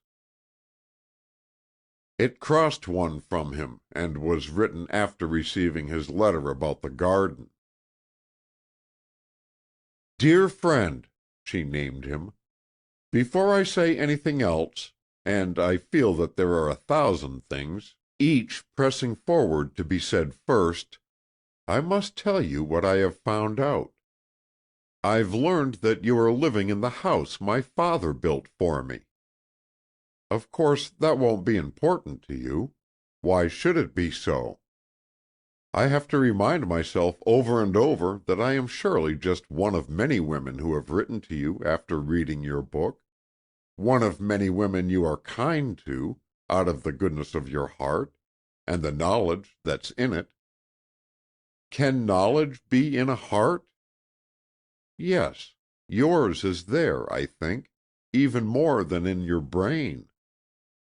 I am nothing to you except a poor drowning creature to whom you have held out a firm hand. But the drowning creature feels that your living in a place she knew and loves gives her a kind of personal right in you. I read, this very morning in a London paper, an extract from a New York one, an article about John Sanborn. Perhaps you never even knew it was written. I'm sure you gave no permission to have it done. I think you would not like the way the man wrote about you, but I felt, in reading, that he tried hard to bring his work up to a high level, and make it worthy of the subject. If you realized the good it has done me to know that you cared enough for my dear little Mirador to want it for your own, and to restore it from ruin, why, you could not be so very angry with the newspaper man. That time in California, when I was a little girl, seemed 100 years ago, or even in another state of existence, till I read the description of you in your garden, once my garden. Then that part of my life came back as if it were yesterday. I can see the big olive tree, which had been let grow as it liked, with all sorts of flowing, dancing gestures of its branches, and twisting of its trunk, the way olives grow in Italy and the south of France. I used to call it my silver fountain, and under it there was always a look of moonlight, even in the brightest noon. I do hope nothing has happened to the tree. Say kind things to the silver fountain from its little friend Barbara. Write me about it, and tell me, please, if it means anything fairy-like to you as it did to me. But I know it must, because of what you say about your garden. How little I thought when the letter came 4 days ago that my long-ago garden and your garden of now were one and the same. That letter was more than a letter. It was a saving force, because it was so much to me, and I wanted to think it all over and over. I couldn't have dared to answer at once in any case. But it came on an anniversary, August 18th, the day of his passing. I can't say or write the word death since I have begun to learn from you. It was always a dreadful word, like a bludgeon. But now it's impossible. For me it has gone out of the language. As you walk in your little California garden of the Mirador, will it please you at all to know that you have given me back the joy of the English garden, the beautiful garden and the lake, and the sweet, old, history-haunted house which he left to be mine? Because you, who know so much, say that he understands and doesn't even need to forgive me, I take your word. I am not afraid to walk with his memory now. I can speak to it as I shouldn't have had the courage to with him when he was here in the flesh. And because of your letter, August 18th was not a terrible day. It was more like the wedding day of two spirits than the anniversary of a great grief, and one of the spirits, mine, just released from prison. Not that it can stay out of prison forever. It's too weak yet to feel its freedom for long at a time. I've had horrible hours ever since that day. I shall have them often, I know, for the thing I have done has made daily life a torture. But at worst I can steal away by myself sometimes to read your letters over. They, and my new thoughts, will be for me the tonic of courage. And so I can go on from day to day, not looking too far ahead into the dark. If I haven't trespassed upon your time and imposed upon your great kindness too much already, will you write me little things about the Mirador and your life there? Will you, if you take photographs, send a snapshot of the wee house as it is now, and perhaps the silver fountain? To your grateful friend, Barbara Denon. P.S. You will think I am very old-fashioned and early Victorian about my postscripts, and I suppose I am, though I don't remember tacking many onto other letters, only those to you. This one is just a thought put into my head by some of the last things you said. It is about the war, and it came to me in the garden on August 18th. In a world war like this, with all its anguish, can it be meant for the nations, each one that suffers and strives, to develop by and by a new individuality, a great, unselfish, selfless self? Can it be that the power behind the worlds throws this one now into the furnace, because development must come for progress's sake? When the earth was first created, every least thing that lived fought for itself, and there was no holding together in a large way anywhere. When civilizations came, they brought no real improvement, for politics and greed divided nations against themselves as well as against each other. Is the true excuse for creation unity, with all the experience of ages to give it value? If it is so, and if each nation can attain to unity through sacrifice and heroism, won't the next thing to follow be the unity of the whole world? Can this be coming to pass, slowly yet surely, not only with our grain of sand, but with all the worlds, while the Power who created watches through the cosmic days you spoke of? It would make one's own tears of sorrow seem small, if one could believe this. And yet, if we did not grudge the tears, they might count as pearls poured into a golden cup, to brim it full of jewels worthy of God's acceptance. Perhaps this isn't much of a thought, but such as it is, there has been light in it for me on dark days, and as I owe it to you, I felt I should like to tell you about it. It is going to make me realize more than I could before the brotherhood of all men in wartime, even the ones we call the enemy.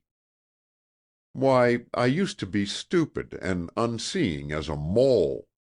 I hardly thought about common people, pasty-faced waiters and weedy undergardeners and grocers' boys, as men at all. Now, out of every town and village, they are marching with their faces turned to the front, brave and smiling. They are as glorious soldiers as any, and I pray for them as I would pray for my own brothers. Is that a step for me towards the great unity? I wonder, and hope. You see, I begin to warm myself at the fire your friendship has kindled. Each letter you write will be a fresh log piled on to feed the flame. End of Chapter 11. Chapter 12.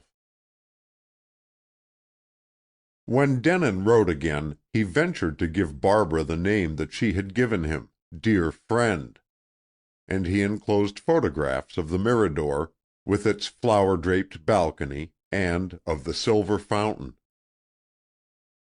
What you say about my helping you is wonderful to hear, and makes me feel like a comet stuffed with stars, he wrote. It is a great honor for me that you care for my letters. It's true, as you surmise, that others have written and do write to the author of The War Wedding, and that is an honor, too, in its way. But it's an altogether different way. I can't explain why.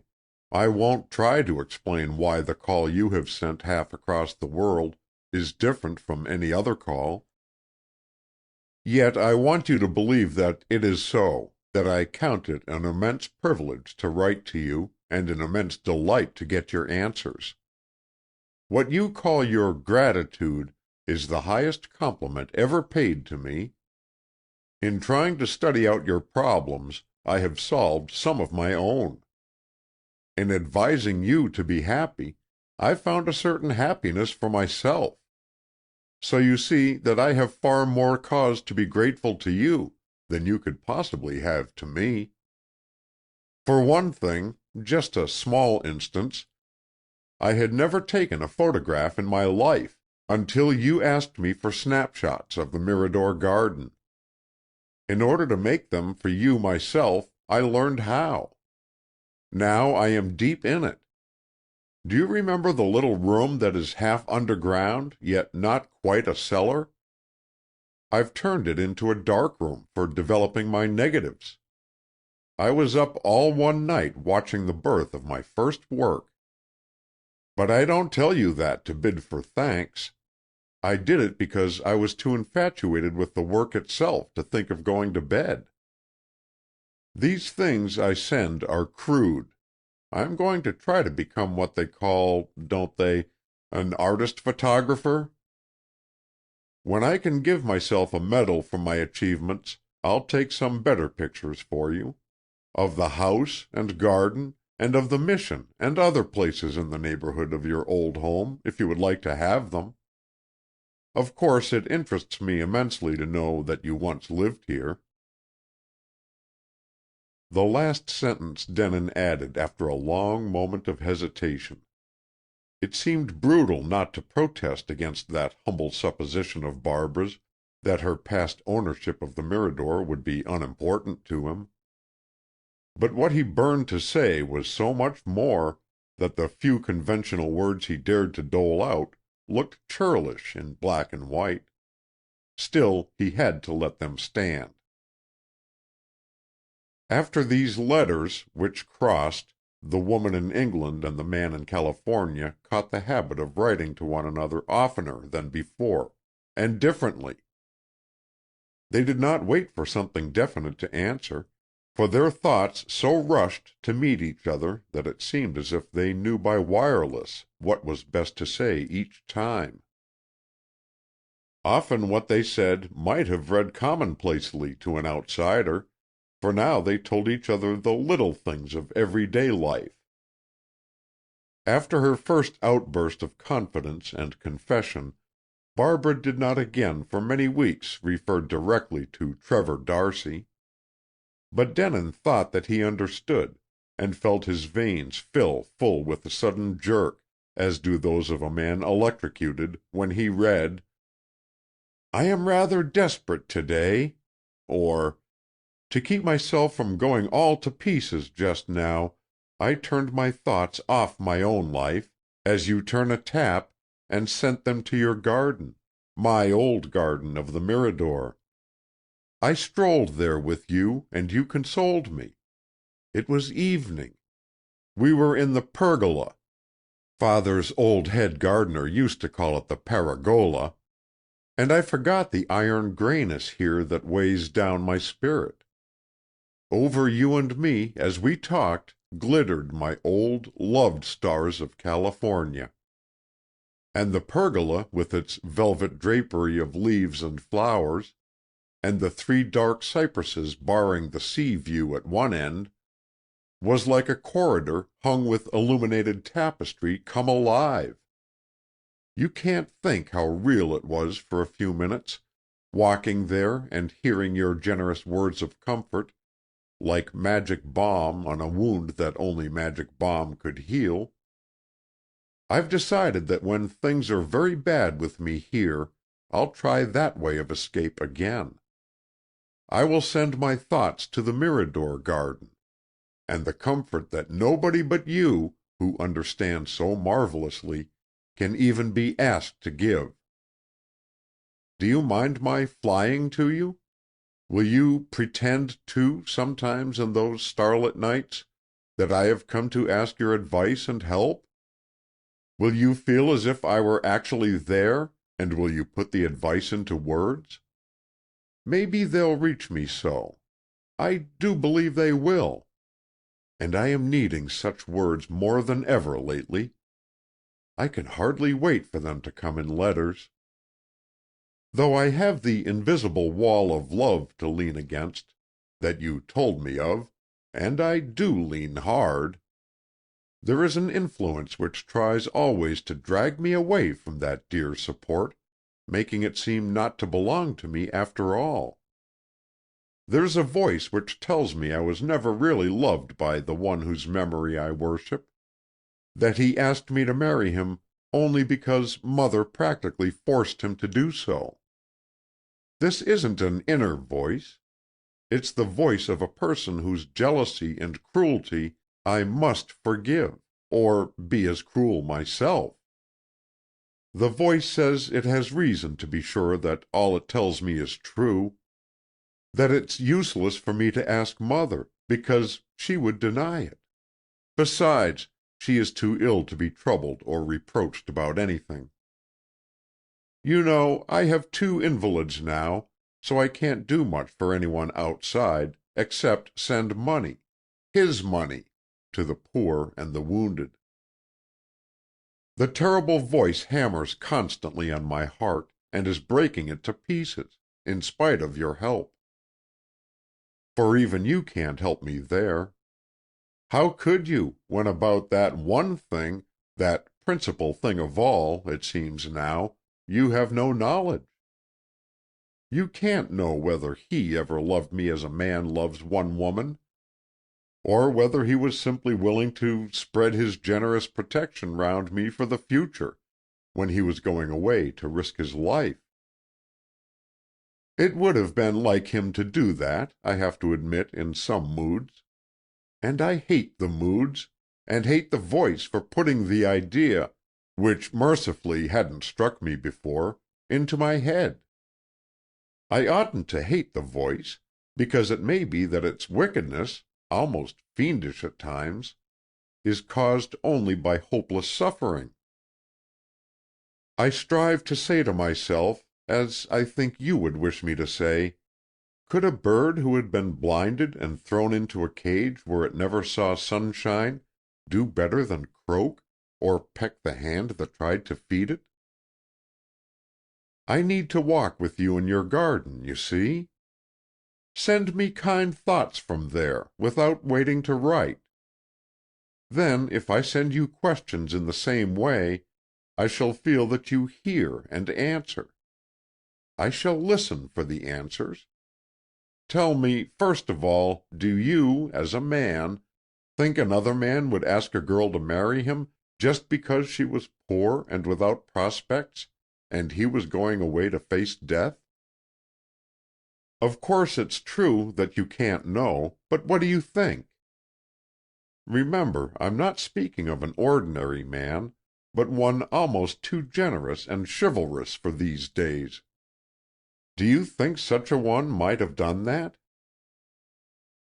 Denon wrote back, I think no man would have done that. You need have no fear that you were married for any motive but love. A man, even such a man as you describe, must have argued that a young, attractive girl would have plenty of chances in life, at least as good as that which he could offer. She would have no need of his protection, and he would have no right to press it upon her, unless he gave all his love as well. This assurance Denon tried to send Barbara in the way she asked, as well as by the letter which would take weeks to reach its destination. He made of his ardent thought for her a carrier pigeon with golden wings, which could travel swiftly as the light. Thus he rushed to her the answers to many questions, questions which seemed to come to him from far off, as he walked in the garden. He could hear her voice calling, when the wind came over the sea, from the east, where England lay. Denon had bought the Mirador and begun his life there, with some echo of Ernest Dowson's words in his mind. Now I will take me to a place of peace, forget my heart's desire, in solitude and prayer work out my soul's release. But his heart's desire was with him, as it could have been nowhere else, so vividly, flamingly with him, that there could be no thought of finding peace. He no longer even wished for peace. He would not have exchanged a peace pure as the crystal stillness of a mountain lake for the dear torture of seeing Barbara's soul laid bare. He was never in a state calm enough to analyze his feelings. He could only feel. Yet the strangeness of his position and hers swept over him sometimes, as with a hot gust from the tropics. John Denon had had to die in order to learn that his wife adored him. The price would not have been too big, if he alone had to pay, but she was paying too. He could not take the payment all upon himself. Yet he could help to make it less of a strain for her, and all his life was poured into the giving of this help. Every thought, every heartbeat was for Barbara. He lived to give himself to her, and to take what she had for him in return. With each day that passed, he realized how much more they were to each other at this vast distance, these two parted forever, than most men and women living side by side in legal union. He knew that John Sanborn was absolutely necessary to Barbara Denon, as she was to him, and all the incidents of their daily lives, big and small, though lived separately, drew them together when recounted, as pearls are drawn together on a lengthening string. Now that the secret was out, and Lady Denin knew where John Sanborn had made his home, without suspecting any hidden mystery in the coincidence, he was thankful that she had learned the truth.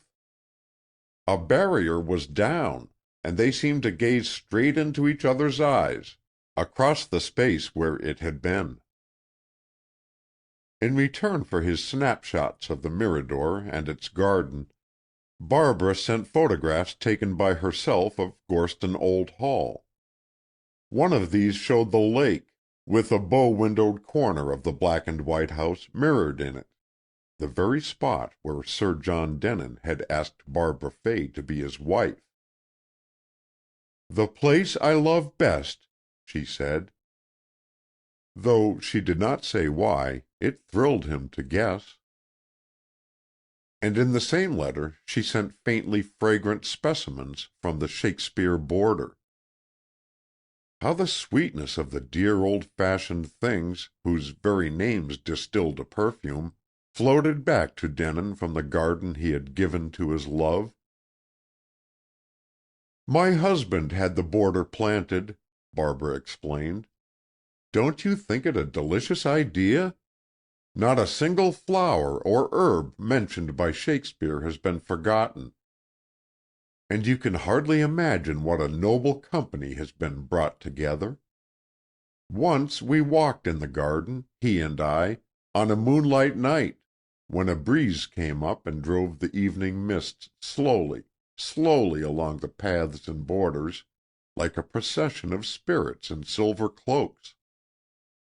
We played that it had driven away the ghosts of Shakespeare's people, kings and queens and knights and ladies called back to earth by the perfume, which you say is the voice, of those well-remembered flowers.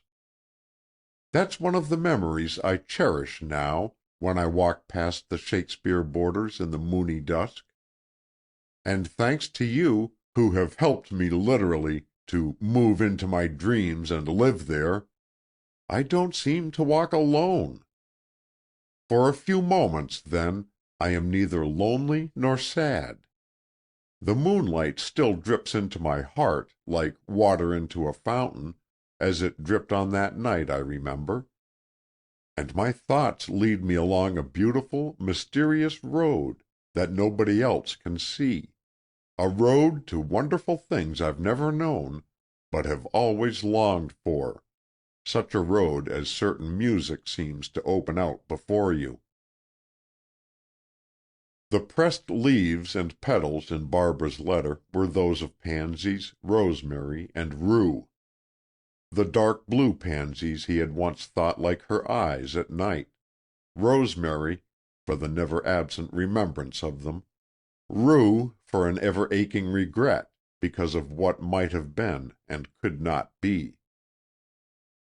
She asked him to tell her what he had done inside as well as outside of the Mirador since he had taken it, and how he had furnished the rooms. This was a difficult question to answer, because Denin had surrounded himself with everything she had described in her old environment: white dimity curtains, rag-woven rugs of pale, intermingled tints, the mission-made chairs and tables, and copies of her old pictures on the walls. If he detailed his chosen surroundings, would not the added coincidence strike her as almost incredibly strange? Denin ignored the request in his following letter, but Barbara repeated it in her next. After all, it isn't possible that she should suspect the truth, he argued, and at last took what risk there was rather than appear secretive. Not that there was a risk, he assured himself over and over again. Yet when a letter came which must be a reply to his, the man's fingers trembled on the envelope. In a revealing flash like lightning, which shows a chasm to a traveler by night, he glimpsed a hidden side of his own nature. He saw that it would be a disappointment, not a relief to him, if Barbara passed over his description of the newborn Mirador without stumbling on any vague suspicion. He realized that he must have been hoping for her to guess at the truth, and so break the thin crust of lava on that crater's brink where they both stood, gathering flowers. "Good God, I thought I had gained a little strength," he said, and opened the letter quickly, though with all accustomed tenderness of touch. Then he tried to be glad, and remind himself that he had known it would be so, when he read that she wondered only, without suspecting. "If I hadn't been certain of it before," she wrote, "I should believe now that there are more things in heaven and earth than are dreamt of in our philosophy. It must indeed be that our thoughts do travel far, and impress themselves upon the thoughts of others, for it can't be a mere coincidence, as your taking the Mirador was, that you have made the place over again just as I had it. I must have gone there in a dream and told you things in your sleep. Then you waked up, and supposed that the ideas were all your own original fancies. The strangest part is about the pictures. I had Rossetti's Annunciation in my bedroom. I chose it myself, because of the lilies, and the little flames on the angel's feet. I chose La Gioconda, too, because it seemed to me that I should some day discover what made her smile so secret, yet so enchanting, just as if, could one listen long enough, one might catch the tune in the music of a brook or river. I used to stand before the mirror of my dressing-table at the right of the big window, and practice smiling like her, but I could never manage it. I thought if I could, when I grew up I should be able to make a man I loved fall in love with me, even if he didn't care at first. Poor child me! I remembered that wish when I wanted the one man to love me, and yet was too proud and ashamed to try and make him do it. Downstairs I had Carpaccio's dreaming Saint Ursula, with the tiny dog asleep, and the little slippers by the bedside. And you have that picture hanging almost in the same place. Yes, I must unknowingly have cast some influence upon you. That seems exquisite to me. I hope you do not mind. If you don't, I shall try again in other ways. Indeed, I shall begin at once by influencing you to do me a favor I've been waiting a long time to ask, and never quite found the courage to put into words. Send me a photograph of yourself. I want it very much, to make sure that my mental picture of you is right. It was hard to refuse the first request she had ever spoken of as a favor. Denin was half tempted to buy the portrait of some decent-looking fellow and label it John Sanborn, but only half tempted. He could not lie to Barbara, and was reduced to the excuse that he took a bad photograph. It would be better for her to keep the friendly mental picture she had painted, rather than be disillusioned. "This sounds as if I were vain," he added, "but unfortunately I have every reason not to be."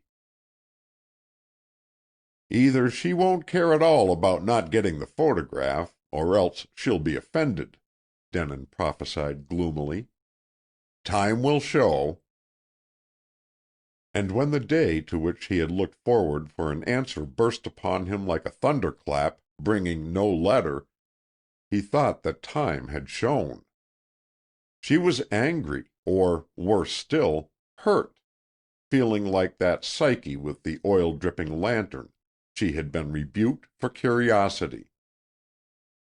He saw himself losing her again, through this small and miserable misunderstanding which he could not, must not, set right.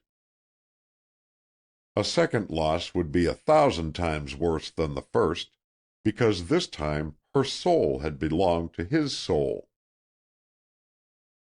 Their letters, their need of each other, had circled them as if in a magic ring, or under a glass case which, transparent to invisibility, had housed them warmly together. A spiritual nausea of fear of loss, turned his heart to water, so that over and over again he asked himself what to do without having power to answer. He remembered the old fairy tale of Beauty and the Beast, and how the Beast lay down despairingly to die in his garden, because Beauty, who had made his life bearable, even happy, went away voluntarily and for a long time forgot her promise to come back. The Mirador garden lost something of its old spell for Denin. A glowworm which had come to live at the end of the pergola, and evidently believed in itself as a permanent family pet, was no longer an intelligent and charming companion. He had valued it only, he saw now, because he had meant to amuse Barbara by describing it to her as his newest friend. On nights when letters from her had come, all the passion and romance of the world since its beginning had streamed along the sea to his eyes by the path of the moon. But now the white light had a hard, steely radiance that dazzled his eyes. While the link held between him and Barbara, it had been easy for Denin to feel kinship with nature, with the world and worlds beyond. His mind had traveled hand in hand with hers over the whole earth and on to unknown immensities, as rings from a dropped stone spread endlessly on the surface of water. Expecting answers from Barbara, he had had an incentive to live, and had looked eagerly forward to each new day, as to opening the door of a room he had never seen before, a room full of beautiful things, made ready for him alone. Now, when day after day passed, bringing no word from her, the rooms of the house of the future were empty. He had advised her, when she needed counsel, to look and listen inside herself for a voice. But now no such voice spoke to him except to say, "You have been a fool.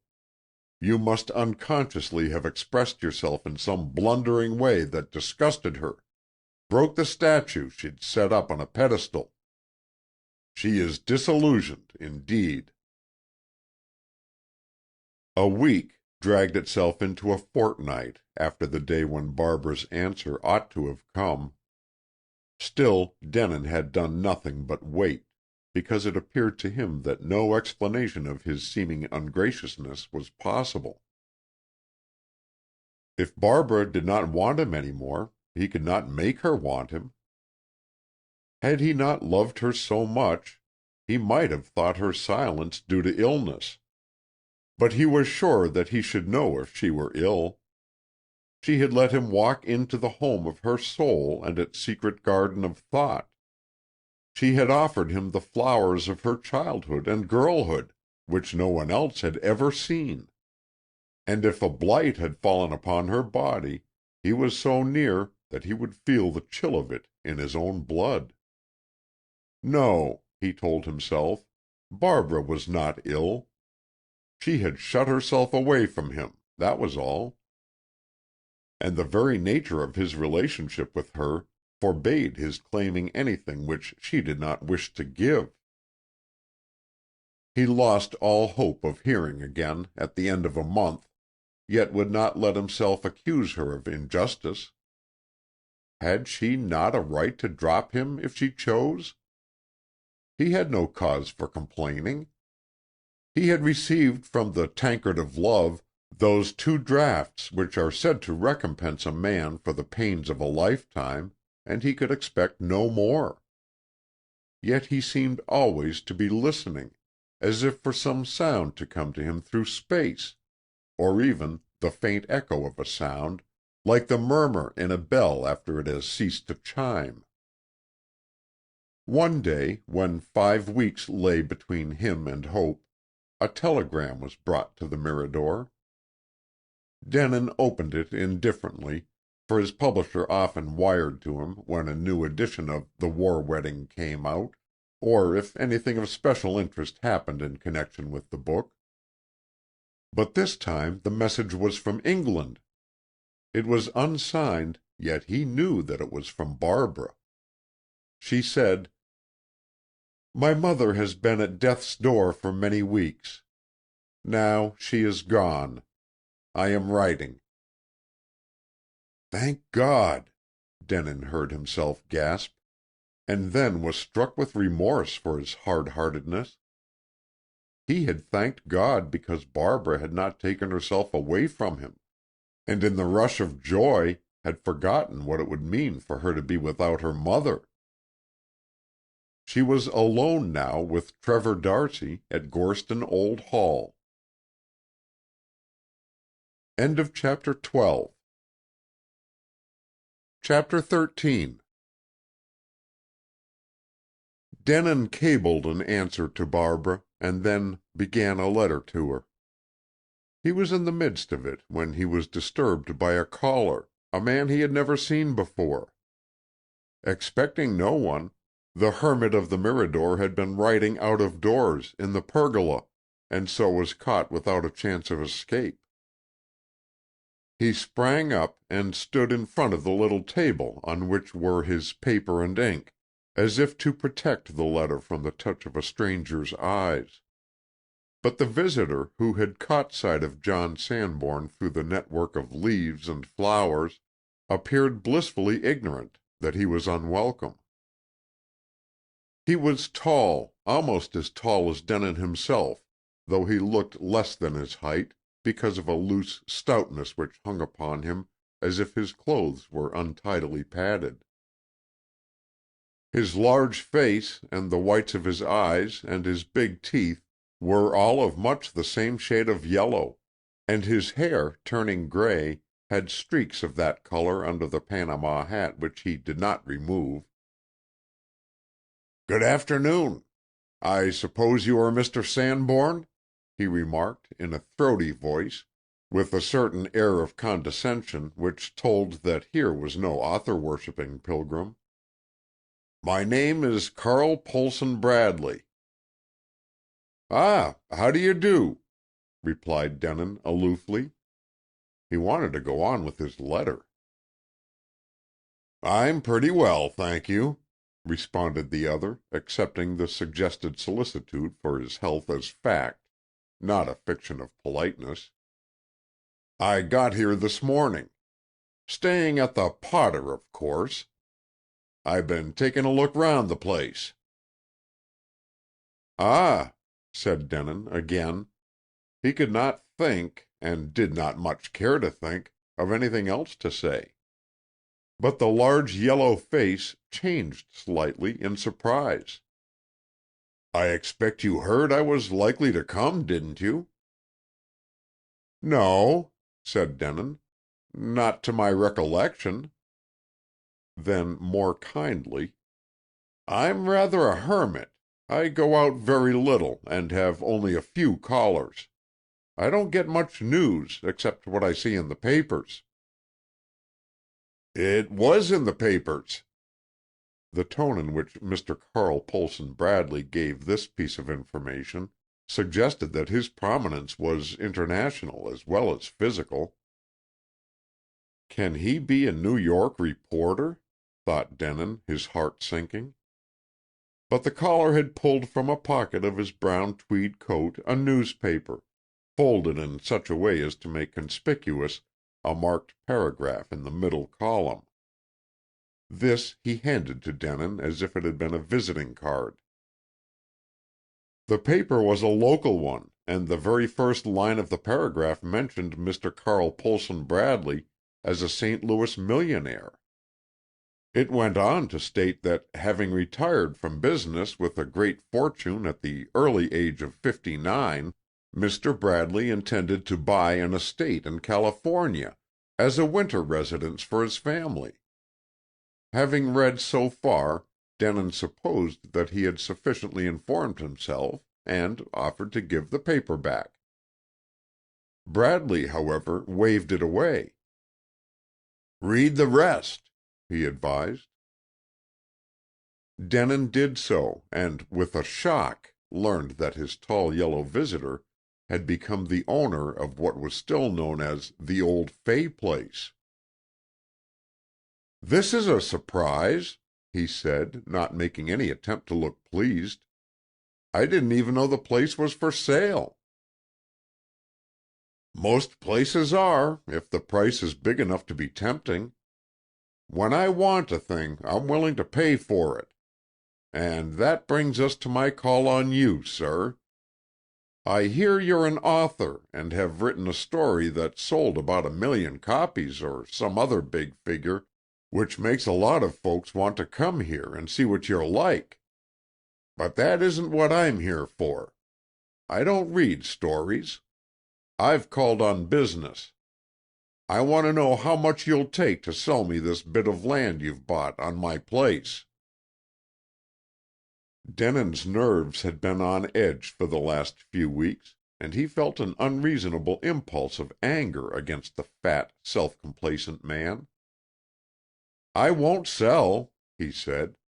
"I'm sorry if you don't like having so near a neighbor, but I was on the spot first." "I don't see what that's got to do with it," said Bradley. "To my notion, this bit walled off from my place is a regular eyesore. The Mirador, or whatever they call it, is a rotten little den anyhow, if you'll excuse my saying so. More fit for a child's playhouse than a gentleman." "I believe it was built for a child's playhouse," said Denin. "But it happens to suit me, though I've never thought of dignifying it by the name of residence." "Well, anyhow, if you like a little bungalow, you can buy a better one than this with more ground around it, without troubling yourself to move a mile," Bradley persisted. "I'm no bargainer. As I said just now, when I want a thing, I'm willing to pay for it. I'll tell you what I'll do, Mr. Sanborn.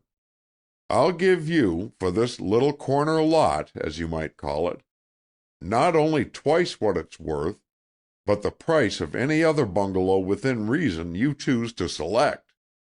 And I'll pay your moving expenses, too. Now, what do you say to that?"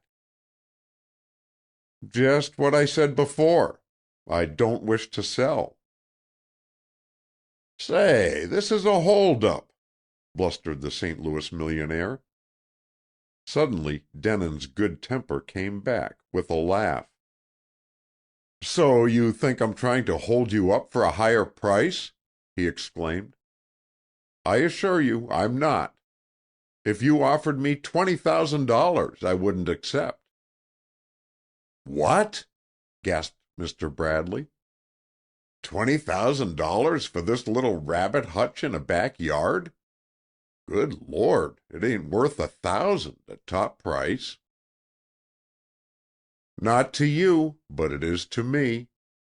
So, don't you see, it's useless to argue further?" asked Denin, his eyes still laughing at the big man's ruffled discomfiture and surprise that such things could happen between a poor author and a millionaire. "Argue?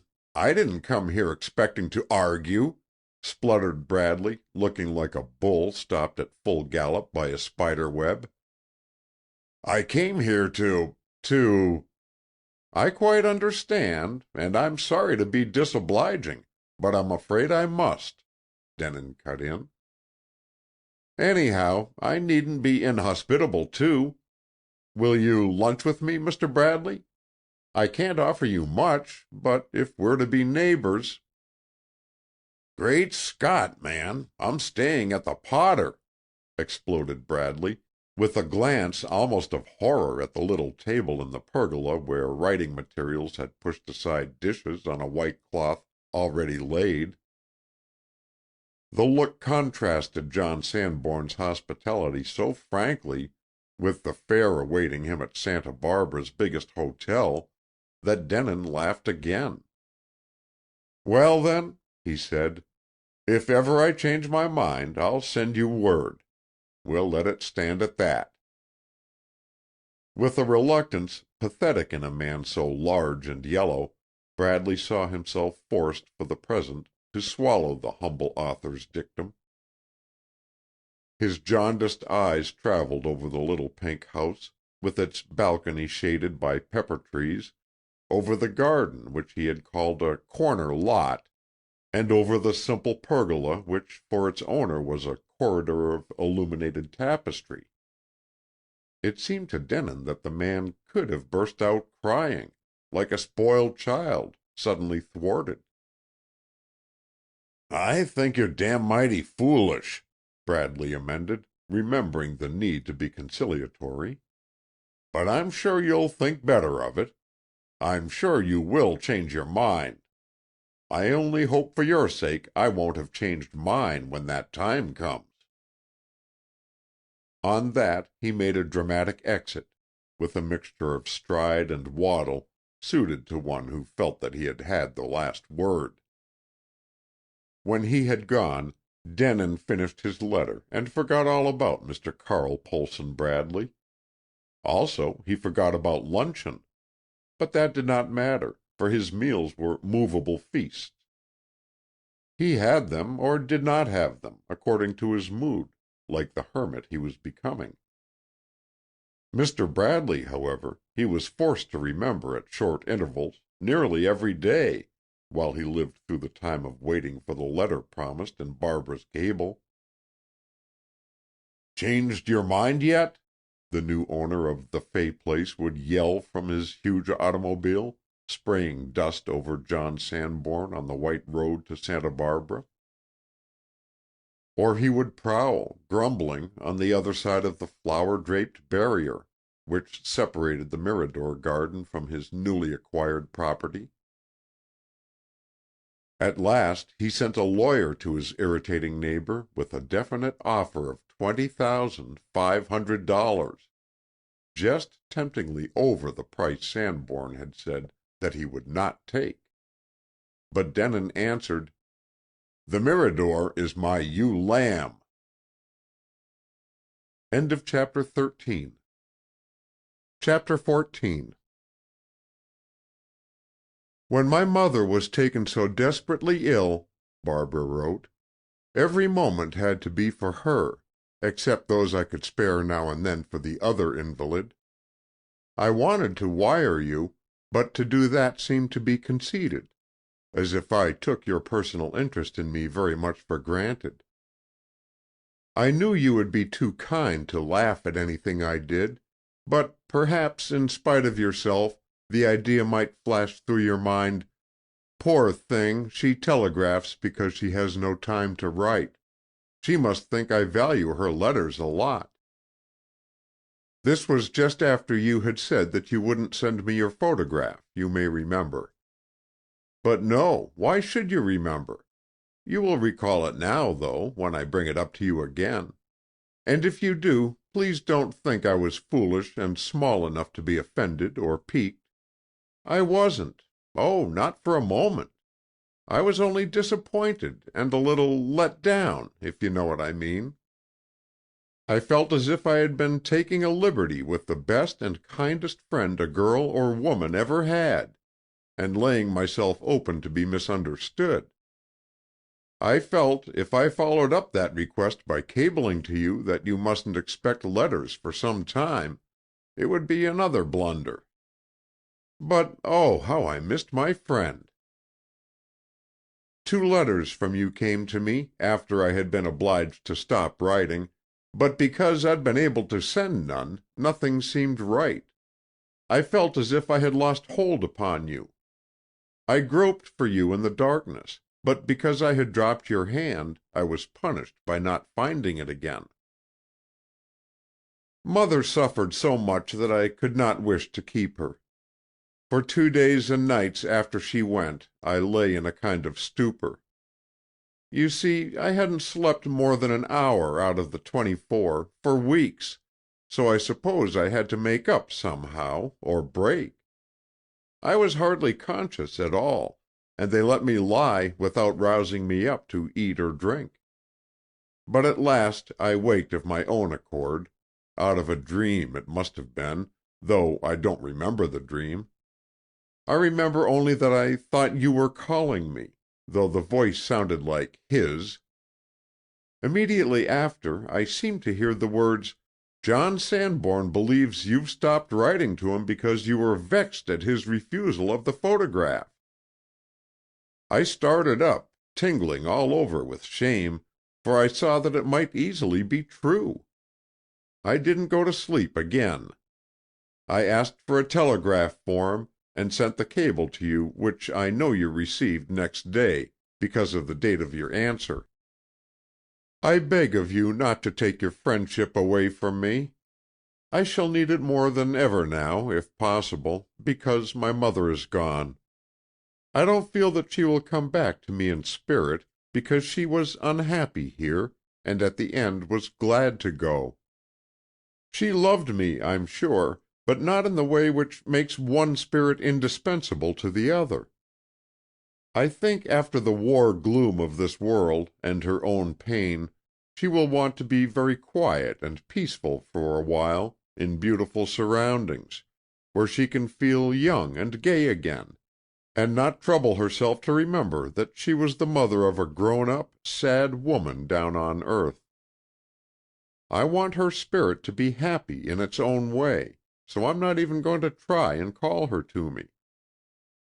She looked no more than 17 in her white dress, in a white-lined coffin, and seeing her like that, so young and almost coquettishly pretty, made me realize why she had so bitterly regretted the passing of her youth and had clung desperately to its ragged edges.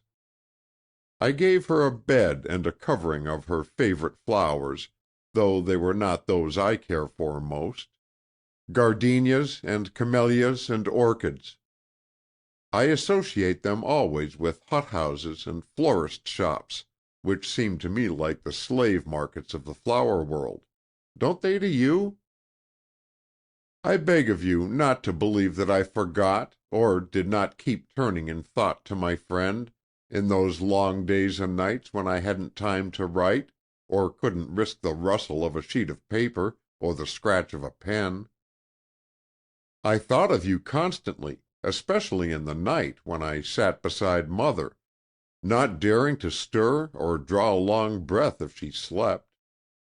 I reviewed all the past, since August 18th, 1914, and as if I had been an outsider, saw myself as I was before I read your book, before I wrote to you, and gained your friendship for my strong prop. I was a child in those days. I couldn't face grief and realize that it must be borne. All the small, dear, warm, cushiony things of life as I had lived it seemed the only ones which ought to be real. I clung to them. I wanted to shut out sorrow and hide away from it by drawing rose-colored blinds across my windows. I was a shivering creature who had been caught in a sleety rain and soaked through to the skin. I ran home out of the sleet, thinking to pull those rose-colored curtains and put on dry clothes and warm myself at the fire. But the curtains had been ripped away. There were no dry clothes, and no fire. There was no help or comfort anywhere.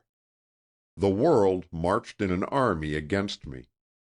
Only misery was real. In vain to writhe away from it. It was everywhere. Horror and anguish poured through me, as water pours into a leaking ship. My soul was withering in the cold. The bulwarks of my character were beaten down. Then you came into my life. You didn't give me back my rose-colored curtains to hide the face of sorrow. But you taught me how to look into sorrow's eyes, and find beauty and wonder beyond anything I had ever known. You let me creep into a temple you had built, and learn great truths which you had found out through your own suffering. I knew you had written your book with your heart's blood, or you couldn't have made my heart fill with life and beat again. You couldn't have reached me where I was cowering, far, far below tear level. Even when I could see by your letters that you hadn't quite been able to shake off chains of depression from yourself, you had the power to release others. What a splendid power! Did you realize that you had it when you wrote your book, I wonder? You showed me what to do with the strange forces I could feel blindly groping into my soul. You showed me that philosophy shouldn't be a brew of poppies to drown regrets, but a tonic, a stimulant. You taught me that hope must live in the heart, because hope is knowledge wrapped up in our subconsciousness and spilling rays of light through the wrappings. You gave me the glorious advice not to waste life, which must be lived, by trying to kill time, making him die a dull death at bedtime every night, but to run hand in hand with him, run wherever he might be going, because things worth while might be ready to happen round the very next bend of the future. This was the lesson I needed most, because I'd forgotten that if there was no intimate personal joy left for me in this world, there was for others.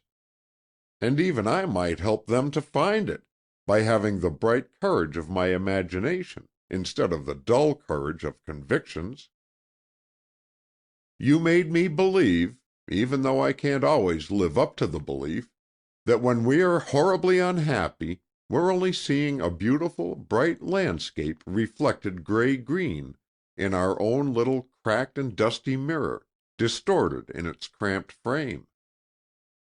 While Mother was ill and other troubles pressed on me heavily, I often reminded myself of those words of yours, in a many times read letter, and I tried to turn my eyes away from the poor cracked mirror, dim with the dust which I had stupidly thought was the dust of my own destiny, tried to look instead at the clear truth of things.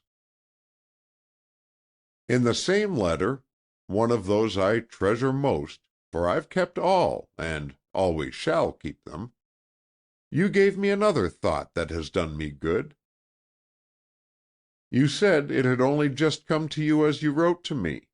Do you remember? You were wondering if our real selves, the realities behind the things you've spoken of so often, exist uninterruptedly on the etheric plane, to be joined there by the souls of the earth-bound selves, each time they finish with their bodies. Imagine the soul arriving from earth, pouring its new experiences into the mind of its real self, you said, and receiving in return memories of all it had ever lived through, learning the reason why of every sorrow and joy, and never quite forgetting, though it might think it had forgotten. Oh, I thank you, my friend, for every mental growing pain you have given me. Instead of forgetting what I owed you in those weeks of silence, I realized it all more and more, and resolved to be worthier of my lessons when the strain of my new strength increased, as it is bound to do, with Mother gone. I shall try, that's all I can say. I don't know how I shall win through, and I shall have more to thank you for if you tell me that our friendship hasn't been disturbed by my seeming ingratitude. Did you ever see those queer little dried-up Japanese flowers, which seem utterly dead till you throw them into water? Then they expand, and remember that they are alive. I am one of them. Don't pour off the water. I'm afraid if you did, I might be weak enough to dry up again. End of chapter 14. Chapter 15. To get back the jewel he had thought lost was to be born into a new life in a new world. Denin had to tell the portrait in the redwood frame what he felt, for he dared not tell Barbara herself. To have given her a glimpse of his heart would have been to show that its fire had not been kindled by friendship. His answer to her letter was so tame, so lifeless compared to the song of his soul, that it seemed something to laugh at, or to weep over. But there was a line he must not pass. He knew this well, and that his only happiness could be in the Mirador and in Barbara's friendly letters as long as she cared to write. Mr. Carl Poulsen Bradley might go on bidding for the Mirador up to 1,000,000 if he liked. There was no chance of his getting it. Denin was as sure of that as he was of the shape of the world, or perhaps a little surer. Then one day a thunderbolt fell in the garden. It was dropped by the postman in the form of a letter. Barbara wrote, "Everything has changed since I wrote you 6 days ago. I can't live here any longer, under the same roof with a man whose one pleasure is to torture and insult me. I haven't spoken about him to you lately. There was no need, but things grew no better between us, worse, rather, for he resented the calmness I was finding through you. It made him furious, apparently, that he had no longer the same power over me as at first, to drive me away from him, crying, or shaking all over with shame and anger at the dreadful things he said. I hardly cared at all of late days when he called me a hypocrite or a liar or a damned fool or other names far worse. I paid him a visit morning and evening, or at other times if he sent for me, or went out motoring or driving with him when he felt well enough to go. He refused to move without me, and so, as the doctor ordered fresh air for him, I couldn't refuse. When he was at his worst, or what I thought the worst then, I could look straight ahead and think of things you said, hardly bearing his abuse. This is my bit to do in the war days, I reminded myself, and thought maybe my kind of fighting was almost as hard to do as the fighting in the trenches. Besides, I never lost sight of what you answered when I first told you how hard it was, living up to obligations I'd taken on myself. You said, "We're all sparks in the one great fire, some brighter than others. We can't hate each other for long without finding out that it's as bad as hating ourselves." Truly, I quite brought myself to stop hating him. I only pitied and tried to help as much as he would let me. But I see now that it was all in vain. I can't do him any good by staying, and, well, I just simply can't bear it. He is too ill to be moved.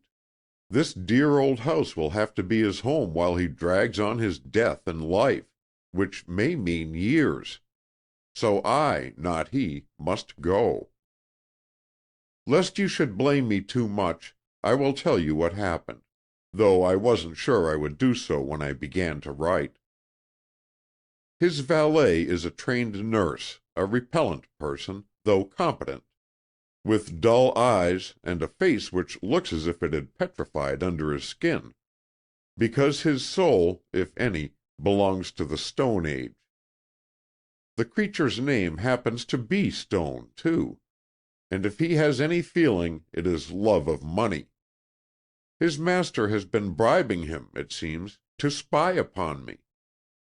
While I was away from the house, at my mother's funeral, Stone was searching the drawers of my desk in the octagon study I've told you about, where I like to sit because it was my dearest one's favorite room. I had never thought of hiding your letters.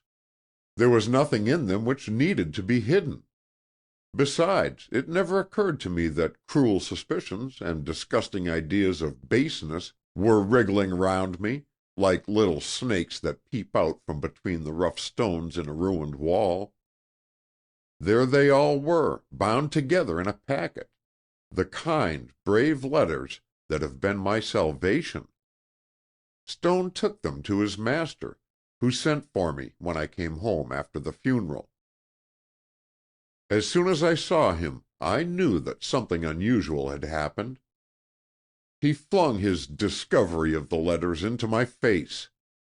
He told me that he had burnt all but a few which he would keep to use against me, and tried to frighten me into promising never to write to this John Sanborn again. Of course I gave no promise. Instead, I told him that what he had done and said freed me from him forever. Then I went out of the room and left him there, helpless on his sofa. For the first time I felt no pity for him whatever, not so much as I should feel for a crushed wasp who had stung me. I haven't seen him since.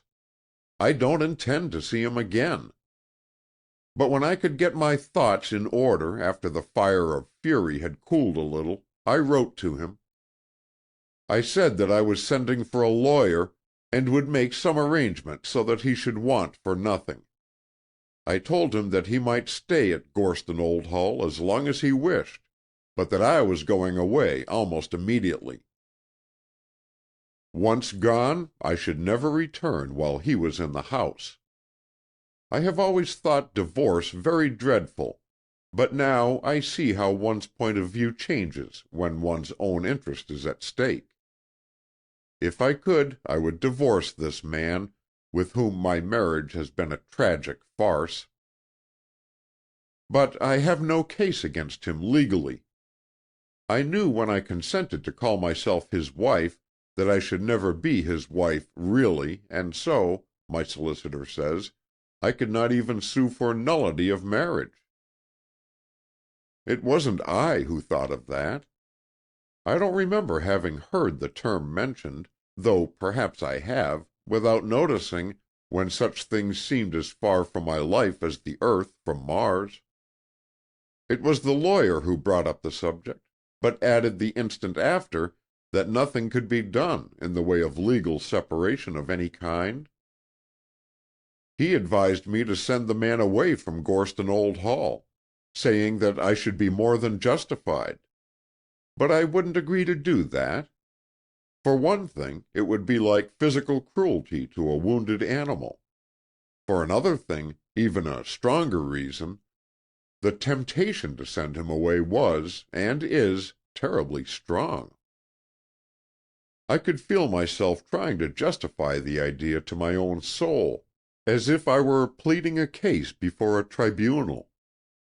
I could hear myself argue that it was unfair to let such a man enjoy the home of my dearest, whom he had already superseded too long. But I knew, deep within myself, that my dearest would be the very one of all others to say, "Let him stay on," if he could come back and speak to us. In that same deep-down hidden place was the knowledge of my real reason for wanting the man to go. To move him might easily break off the thread of his life. That was the temptation. To do a thing which might seem just to every one who heard the circumstances, and to get rid of the intolerable burden, to be absolutely free of it as I could be in no other way. Of my own self, I'm afraid I couldn't have resisted the temptation. I should probably have thrown all responsibility on my solicitor, and let him settle everything as he thought best. The strength to resist has come through you, and what you have taught me. So it is that this man who has insulted you and burned your letters owes his comforts, and perhaps his life itself, to you. There are many things which it is hard to forgive him, but I think the hardest of all is the loss of the letters. To lose them is like losing my talisman. But the ones he was keeping as a threat I shall have again. The solicitor says he will force the man to give them up. Now that my leaving this dear house is settled, the next question is, what shall I do with my life, since my services as an untrained nurse are no longer pledged here? Already, though only a few days have passed, I've decided how to answer that question. I shall go into some hospital as a probationer, and as soon as I am qualified, I shall offer my services to the Red Cross. That may be sooner than with most amateurs, for already I've learned almost as much about nursing as hospital training of a year could have taught me. Wherever I'm sent, I'm willing to go. But before I take up this new work, I have a plan to carry out. Oh, how I wonder what you will say to it. Only a few weeks before she went out of the world, a cousin of my father's left Mother some property in California, quite valuable property, near Bakersfield. I don't know if you have ever been there, but of course you've heard that it is a great oil country. There are big wells on this property. If it had come to Mother earlier, she would have been overjoyed, because it would have made all the difference between skimping poverty and comparative riches. It came too late for her, and for me it isn't very important, so far as the money is concerned. There's another thing that makes it important, though. The place is in California. It seems like mending a link in a broken chain, to own land in dear California again. Mother always said she would hate to go back, but I never felt like that. Now it seems to be rather necessary for me to go, or to send someone to look into things which concern the property. We hear there has been mismanagement, perhaps dishonesty. Of course I know nothing about business myself, and should be of no use. But if I went to California, I would engage some good lawyer on the spot, to take care of my interests. And I could meet you, my friend. That is, I could if you were willing. Would you be? Would you welcome me if I came one day to the gate of the little garden and begged, "Dear hermit of the Mirador, will you give a poor tired traveler lunch in your pergola?" You see now that the legacy is only an excuse. I confess it. I shouldn't go to California just to straighten out things at the oil fields. No, not even if I lost the property by not going. But to see my friend who has given me back life, and love in the sweetness of memory and hope of future usefulness, I would travel with joy across the whole world instead of half. I know you refused to send your photograph because I might be disillusioned. But I couldn't be disillusioned, because there's no illusion. Do I care what your looks may be? If you are ugly, I'm sure it's a beautiful, brave ugliness. Anyhow, I should think it so. Please, therefore, don't put me off for any such reason as you gave about the photograph. It isn't really worthy of you, or even of me. Let us dare to be frank with each other. I've told you how much I want to see you, and what it would mean to me.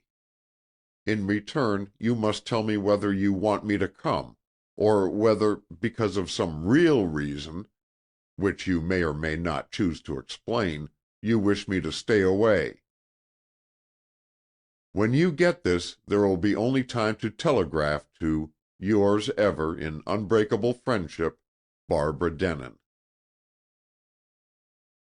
End of chapter 15. End of part 2. Chapter 16. Part 3. Beyond the Milestones. There was a great wind wailing over the sea on the day that Barbara's letter was brought to Denin. The wind seemed to come from the four corners of the earth, laden with all the stormy sorrow of the world since men and women first loved and lost each other. The voice was old as death and young as life, and the heartbreak of unending processions of lovers was the message it brought to the Mirador garden. Denin knew, because he had heard through the fire music of life, that there was another voice and another message for those who would listen. He knew that higher than tragedy rang the notes of endless triumph. that the message of love went on forever beyond the break of the note of loss. He knew the lesson he had so hardly taught himself and Barbara, that happiness is stronger than sorrow, as all things positive are stronger than all negative things. But the big truths of the universe were too big for him that day. The thought that he might see Barbara, and yet must not see her, shut out all the rest.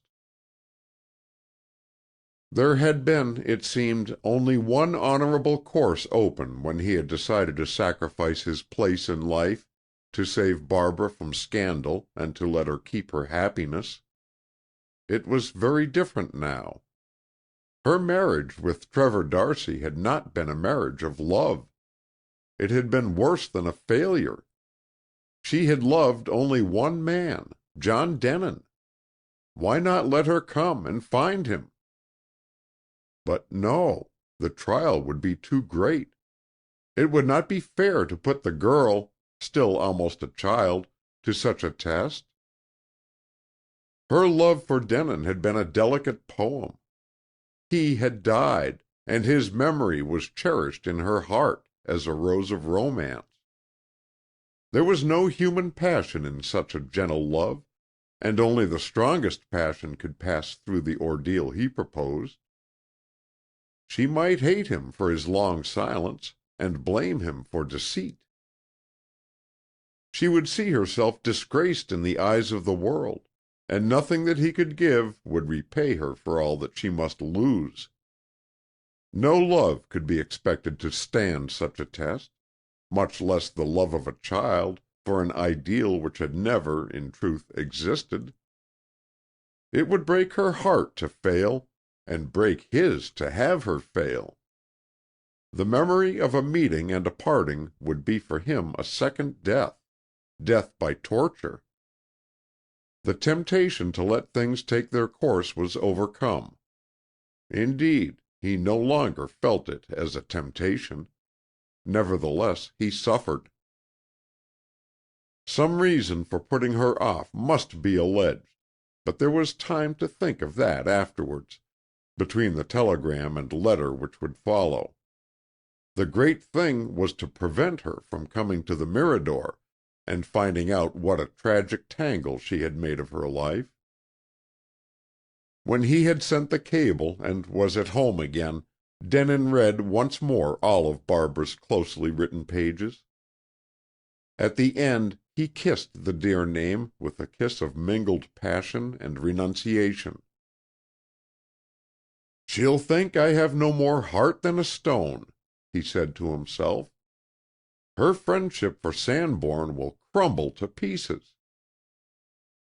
Ineffably he longed to keep it, all that he had in life of sunshine.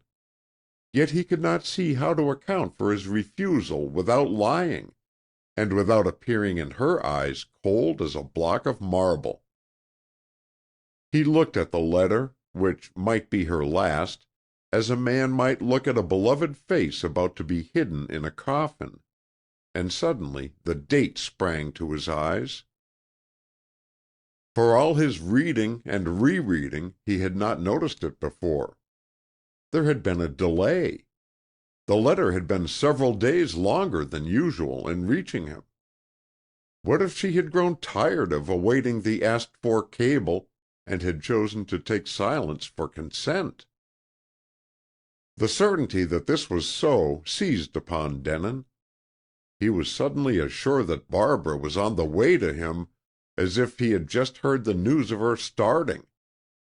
If, honestly and at the bottom of his heart, he wanted to save her a tragic awakening from dreams, he must leave nothing to chance. He must be up and doing. It was not impossible, even if she had waited 4 days for a cable and started impulsively off on the 5th, that she might walk in at the gate of the Mirador garden a week from that night, so Denin hastily calculated. How was he to be gone before she came, if she did come, without humiliating the dear visitor by seeming deliberately to avoid her? How could John Sanborn's absence be accounted for in some reasonable and impersonal way, if Lady Denin arrived at Santa Barbara inquiring for him. In his need of a pretext, he recalled the offer which he had laughed at, Carl Poulsen Bradley's offer to buy the Mirador in its garden. The man would snap at the chance to get his way so soon. In a few days the business could be settled, and Sanborn could be gone. But where? And Denin sought anxiously to provide the good reason at which he had hinted to Barbara in his cable forbidding her to come. Even if he had sold the Mirador before receiving his friend's letter, he might have waited to see her. He could have stayed on in a hotel, if the new owner of the place had been impatient. No, selling his house was but one step of the journey. What should the next one be? Almost instantly the solution of the whole difficulty presented itself to his mind. A few days before, he had sent a subscription to a fund for organizing a relief expedition to Serbia. The appeal had come to John Sanborn through his publisher. And even as he wrote his check, he had thought, if it were not for the exquisite bond of friendship which tied him to a fixed address, the address of the Mirador, how easy it would be to give himself as well as his money to the cause of Serbia in distress.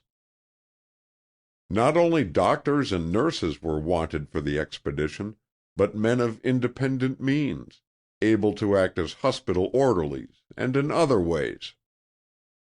Physically, Denin had not yet got back the full measure of his old strength. After all these months, he would be of no use as a fighting man. He limped after a hard walk, and often with a change of weather he suffered sharp pain, as if his old wounds were new. But he could stand a long journey, and surely he would be equal to the work of an orderly, perhaps something better. If there were dangers to meet in Serbia, he would welcome them, whatever they might be. To die would be to adjust things as they could be adjusted in no other way. Since August 18th, 1914, John Denin had had no right to live. The more he thought of it, the wiser seemed the Serbian plan. With Bradley's money, he could do 5 times more for the Red Cross Fund than he had hoped to do. What mattered the wrench of parting from the Mirador?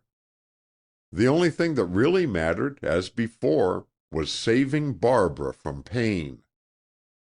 She would not be hurt if she came and found him gone on such an errand as this, for it was one which could not wait.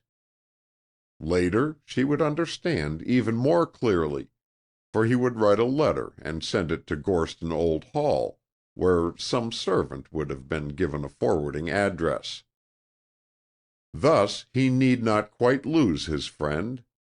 She would forgive his going away, and write to him in Serbia.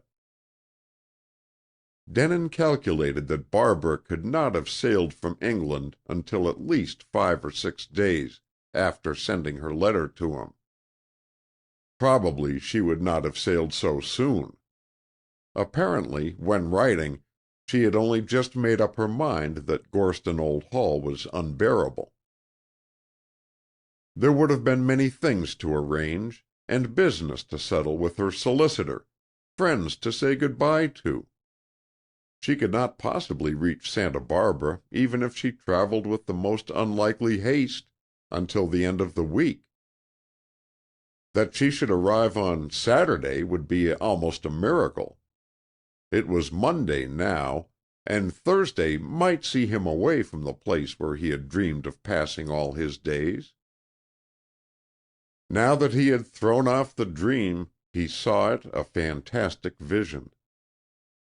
As vigor of body and mind came back to him, the boundaries of the Mirador garden would soon, in any case, have become too narrow for his energies. He would have found it necessary to shoulder some useful burden, and work with the rest of the world. The hour had struck for him now, and John Sanborn had got his marching orders, as John Denin had got them long ago. He sent word to Bradley through his lawyer that the Mirador was for sale after all. Next he telegraphed to the leader of the Serbian relief expedition, in New York, and asked if there was a place for him. Because the name of John Sanborn was known, an enthusiastic answer came back with great promptness. This stirred Denin's heart, which, despite his firm resolution, felt heavy and cold. He thought of Barbara coming to the Mirador, only to find Mr. Bradley's workmen engaged in tearing down the barrier between the big garden and the little one. But now that his course of action was decided, he supplemented his first cable to her with another. This was in case his presentiment were wrong, and she had not started. He told her what his good reason was, that he had sold the Mirador and was starting at once for Serbia. Further explanations, he added, would be given when he wrote.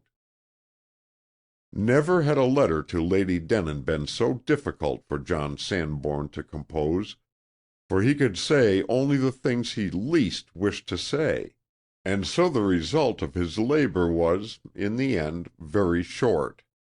Nevertheless, it took hours to write.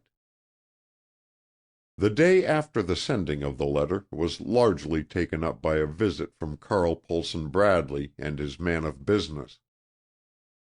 Denin held the millionaire to the last price named by himself, for he intended to use the money largely for the benefit of the Serbian Red Cross. At last a contract was signed, and the check paid into John Sanborn's bank at Santa Barbara. He had still all Wednesday and part of Thursday for packing and disposing of his treasures. The task was easy, for the treasures were few. He could fold his tent like an Arab and silently steal away. Denin did not expect ever to return to Santa Barbara. Having loved the Mirador and given it up, there was no longer anything tangible to call him back. More likely than not, death, which had come close to him in France, would come closer still in Serbia. He would cast off his body like an outworn cloak, and, free of it, would knock once more at the gate where, once, he had heard voices singing. The one possession which Denin could not bear to give up, yet knew not how to take, was the portrait of Barbara which he had made, and framed in redwood. It was large, and the delicate tints of its pastels had to be carefully protected. He could not possibly include it in his slender kit for Serbia. At last he decided to pack frame and all with precaution, carry the case to New York, and leave it in charge of Eversedge Sibley.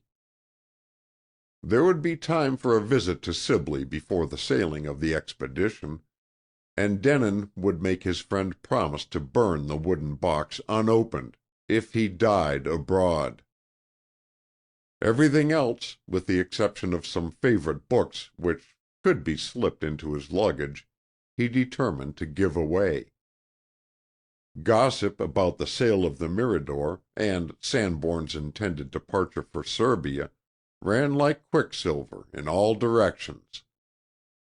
The acquaintances he had made, or rather acquaintances who had fastened upon him, began calling to inquire if the news were true, and their question answered itself before it was asked.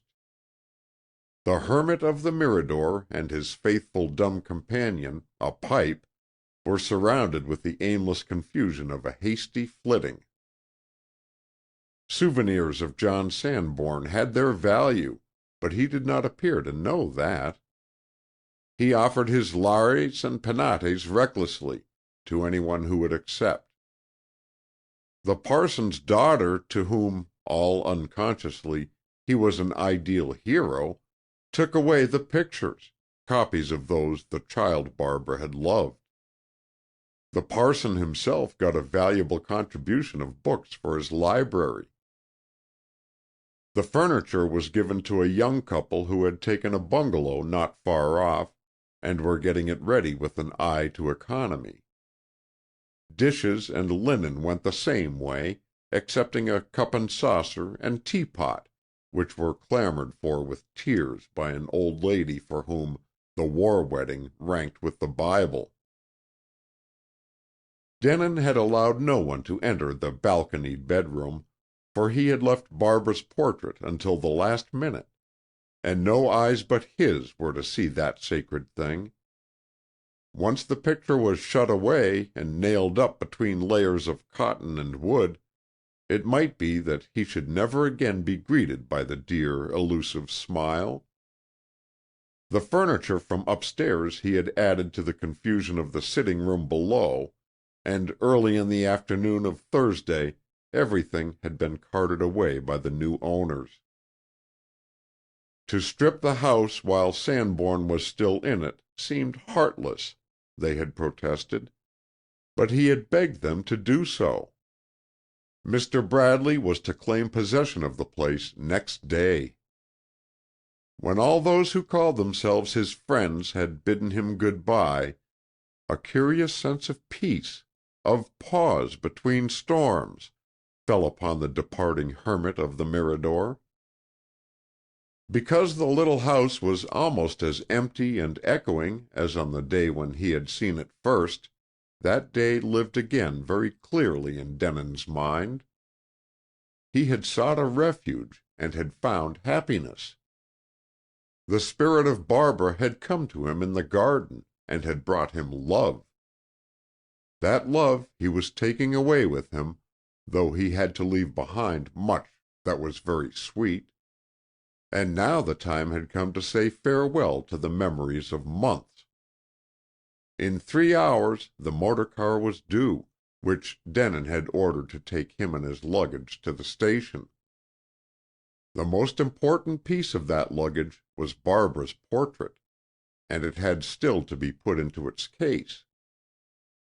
But he was leaving the farewell to her eyes till the last moment, the last second even. Meanwhile he walked in the garden, and in the jeweled green tunnel of the pergola. There, in the pergola, he had read most of Barbara's letters, and answered them. He was glad that no one was ever likely to stroll or sit in the corridor of illuminated tapestry after today. Carl Poulsen Bradley intended to have the pergola pulled down, and the whole place torn to pieces, in order to carry out the grandiose scheme of a garden architect whom he had employed.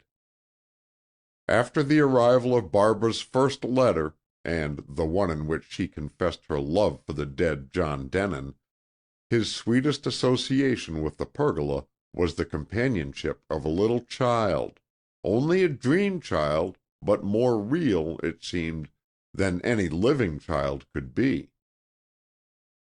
It was the child Barbara who had walked day after day, hand in hand with him in the pergola. She had welcomed him to the Mirador when he had come as its owner, but after a certain letter from England she had changed in a peculiarly thrilling way. The letter was among the first half-dozen, but in the growing packet Denin kept it near the top. It was one of those which he reread oftenest. In it Barbara had said to her friend, John Sanborn, "If my dear love had lived to make me his wife, perhaps by this time we should have had a baby with us. I think often of that little baby that might have been, so often that I have made it seem real. It is a great comfort to me. I can almost believe that its soul really does exist, and that it comes to console me because its warm little body can never be held in my arms. I see the tiny face, and the great eyes. They are dark gray, like its father's, and when mine fill with tears, it lays little fingers on them, fingers cool and light as rose petals. Oh, it must exist, this baby soul, for it is so loving, and it has such strong individuality of its own. I couldn't spare it now. Already, since it first came and said, 'I am the child who ought to be yours and his,' it seems to have grown. It is the realest thing. Its hair is darker and longer and curlier than it used to be. Perhaps this baby will always stay with me, and I shall see it grow into boyhood, then, at last, into manhood. It's wonderful to have this dream baby. Tell me, have you ever had one? I know you are alone in life, for you have said so. But the more alone in life one was, the dearer a dream baby might be." After that letter, which pierced Denin's heart and then poured balm into the wound, the child Barbara who haunted the Mirador had changed for him, except in name. Or rather, another child Barbara had come, not a child of 10 or 12, but a baby thing with smoke blue eyes and little satin rings of ruddy hair. The elder Barbara did not go away, but loved the baby as he did, helping him teach it how to walk and talk and think. He wrote to Lady Denin after that letter of hers, "Yes, I too have a dream child, but mine is a little girl. I hardly know how I got on without her before she came." "Thank heaven for memory," he said to himself now, as he took his last look at the tunnel of greenery starred with passion flowers. "After all, does it so much matter whether we had a beloved thing 1 minute ago or 10 years ago, if it lives always in our hearts? Each tick of the watch turns the present into the past. But in our hearts there is no past." So he bade good-bye to the pergola, and the garden he had made out of a tangled wilderness. Then he turned towards the house, for in the house he had to take leave of the portrait. End of chapter 16. Chapter 17. "I'll get out here, please," said a woman in black, stopping the automobile which had brought her from the railway station within sight of the Fay place. She was tall and slender, and apparently young, but her mourning veil was so thick that it lay like drifting coal smoke between her face and the curious stare of the chauffeur. "It's 1/4 of a mile to the gate yet, and I shan't charge any more to take you right to it," he explained. "I know, thank you," his passenger said, "but I want to walk the rest of the way." She had a pretty way of speaking, though rather a foreign sort of accent, he thought. Perhaps it was English. Her luggage had been left at the station, so she was free to do as she pleased, if it amused her to spoil her shoes with the white dust of the road. She paid the price agreed upon, and $1 over, which the chauffeur acknowledged with a "Thank you, miss." As he turned and drove away, however, he wondered if he ought to have called her Miss. To be sure, she had the air of a girl, but her manner was grave. He didn't know one sort of mourning from another, but being a foreigner, like as not she was one of them war widows over there. The tall young woman walked fast at first, as if she were in a hurry.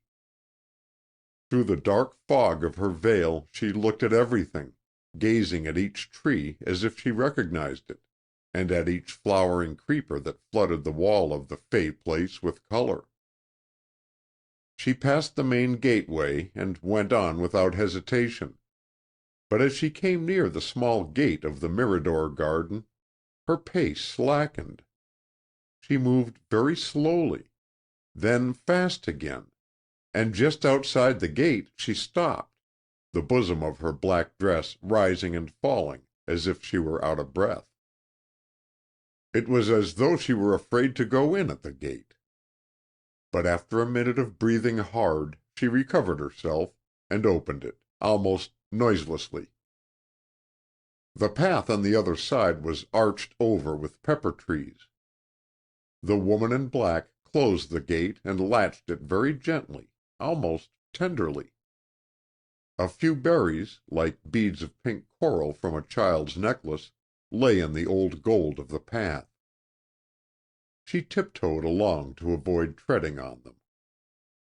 Presently the path was interrupted by a short flight of old brick steps, and at the top it went on again. In a moment the little pink house was in sight, backed by a great jade-green olive tree, touched with silver in the slanting light of afternoon. The garden was a lovely riot of flowers. It looked sweet and welcoming, with an old-fashioned welcome, but no one was there. The woman's heart beat, then missed a beat. She threw back her veil, and her face shone out white and beautiful as the moon shines suddenly through a torn black cloud.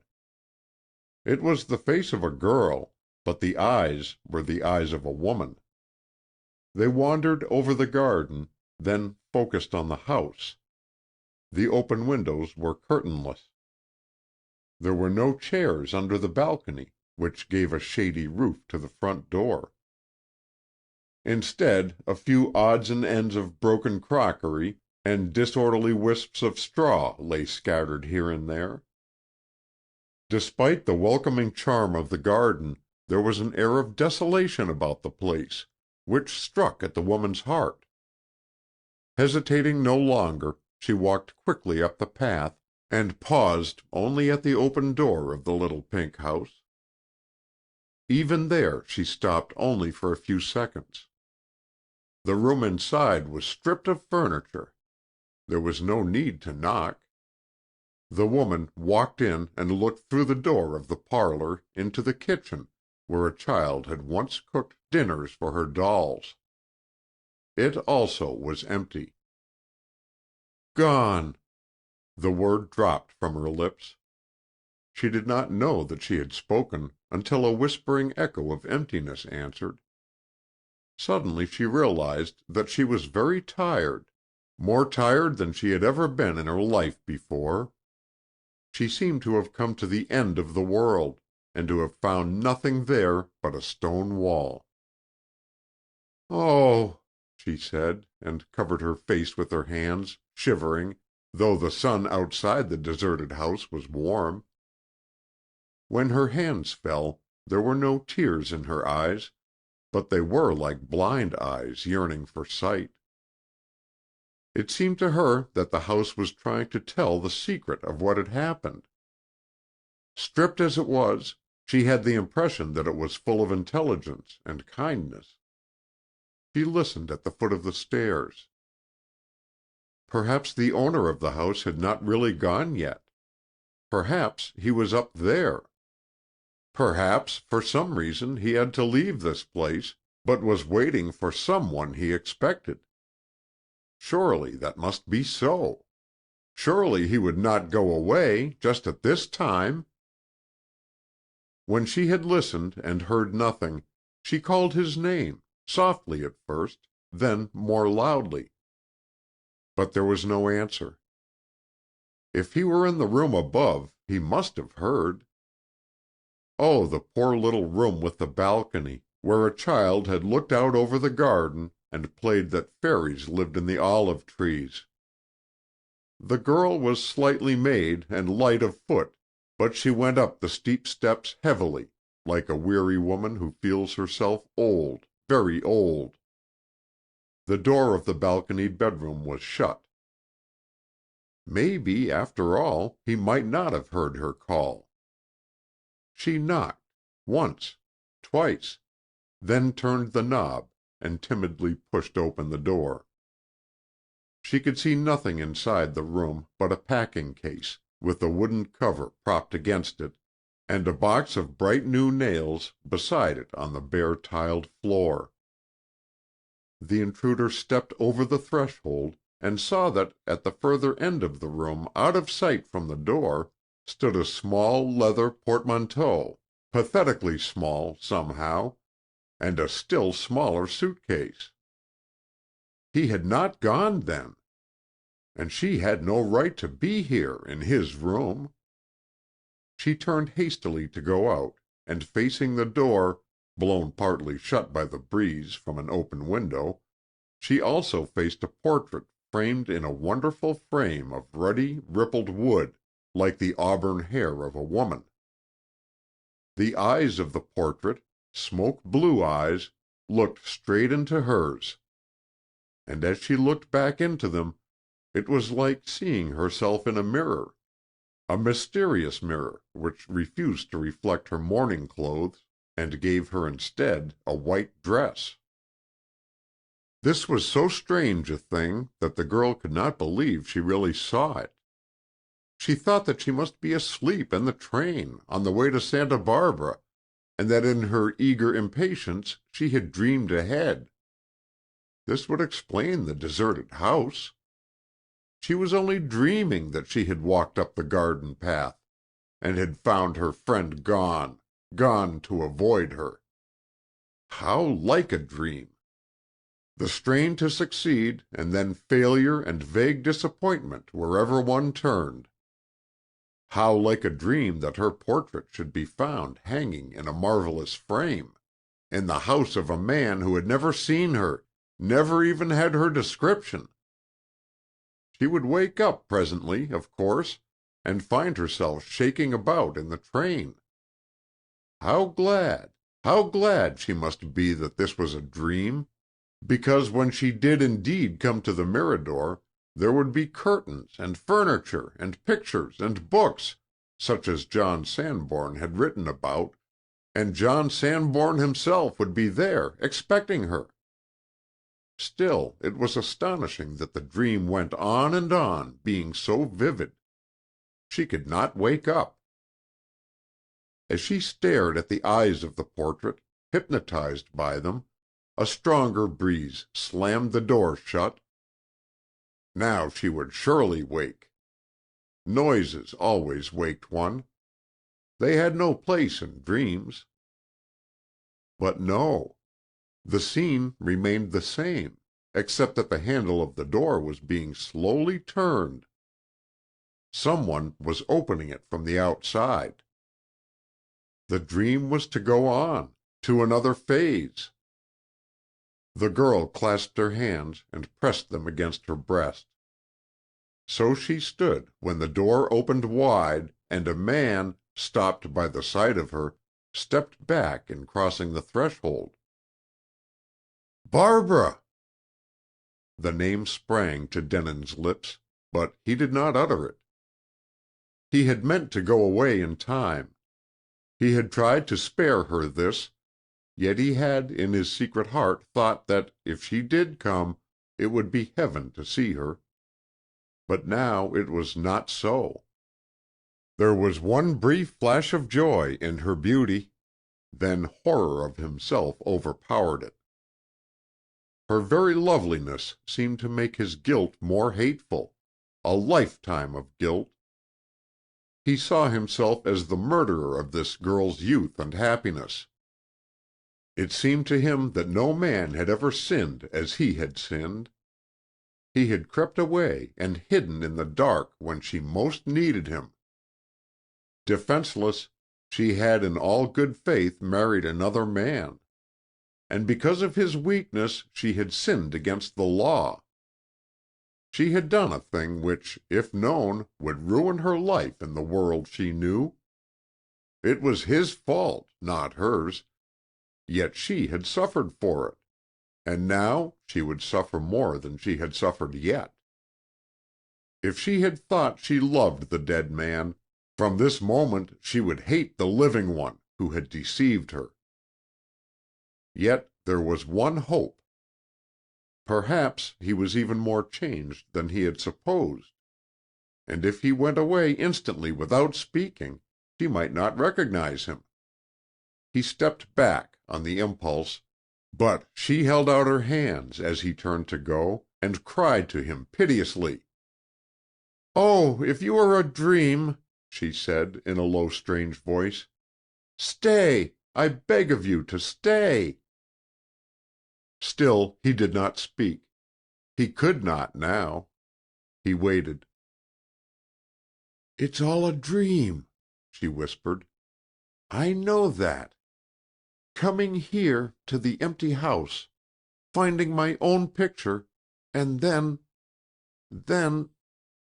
when I looked for John Sanborn, seeing you, my love. Oh, God, let me never wake up in this world. If this could only be what they call death." The word broke to a sob, and she swayed towards him, deathly white. Denin sprang forward and caught her in his arms. His wife. The first time he had ever held her so. Then, because he could think no longer, but only feel, he kissed her on hair and eyes and lips, and strained her to him with every worshipping name he had given her in his heart since their wedding and parting day. She lay so still against him that it seemed she must have fainted, but her eyes opened, drowned in his, as he kissed her on the lips. He saw the blue glitter as if two sapphires blocked his vision, and suddenly his face was wet with Barbara's tears. "Have I died?" she whispered. And the tears which were damp on his face were salt on his lips as he whispered back, "No." He remembered how he, too, had once thought himself dead, and then had crept slowly back to life. He had seen Barbara then, as in a dream within a dream. Now she, too, was passing through this experience. He held her tight. He could not let her suffer as he had suffered when he came back to life. Yet what could he do for her, after all? The sense of his helplessness was heavy upon him. "Forgive me," he said. "Barbara, darling, I never meant this to happen. The first I heard of you, after, was that you'd married your cousin. I believed you loved him. I was in a German hospital, broken to pieces, disfigured. I ought to have died, but somehow I couldn't die. I had to live on.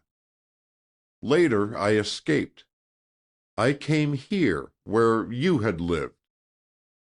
God knows, all through I tried to do for the best, your best.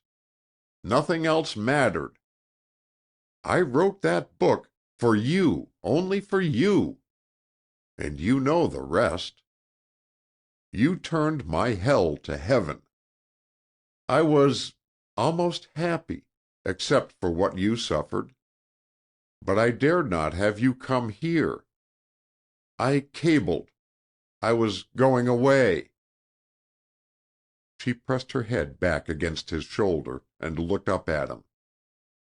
"You were going—" The words burst from her on a high note of sharp reproach, but she caught them back with a sigh of joy. "You didn't go," she breathed. "God wouldn't have let you go. He put it in my heart to leave England the day after I wrote. Ah, we're not dreaming, and we're not dead. We're alive, and we love each other better than all the world. I know now that you do love me, or you couldn't hold me and kiss me so. You couldn't have made such a sacrifice, the sacrifice of your very life and self for me. It was like you, like you. The mistake was my fault, not yours. But I'll make up to you for it all, and you will make up to me. We'll never part for an hour again." "You don't know what you're saying, Barbara," he reminded her. "John Denin's dead. We can't bring him back to life. Too many interests are involved, yours first of all, but others too. It would be selfish and cruel for me to take you so—" "You don't take me," she said. "I give myself. I give myself to John Sanborn as I gave myself to John Denin." "But we'll be poor," he told her. "John Denin's money can't come to us. I have enough of my own now, and if I hadn't, I'd beg with you. We could be tramps together." Denin laughed out joyously, almost roughly, and clasped her tight. "It won't come to that, my darling. Perhaps I can write another book. Yes, I can. It shall be called The Honeymoon." "Let us go away somewhere," Barbara implored, "where nobody will know us, and we can love each other in peace till we die. For we belong to one another in God's sight and our own. Yes, till we die. And afterwards. Oh, you have taught me that." "I have pledged myself to go to Serbia," Denin said. "Then I'll go to Serbia with you, that's all. What does it matter where?" "And the world, and Gorston Old Hall?" he heard himself asking. "Neither do they matter. Nothing matters but you. And God will understand, because I am your wife, and belong to no one else, or ever did." "You are right," Denin answered, holding her very close. "God will understand. You're mine, and I'm yours, and nothing shall part us again." The portrait with the smoke-blue eyes smiled at them from the door. They saw only each other, but the eyes in the picture Denin had painted seemed to see beyond the place where the milestones end. The End. End of Chapter 17. Recording by Roger Melin. End of Where the Path Breaks by Captain Charles de Créspigny. We hope you enjoyed tonight's sleep audiobook. If you liked this audiobook and want to listen to more, please check out our channel at Sleep Audiobooks. And if you prefer to listen to each story individually, they will also be uploaded to our secondary channel at Sleep Chapters. You can access our entire catalog of bedtime story audiobooks through our web app, which can be found at sleepaudiobooks.com. There, you will also find our suite of sleep tools, including a complimentary Better Sleep Quick Guide if you sign up to our mailing list. Links are in the description below. All likes, comments, and especially subscribing help this channel grow so that we can reach more night owls in our quest to help as many people sleep easier so they can live their lives more fully during the day. We appreciate your support and wish you a very excellent night's sleep. This is Sleep Audiobooks.